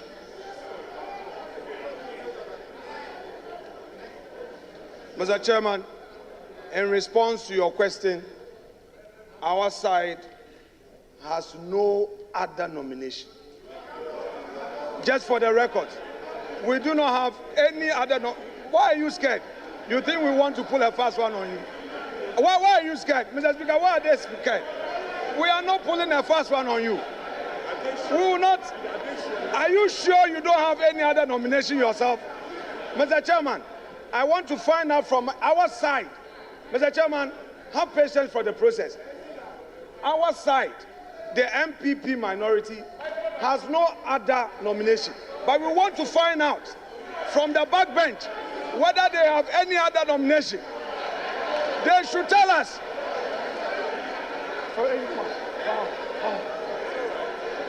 Whether they are only relying on the president-elect's nomination or they have another one, they should let us know.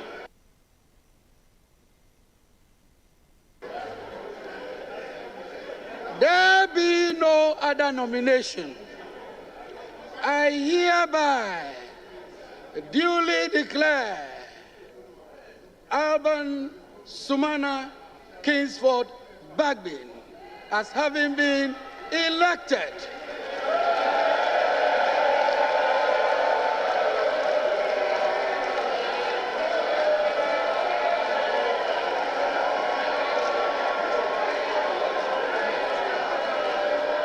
Honorable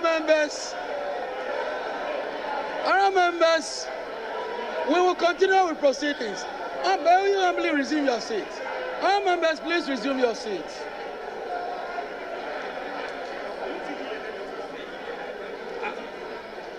Now, we will invite the sponsors to conduct Alban Sumana Kingsford Bagbin to the chamber.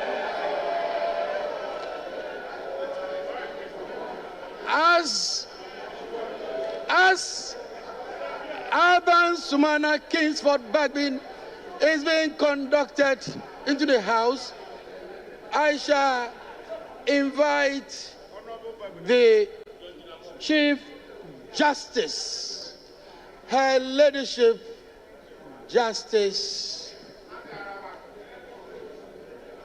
Tokonu, to proceed to the days for the administration of oath.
Channel 1 Television. We're bringing you live pictures from Parliament.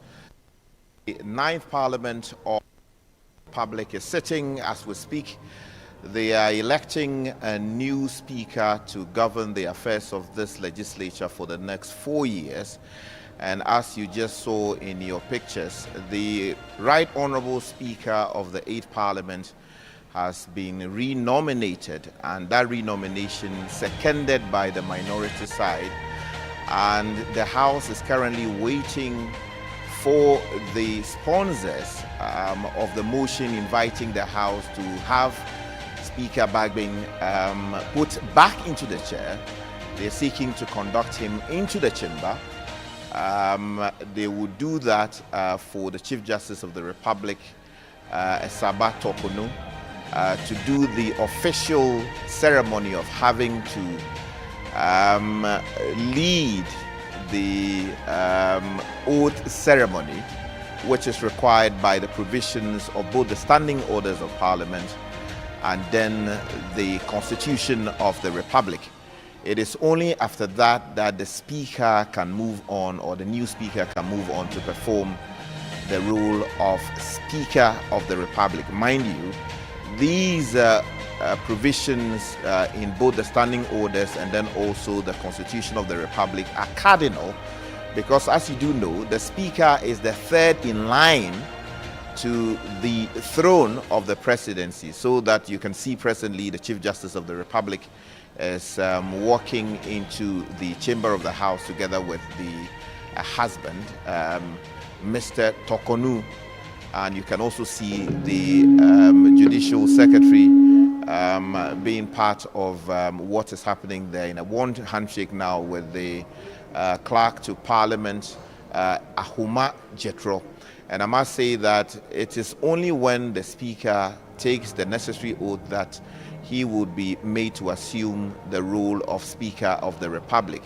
And that effectively puts him in readiness to assume the role of acting president, if you like, pending the inauguration of the president-elect together with the vice president-elect of the Republic. So as you can see in your pictures, members of Parliament are currently waiting for the Speaker to be conducted into the chamber in order for the official oath to be sworn, and for him to in turn swear members elect of Parliament into office, and then there will be the election of the first and second deputy speakers of Parliament, and then we'll hear formal communication, which will be the acceptance speech of the Speaker before the House would subsequently hear from the minority leader and then the majority leader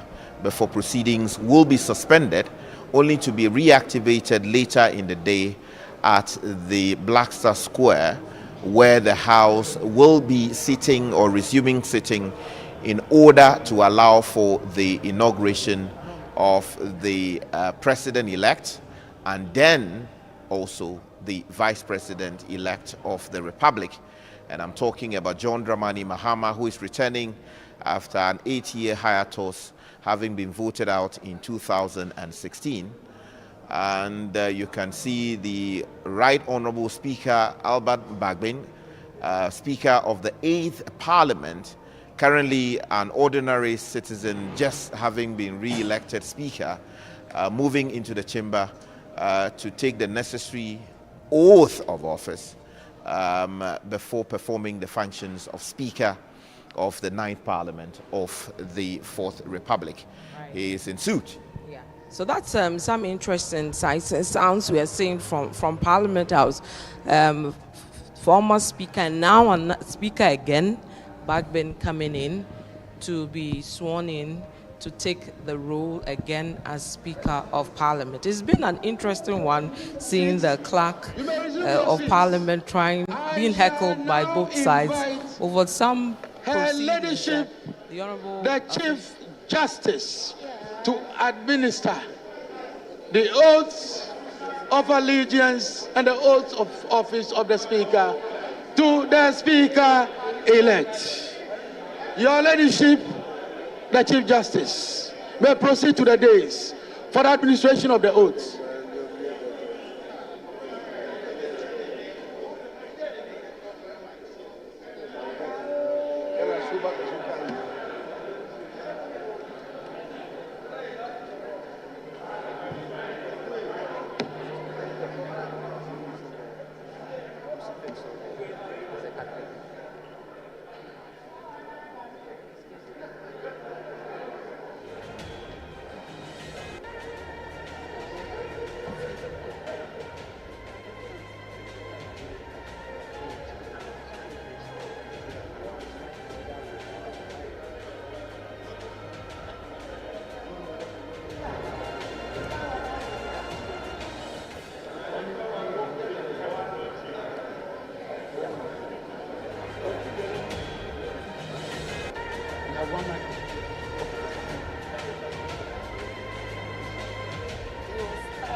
Honorable Speaker, we will start with the oath of allegiance.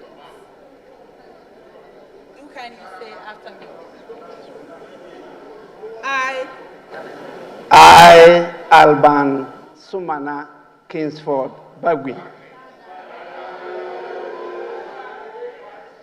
Do in the name of the Almighty God swear do in the name of the Almighty God swear that I will bear true faith and allegiance that I will bear true faith and allegiance to the Republic of Ghana to the Republic of Ghana as by law established, as by law established, that I will uphold the sovereignty that I will uphold the sovereignty and integrity of Ghana, and integrity of Ghana, and that I will preserve, and that I will preserve, protect, and defend the Constitution of the Republic of Ghana. of the Republic of Ghana. So help me God. So help me God.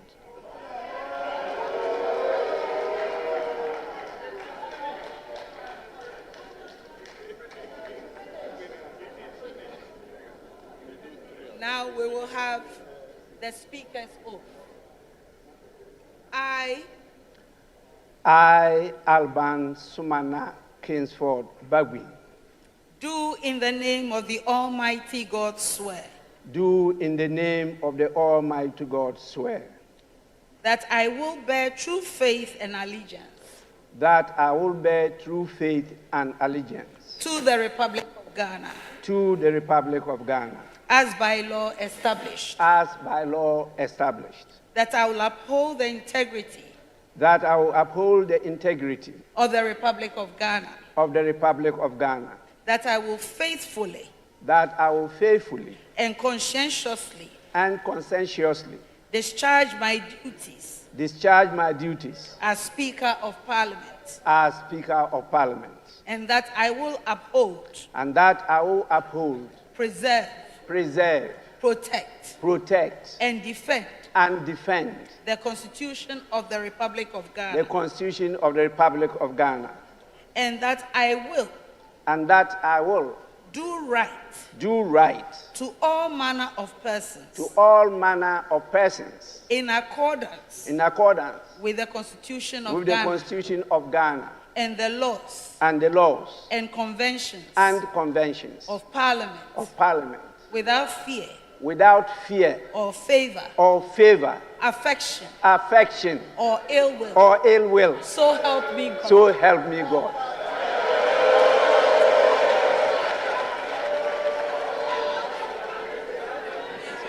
Ayiko.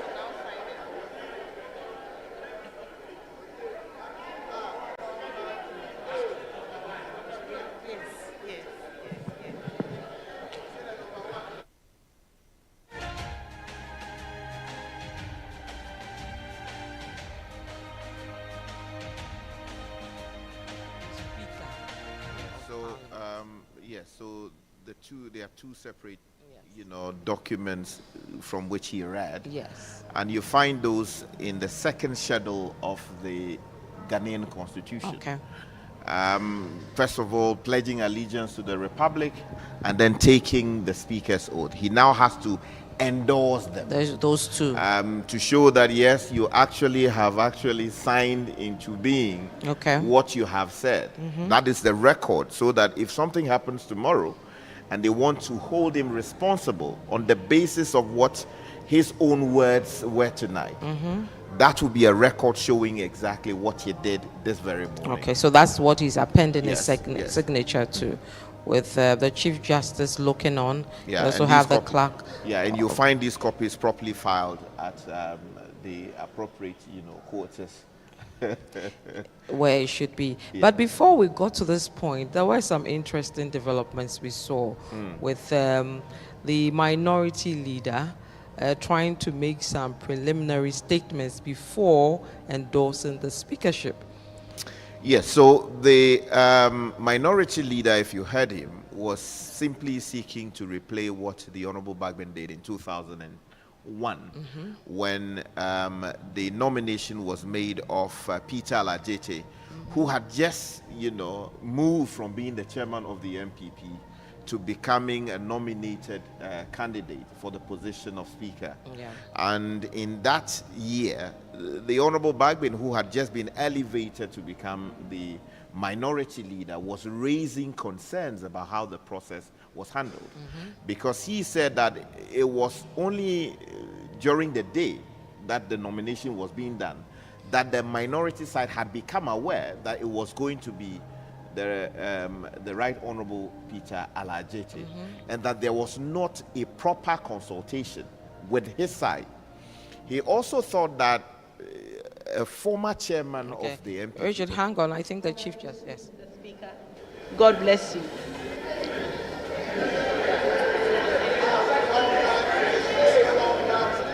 So from here, what next? We see the Chief Justice moving on, going back to her seat, and then we're seeing, take us through what we're seeing now in terms of procedure. That is the ceremonial robe of the Speaker.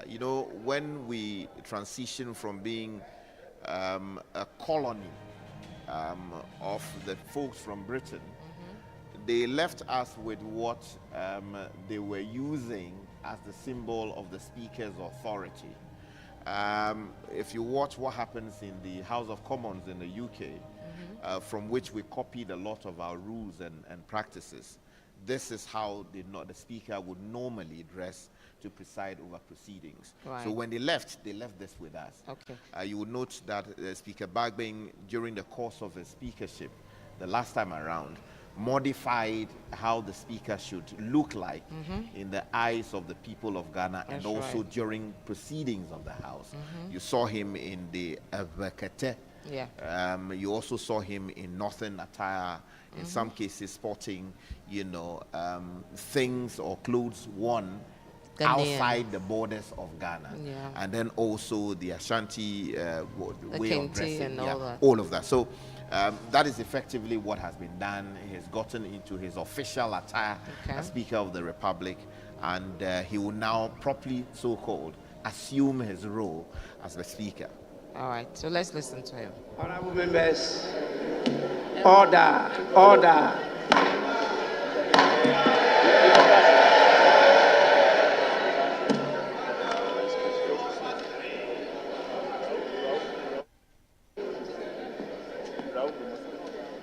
Muslim. Oh, okay. Honorable members, it's now time for us to move to item 5 on the order paper. Right Honorable Speaker delivers acceptance speech.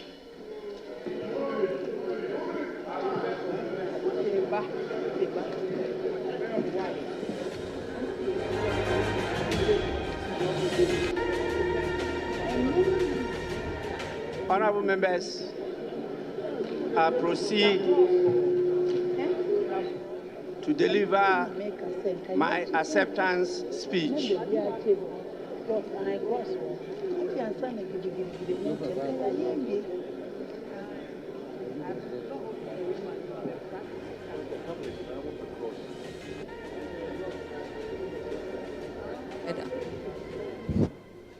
They're now going to swear in the MPs by the Speaker, right? Or what? Your Ladyship, the Chief Justice, Justice Mrs. Gertrude Araba Isaba Saki Tokunu, honorable members of Parliament elect, Your Excellencies, speakers, and presidents of legislatures present. I'm aware we have a number of them with us today. Your Excellencies, members of the diplomatic corps present, our most revered spiritual and traditional leaders of the country, chairmen and executives of political parties present, distinguished invited guests, ladies and gentlemen. It is with great humility that I accept the high and privileged office of the Speaker of the 9th Parliament of the 4th Republic of Ghana, having had the same honor to be Speaker of the 8th Parliament. I am grateful to the Almighty God for His grace and mercies for me to achieve this rare feat. To Him be all the praise and honor. Honorable members of Parliament elect, I am very grateful for the privilege and confidence you have reposed in me to be Speaker and to head this honorable House once more. I also express my gratitude to the President-elect, His Excellency John Dramani Mahama, for the trust and confidence in me and my leadership of the House, and for recommending my candidature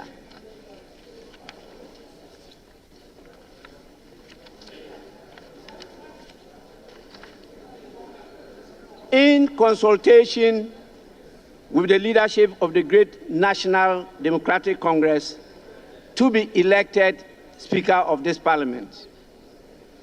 I came to the Speaker of the 8th Parliament with my experience as the longest legislator of the House.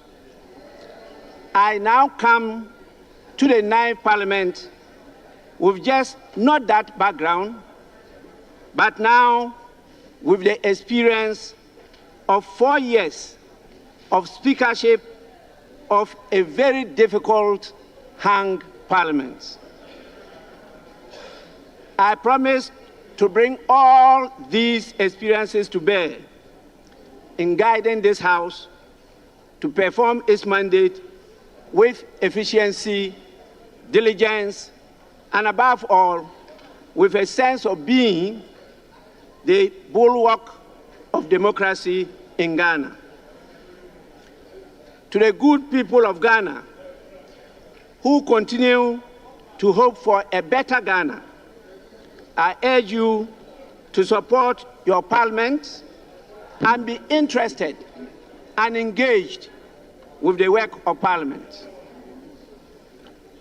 As the standard orders of Parliament direct, after we have performed this duty of electing me as the Speaker of Parliament, I will have the singular honor and duty to also proceed to perform the other duties imposed by the standing orders of the House.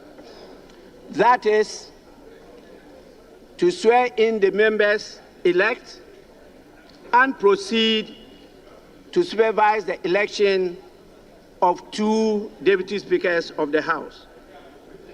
Once again, I am very grateful for this great honor. I thank you so much.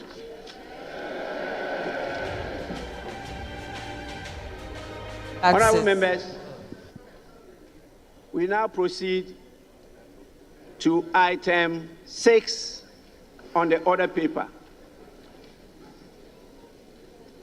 Taking of oaths.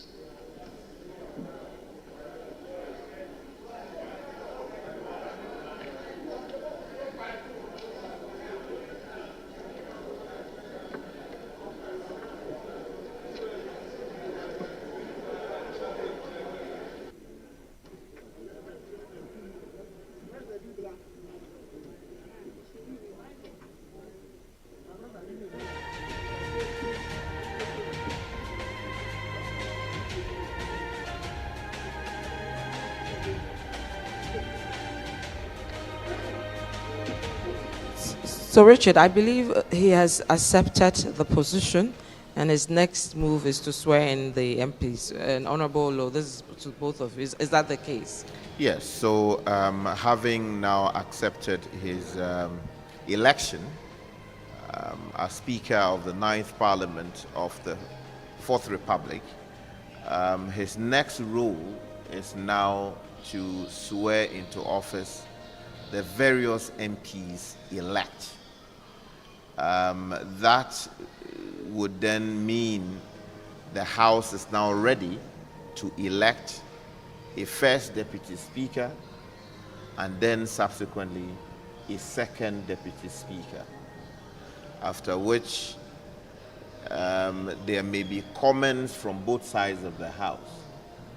The leadership would have a few things to say about the Speaker before we bring proceedings to a suspension, only to resume subsequently later during the day at the Blackster Square. So that we can swear in our newly elected president and his vice president elect. Okay. I believe he's back on the floor.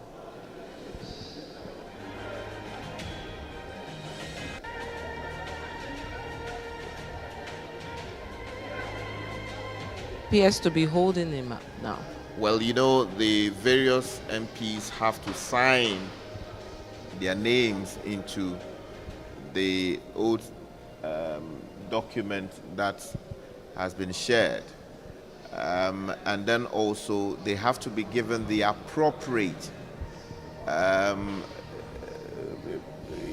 symbol, religious symbol that they intend to use for purposes of taking the oath. Yes, okay. Because if you are Muslim, you don't have to take the Bible. Yeah.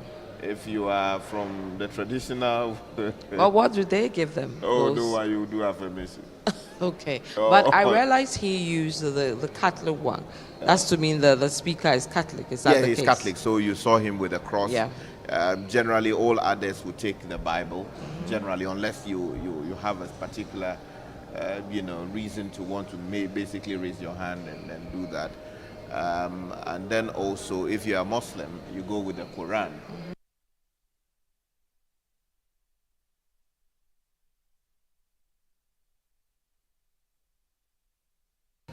Or the scriptures that you intend to commit your life to and your office to, and subsequently there will be the swearing in ceremony. You can see the families, if you like, relations of all the MPs elect. Chiefs are also here to observe this all-important ceremony. And I believe I'm sure Honorable Judge Lowe is replaying in his mind what happened some 8 years ago. Yeah, sure. And, you can also send your mind to those who did not have the privilege of being sworn in this evening with the resolution of the 8th Parliament. Yes. Those who lost. And you wonder how they are thinking, even as they watch from home. And they will start now thinking about their future and the next steps.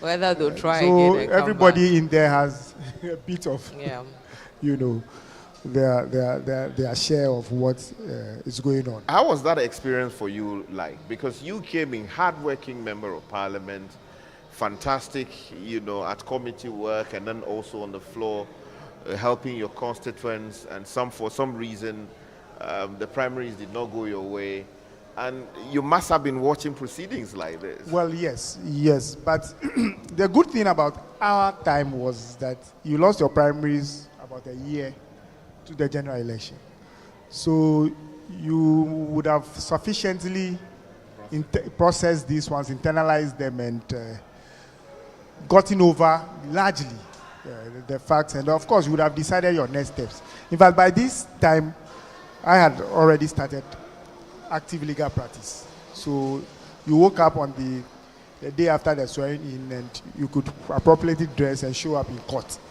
and so that helped a bit. But for those who do not have anything to fall back on, I'm sure that it will be a very traumatic time, and I experienced that with some of our colleagues.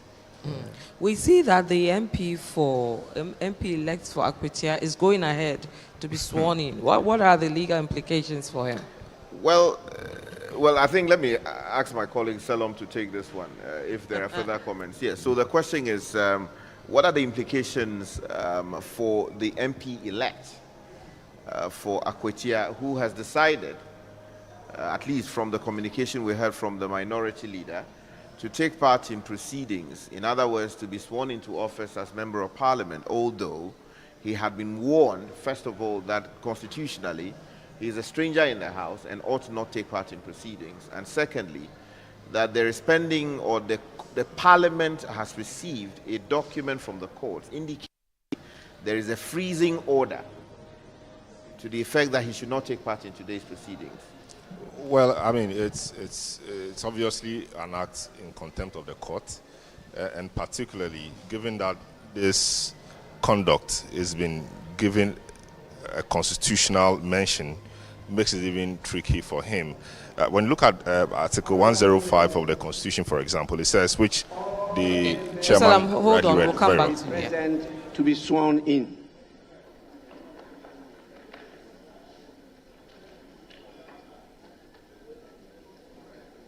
I notice a number of members have moved out of the chamber. And if you are not sworn in, you remain member-elect.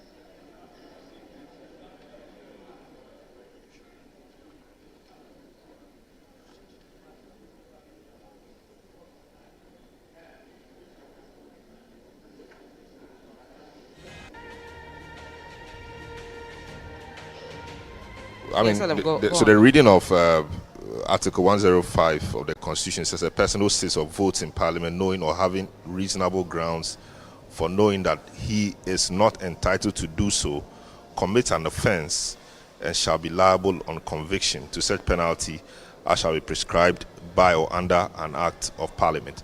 So in the first place, he is aware that he is not supposed to be sworn in, he is not supposed to be there, and he is there taking part in the process.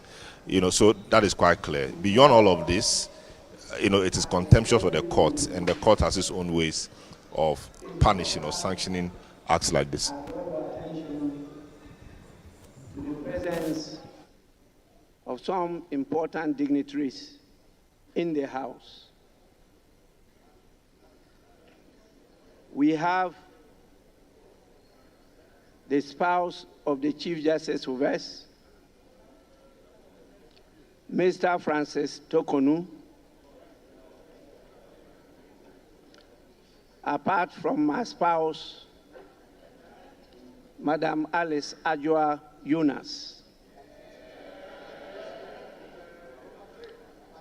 We also have His Excellency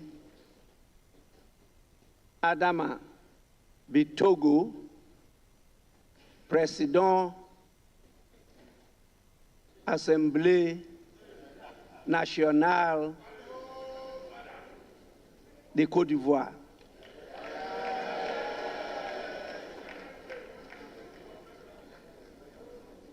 As you know, he's a very dear friend and brother of mine.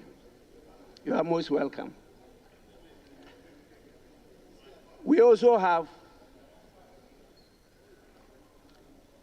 the Right Honorable Nagbekun, Speaker of the Liberian House of Representatives, we have His Excellency Fortune Zifamia Cherubira, Speaker of the Pan-African Parliament.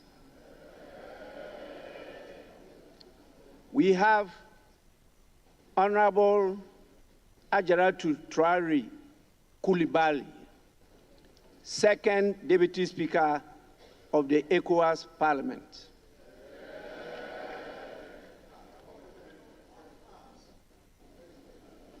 We have the Chairman of the National Democratic Congress, Honorable Johnson Asiedu Nketia.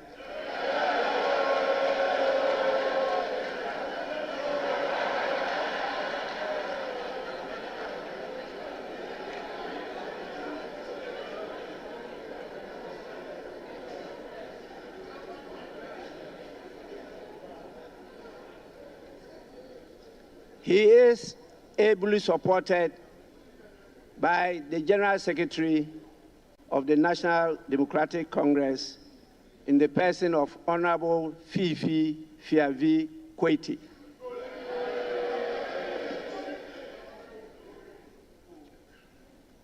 We have the Chairman of the Foreign Affairs Committee, Information, Broadcasting, Cultural Affairs, and Tourism Committee, and also the Vice Chairman of the Maritime Committee in the person of Senate Abraham Darius Dillon.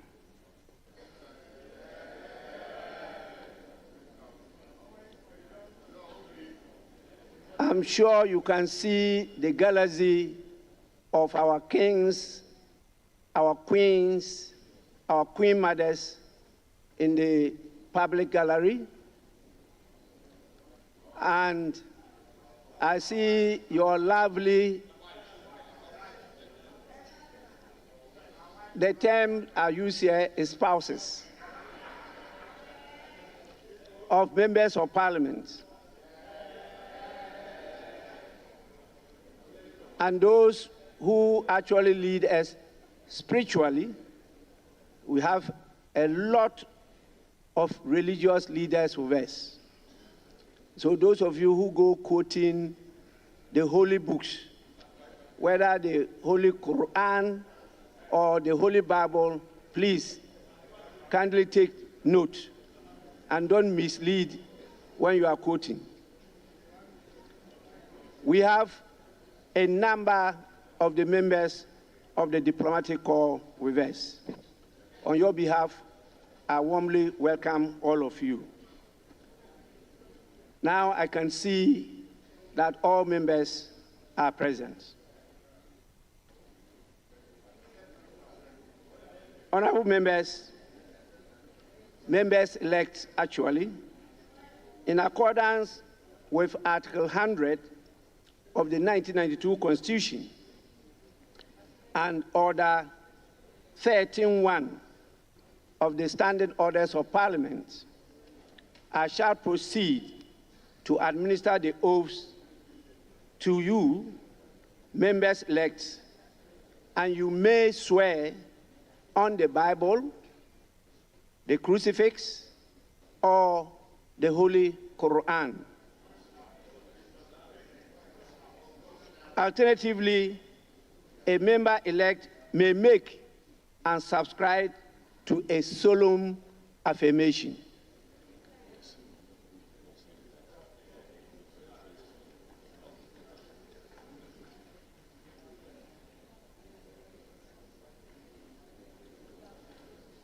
May I now kindly request members-elect to rise in their seats.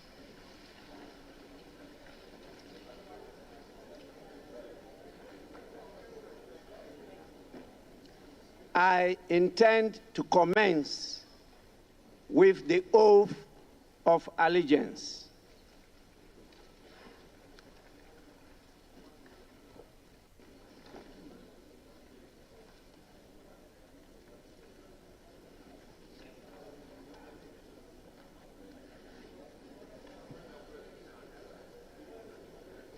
Honorable members-elect, you shall repeat after me. I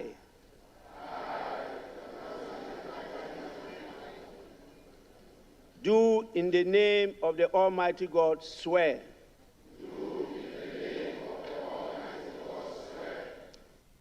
that I will bear true faith and allegiance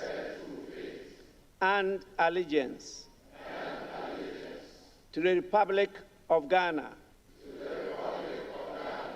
as by law established, that I will uphold the sovereignty and integrity of Ghana, and that I will preserve, protect, and defend the Constitution of the Republic of Ghana. So help me God.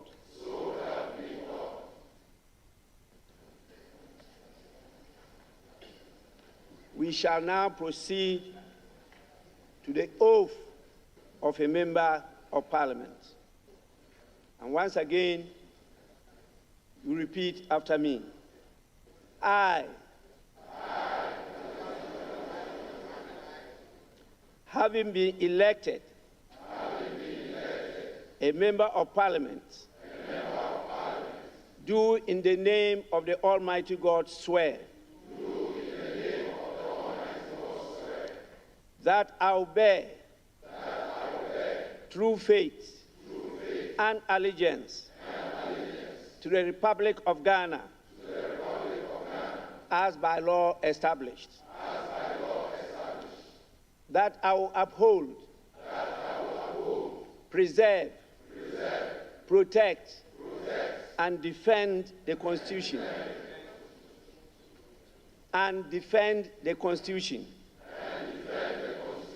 of the Republic of Ghana,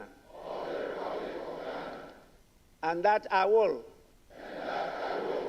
faithfully and conscientiously discharge the duties of a member of Parliament. So help me God. Honorable members, you may now resume your seats.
Honorable members, you may now resume your seats.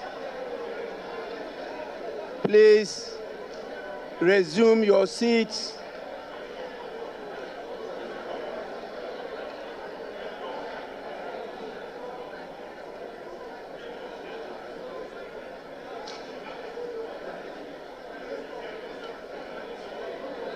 Honorable members, resume your seats.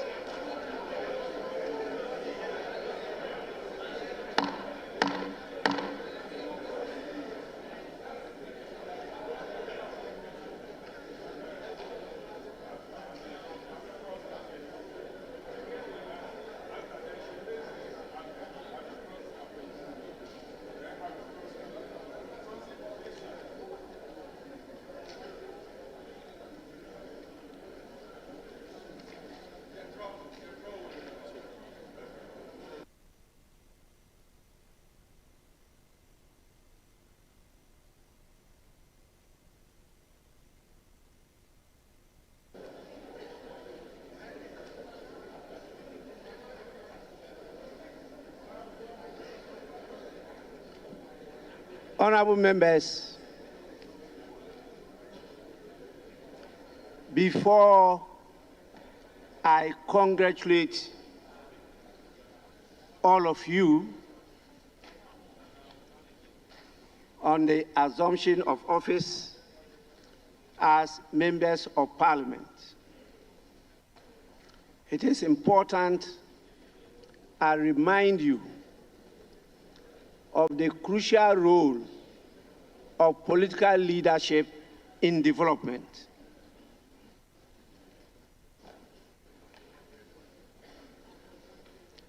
Honorable members, it is very important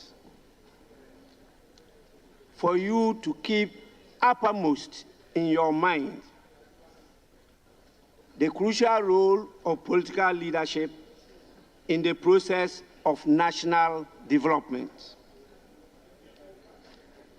Society develops or fails to develop depending on the extent to which its political leadership is intelligent, creative, skillful, committed, and has the capacity to enlist support, induce loyalty, and to inspire confidence.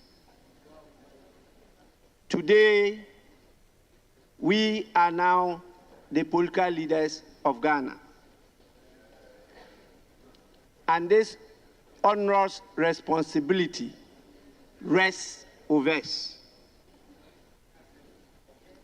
I know together we can do it. We have no alternative than to coalesce together to develop Ghana. With this, I thank you for your patience and attention. I will, on behalf of your constituents, the good people of Ghana, and our beloved Mother Ghana, congratulate you all for this achievement. I'm aware of what you went through before you got elected to this House. And I trust that you will not abuse the trust and confidence of the people. With this, honorable members, you are all to sign the oaths and submit the signed copies to the Marshal.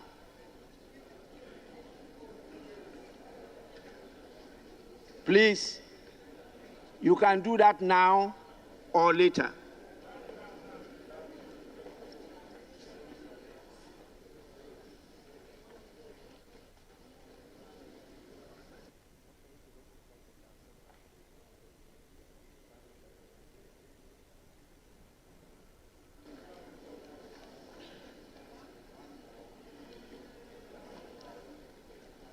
Honorable members, happily, your new standing orders is in print, and you'll be giving copies soon.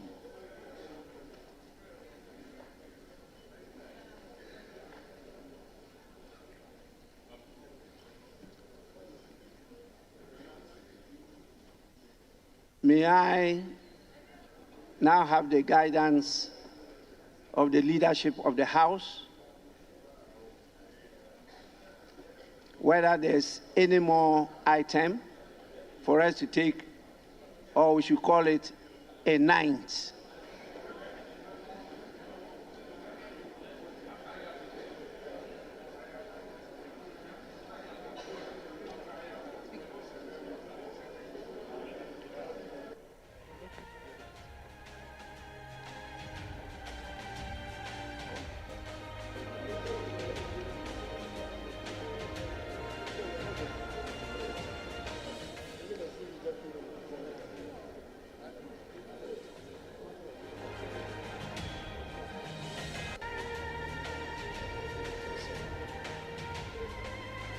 Honorable George, I thought the next thing, okay. And leader of the House.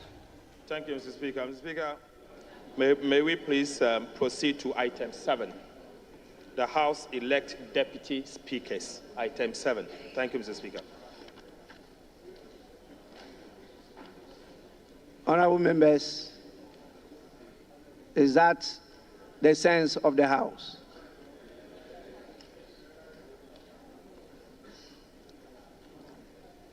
We shall now proceed to item 6 to elect the 2 deputy speakers of the House. Any nominations?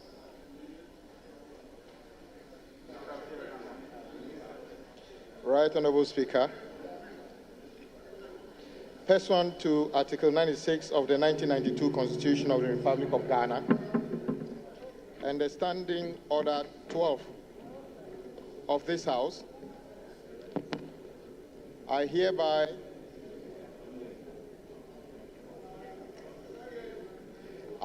nominate Honorable Bernard Ahiafo for consideration by this August House as the first Deputy Speaker of this Parliament. Mr. Speaker, Honorable Ahiafo is a distinguished lawyer with 23 years of experience at the bar. He is currently an NDC Member of Parliament for Akachi South constituency. In the 8th Parliament, Mr. Speaker, he was a respected member, ranking member for Constitutional, Legal and Parliamentary Affairs Committee. Mr. Speaker, Honorable Ahiafo comes from Atijive in the Akachi South municipality in the Volta region. Mr. Speaker, Honorable Ahiafo was born on the 6th day of February 1973, so he's over 52 years today. Mr. Speaker, I so move.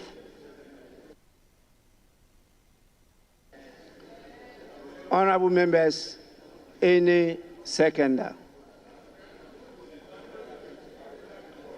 Right, Honorable Speaker.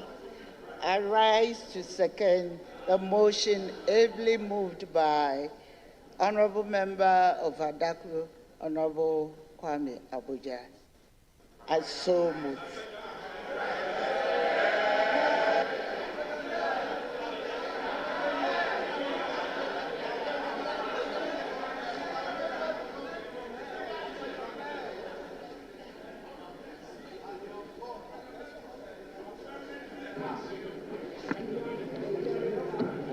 I hope,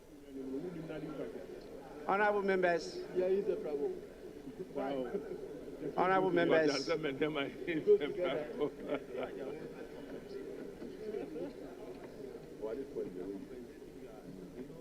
honorable members, I hope this time around there will be no theatrics, and so I'll proceed.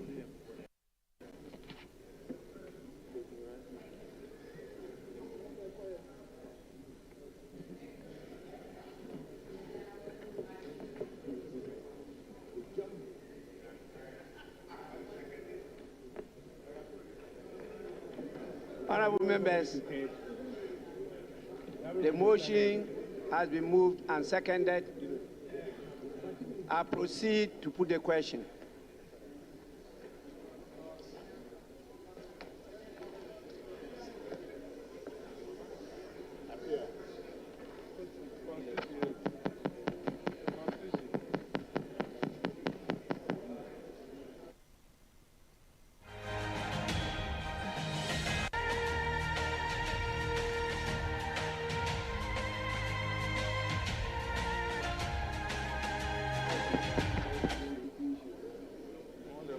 Honorable members, can you hear me?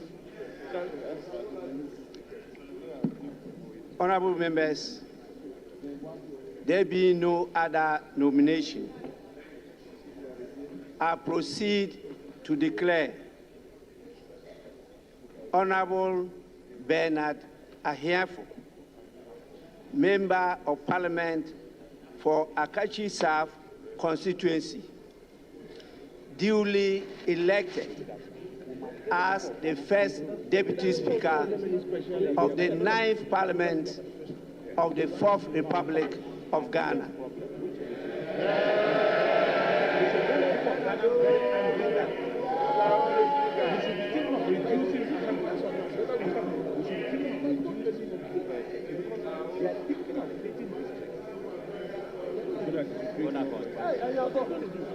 That's why they eat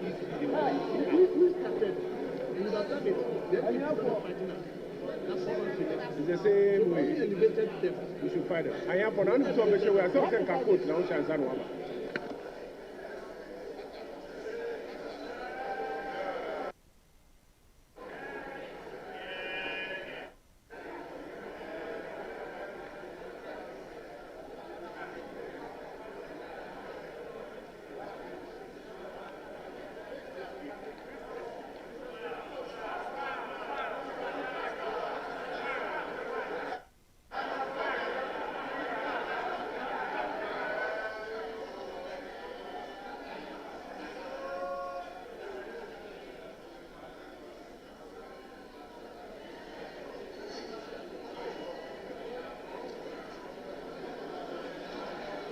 Honorable members, may we now proceed to the election of the second Deputy Speaker.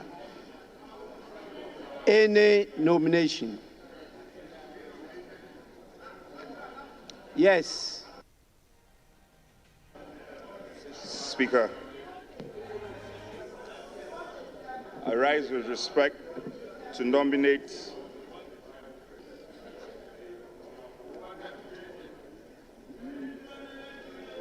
Speaker, I rise to nominate the Honorable Andrew Esiama Amoako for the position of the second Deputy Speaker. Speaker, the Honorable Amoako Esiama is a respected surveyor, a lawyer, an educationist, and to top it up, a politician.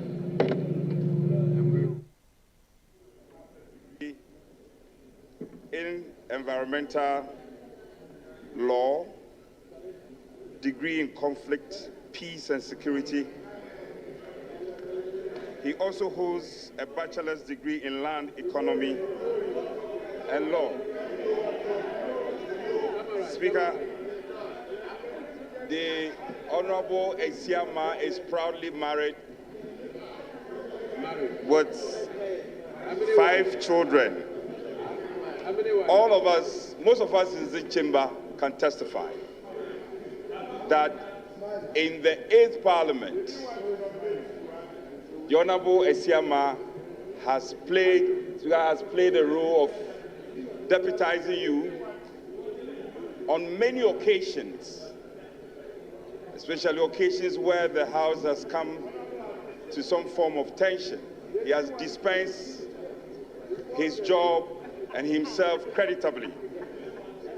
Speaker, let me also say that I have in my hands a letter of consent of the nominee. And so I shall rely on these, and without adding more, I so move. Speaker, I'm grateful.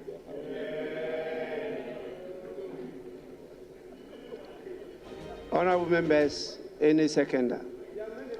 Mr. Speaker, having regard to Article 96(1)(b) of the 1992 Constitution, noting the election of the first Deputy Speaker from the NDC party, I beg to second the motion. Thank you.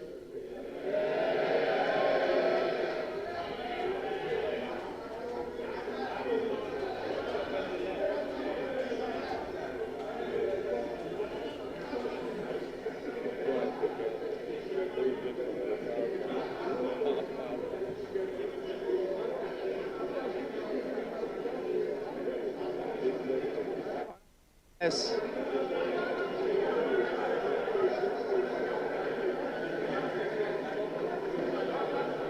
There being no other nomination, I proceed to declare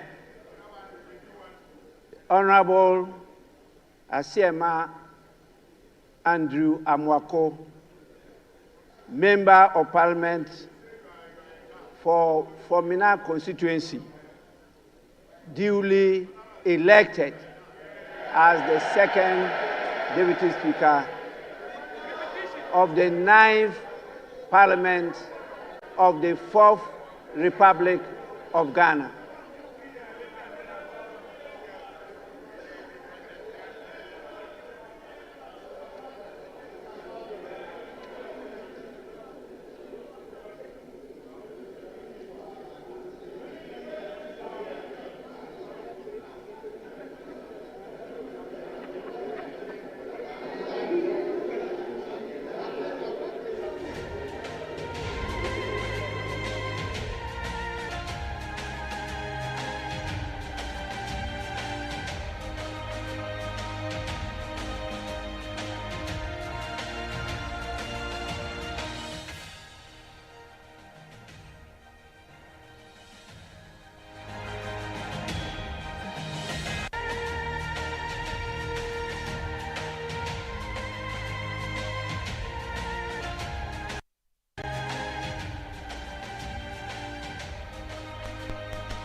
Honorable members,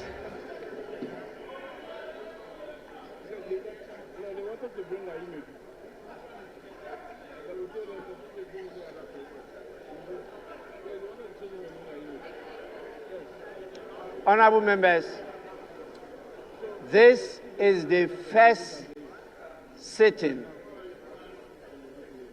of the first meeting of the 9th Parliament of the 4th Republic of Ghana. So I understand, but let it be known that it's unparliamentary to clap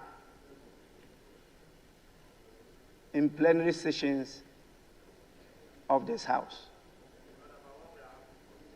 You don't clap. You say, yeah, yeah. You have to control your emotions.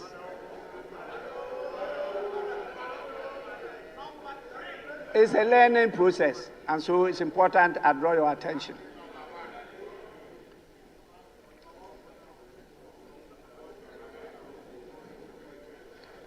Let me now happily bring to your attention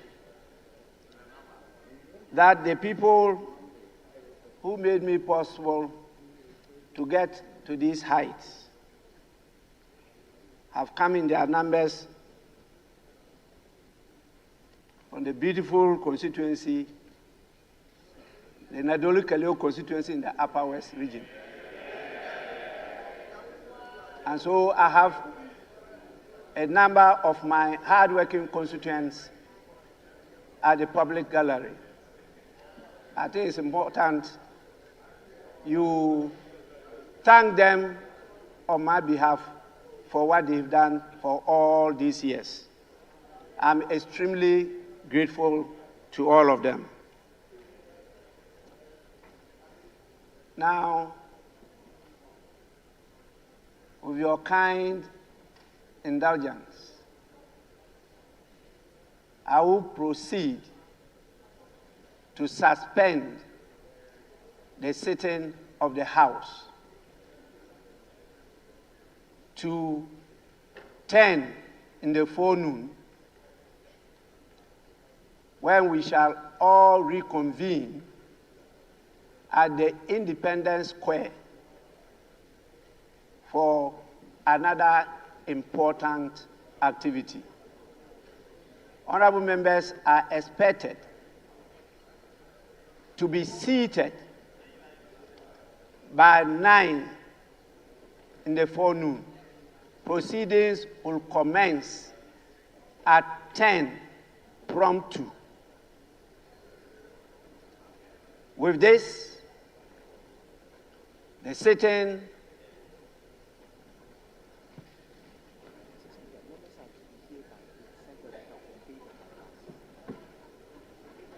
honorable members, I've been given further information that in view of the numbers expected at the Independence Square,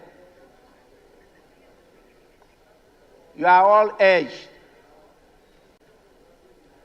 to convene in the presence of Parliament, where there will be some buses to convey you to the venue, that is the Independence Square.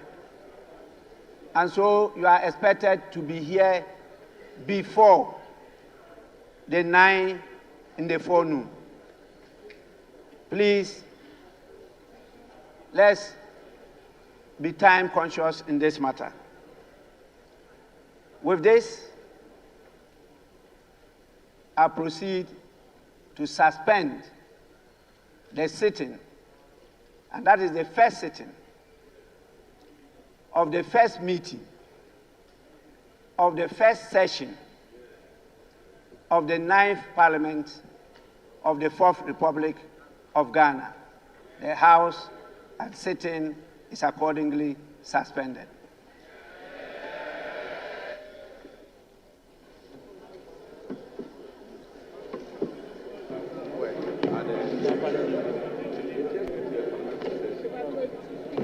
Proceedings have come to an end.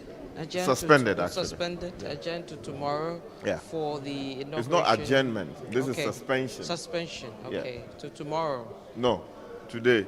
So that's, okay, of course. We are, my thing is, it's like 11 or 10 o'clock at that's night. That's and it's around, what's the time? 2:34, moving into 3. So this morning has taken off, and at 10, we'll see them together with President-elect, and then the inauguration proper will happen of President-elect. But some interesting developments we've seen. We've seen the 2 people that will be supporting the Speaker to do the work. Is there any surprises there?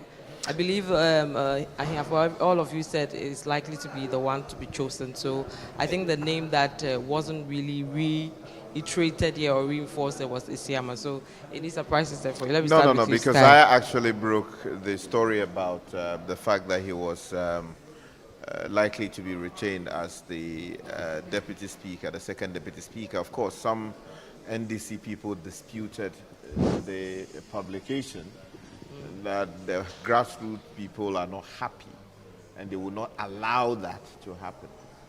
But look, I mean, this is Parliament. You cooperate with, each other. Horse trading is done. You reach out to the other side so that level of cooperation will continue for the next 4 years. Of course, there'll be areas of disagreement. And you should expect that. Of course, we saw that with the objection or the preliminary issues that the minority leader raised. So I am not surprised that he's been made the second deputy speaker. Of course, he's done the job over the last 4 years. We do know the circumstances under which he was thrown out of a previous parliament by the Right Honourable Michael Quay. Unfortunately, that decision was not challenged as of that time. This time around, when the Honourable Bagbin threw him out, the majority leader at the time decided to challenge it. And he was restored by the Supreme Court. He went on to win re-election and is back. And he is now a deputy speaker in the 9th Parliament. And congratulations to him. All right. Honourable Georgilo, your thoughts on Isiama? Very, very interesting and very intriguing story about Honourable Isiama. If you see that trajectory as a member of Parliament, having been thrown in and out and in and now has, gotten a second bite at the deputy speakership. I wish him well, but it also tells you that until the final dust settles, in politics, you can't predict anything. Yeah. For many, I'm sure many out there, they would be surprised that this has happened. But as I told you, Parliament is about consensus building. And so I believe that some backroom conversation has been had, and leadership have decided that they would give a bite of the cherry to the other side, so that together as a people, together as Ghanaians, we proceed to do. But interesting times, as I promised you, it wasn't without ceremony. The elections have been done, but we thank God this year has been much, much, much better than the fisticuffs than what we saw some 4 years back. 4 years back. So it's all well and good.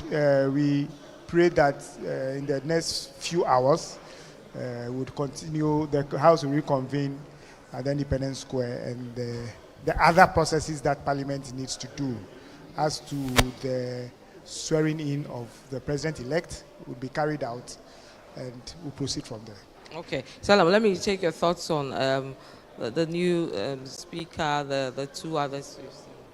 Well, I think it's been well and nice, an expected team. So Speaker Babin, yes, we knew this was going to happen. Benana here for great one, and then Esiama, who has been there before, so this is a repeat for him as well. I think it's a good team, and we hope that together they will be able to steer the affairs of the House properly. I only wish that in this era of affirmative action, it would have been nice to see a woman in one of the deputy positions. That would have been the icing on the cake. But, I mean, the women in the House are few. Perhaps this would have encouraged more people, I don't know. But it would have been nice to have a deputy speaker being a lady. But be that as it may, it's a nice one. And I hope they are able to help Speaker Babin steer the affairs of the House. Hopefully, there will be fewer acrimonies in this particular House, because they will not be haggling over numbers like we saw the last time. Last time we saw the Supreme Court having to decide what the fate of a deputy speaker was in times when that deputy speaker was presiding and all of that. All of those things happened because of the numbers. This time around, of course, it has come to stay. Deputy speakers will have to vote, but I'm not sure it will be a contentious matter anymore, because that has been decided. So it's good. I hope that this Parliament lives to the billing and does well, and that's what the Ghanaian.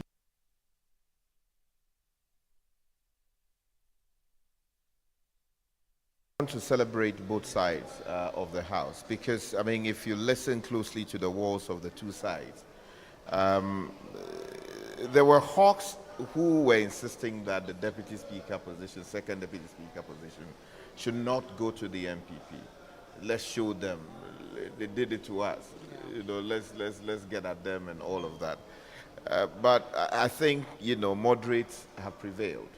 And also particularly because there were those who wanted to take out Bagman, and the president had to issue that letter, which he ought not a letter, a statement, have issued, because it created a certain impression.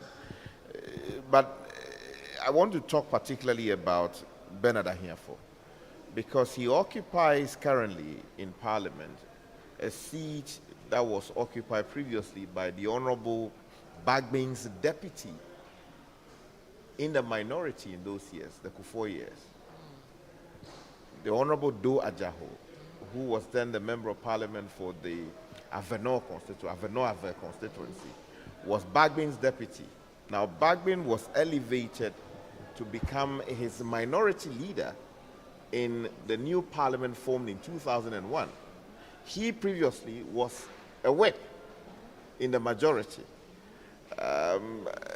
Somehow there were changes, and then he eventually became Bagman's deputy minority leader. Now, if you look at the current Parliament, Bagman is now the Speaker, and the man who now occupies his seat in Parliament, I'm talking about Honorable Ajaho's seat in Parliament, is now the first Deputy Speaker. Is it not interesting? As fate will have it. Of course, some would say that the Honorable Ajaho is vicariously in Parliament or through his successor. But it's a beautiful thing. It tells you that Honorable Bernard Ahiafo has also lived up to a certain expectation, because it is certainly not an easy shoe to fill. The shoe of the Honorable Do Ajaho, a former whip of the majority side, a former, deputy minority leader in Parliament, and subsequently became the Speaker of Parliament. It's not an easy shoe to fill, but it will seem that he's done a passable job, and the party has rewarded him with a powerful position, sitting just below the Speaker of Parliament in the order of how leadership is ranked in the House. And that, I should say, should be an inspiration for any young man watching from the Akachi South constituency or any other constituency in this country, that it is possible to get there. It takes hard work, dedication to the cause of a party to actually make it. Congratulations to him. And Honorable Judge Law, this is a good reward for the Volta region, isn't it? Yes. Sure, I mean, Volta is happy with this. We know we'll get more, but at least for now, we've started well. First Deputy Speaker is no mean a position, and so we are happy. But let me just add a bit to what Richard has said. I think that the message more, in as much as it's a motivation to the young people, I believe that when given opportunity, you must, as it were, walk the ropes properly. I remember that, Honorable Doajaho mentored Bernard Ahiafo very well. Whilst we were in Parliament, he gave him quite a lot of opportunity, and he also really learned the ropes. So some of us are not surprised that today it's paid off, and that should go to all the other leaders of Parliament. When you have the opportunity to mentor young ones, you do it so that tomorrow, even whilst you sit at home and sip your cognac or something, you look out there and you are excited that something that you've started or somebody is motivated, has. And let me say, people will not be happy, but this is a young man. When Doajaho had to be elevated to he had won the elections, he was a MP elect. When he was elected Speaker, against all odds, he handpicked Bernard, and he said that it was because he thought he was a lawyer and was capable of living up to the billing. It has paid off, and so Volta is all the better for it, and we are excited to have one of our own. All right. In that okay. position. Salam, you have the final word at times. Yes. Interesting. I mean, speaking of coincidences and motivations and all of that, I mean, yes, Ahiafo, a great guy, but, I want to talk about Esiama. He is the second Deputy Speaker of Parliament. He was the guy who was kicked out of Parliament by Michael Kwe, and everybody was happy. And when he wanted to repeat itself, again, because of the numbers, they ganged up against Babin and the NDC caucus. They went to the Supreme Court. The Supreme Court delivered a verdict favorable to him. He's in Parliament now. In that Parliament, that contentious Parliament, as a way of placating him, they found a way of making him the second Deputy Speaker. Now he's repeated that, which is quite interesting. And for me, the second Deputy Speaker, talking about coincidence, the second Deputy Speaker position is interesting. If we recall, Michael Kwe was second Deputy Speaker of Parliament. He later on became Speaker. Babin also was second Deputy Speaker of Parliament. He's gone on to become Speaker and repeated it. Siama too was second Deputy. He's second Deputy again. Perhaps, who knows what the future holds. So what it means is that when people disregard you, when people reject you, you have to keep faith, keep doing what you are doing, and the stone that the builders reject, indeed, will become the cornerstone. That is the story of Esiama. So the point here is that don't be dismayed, don't be downhearted, keep doing it. If you have conviction, keep going at it. Don't take no for an answer. Don't allow yourself to be cheated. Do what you feel and you are convicted is right, and I'm sure it will pay off.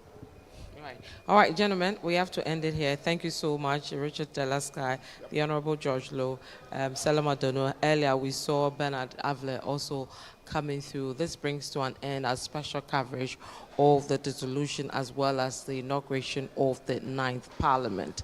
In a few hours, approximately around 5 hours, we'll bring you our second coverage of the events around after the elections, which will be the inauguration of the President-elect John Mahama. We'll start that coverage at 8 a.m. on TV as well as on radio, 97.3 FM and Channel 1 TV. You want to stay with us throughout. But thank you so much for being with us. We'll see you in a few hours. Goodbye. My name is Vivian Kailoko.